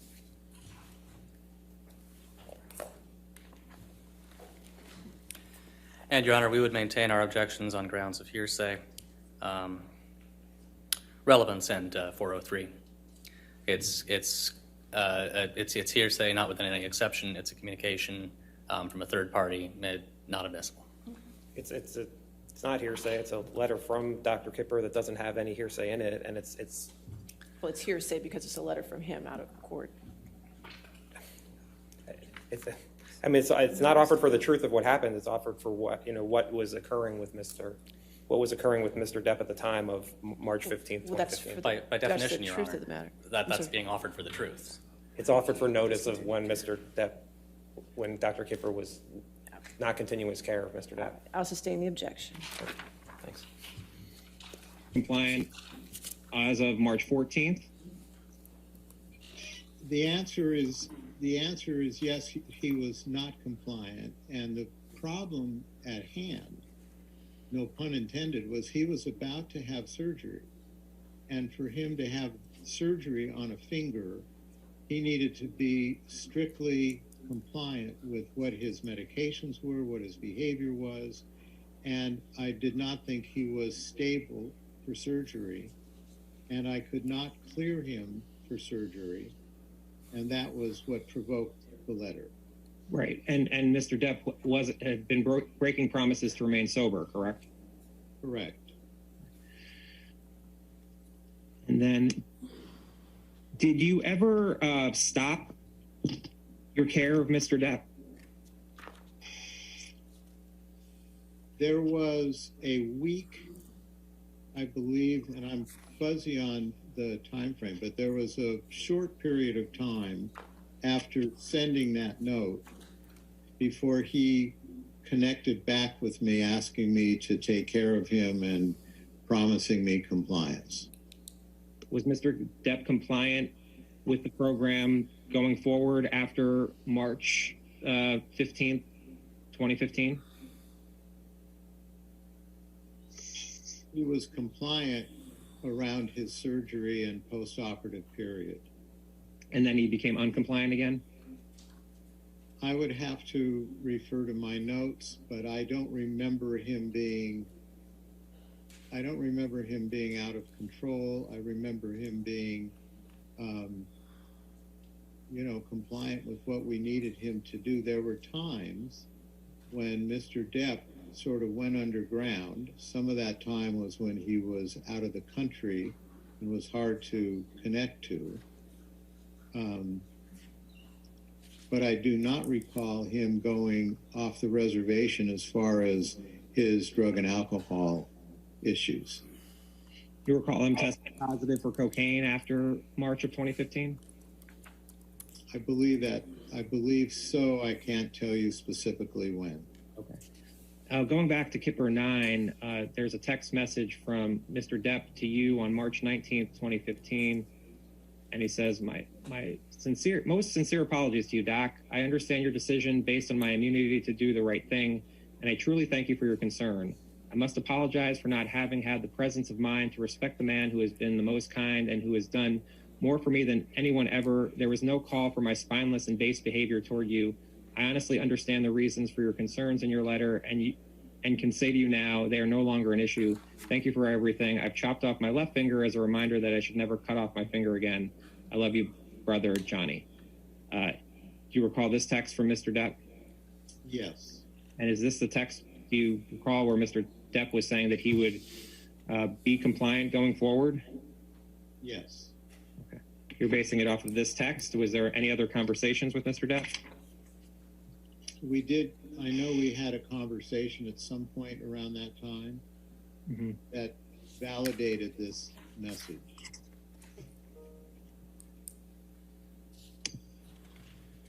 And going to back to Kipper 5, which are, again, the notes. And we're going to go to Kipper 167.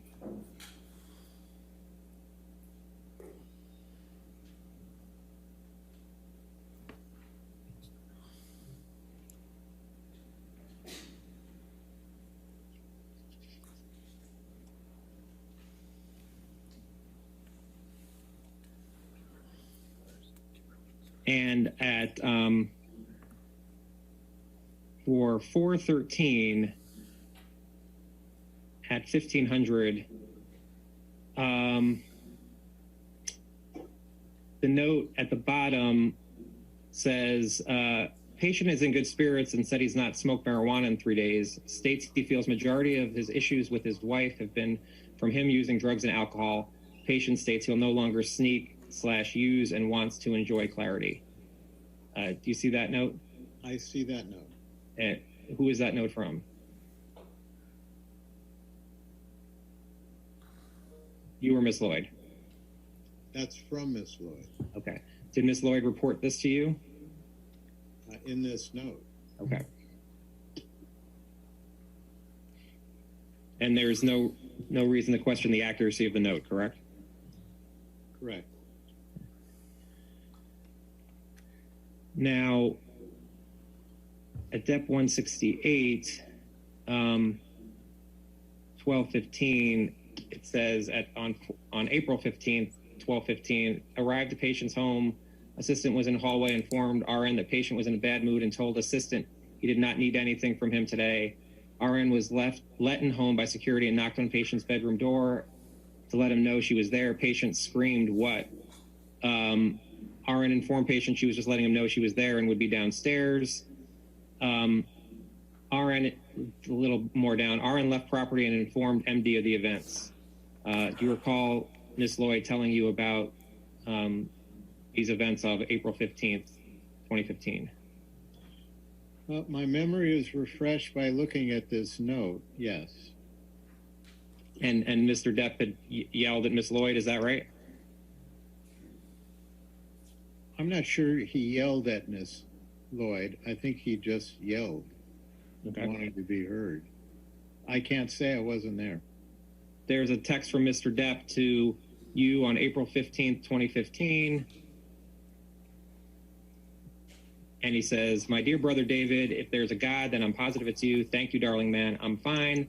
I didn't know it was Debbie until I'd already thrown my voice toward the door. Thought it was Stephen, who is no small cauldron of hot water." 2 exclamation points. "I'll call Debbie to apologize. ... My boundless love and infinite thanks." So you recall that he texted you and called Miss Lloyd to apologize? No, I don't recall that specifically. I'm reminded by this note, but I don't recall that specifically.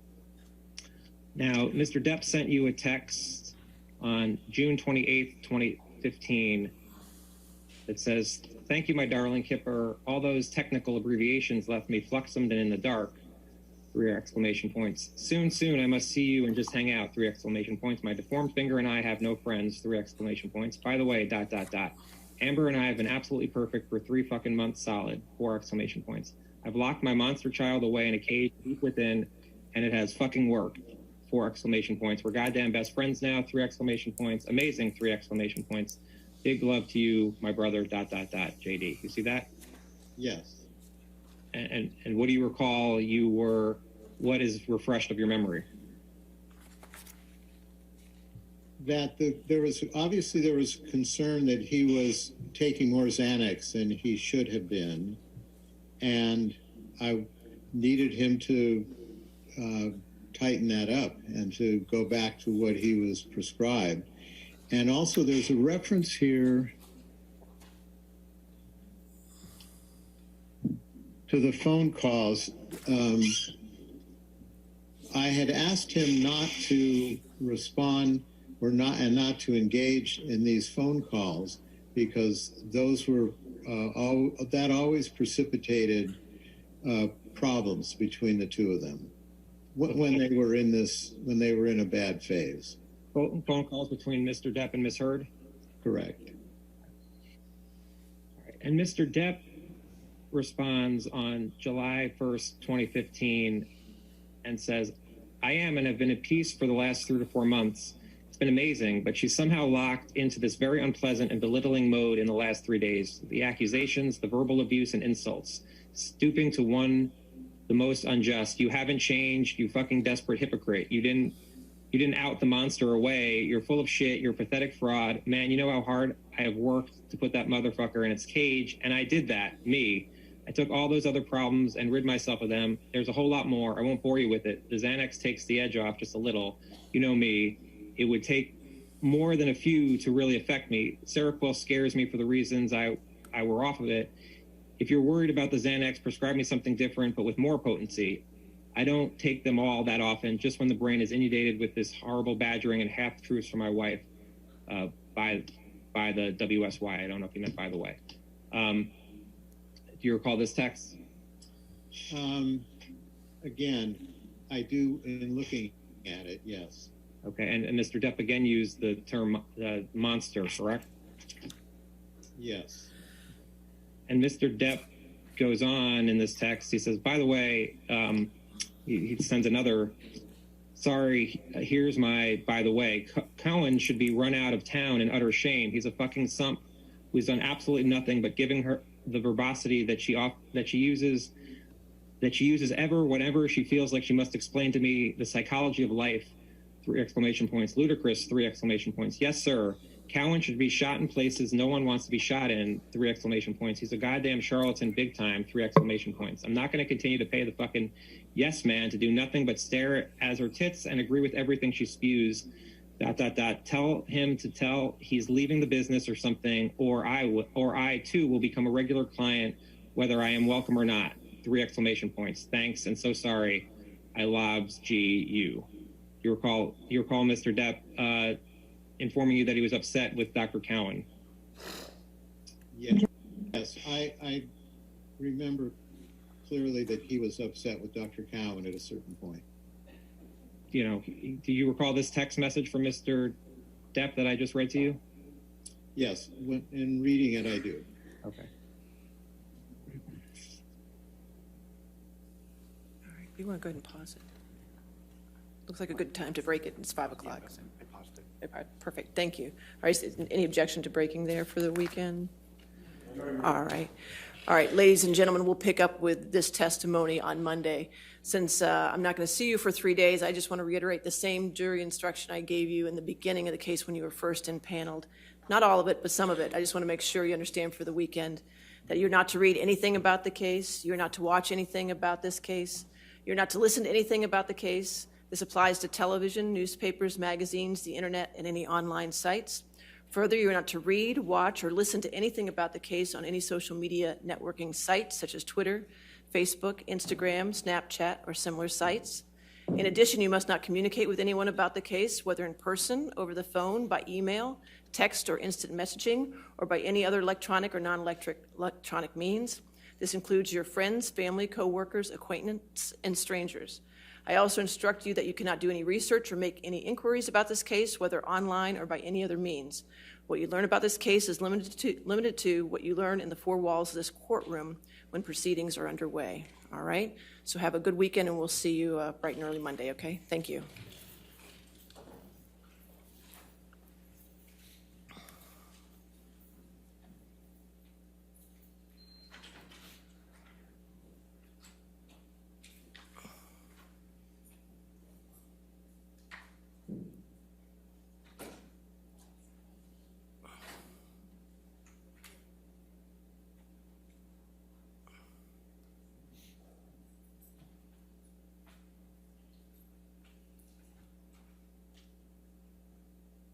All right. And for the litigants, I'll see you back on Monday. Please no posting on social networking sites and don't talk to the press. All right. And for the attorneys, I will see you tomorrow at 10 a.m. for a long day. And I'm sure you've been doing your homework, right? So we should be able to get through a lot of deposition objections, right? Yes, Your Honor. Perfect. All right, thank you. All right, we'll see you tomorrow then. Thank you.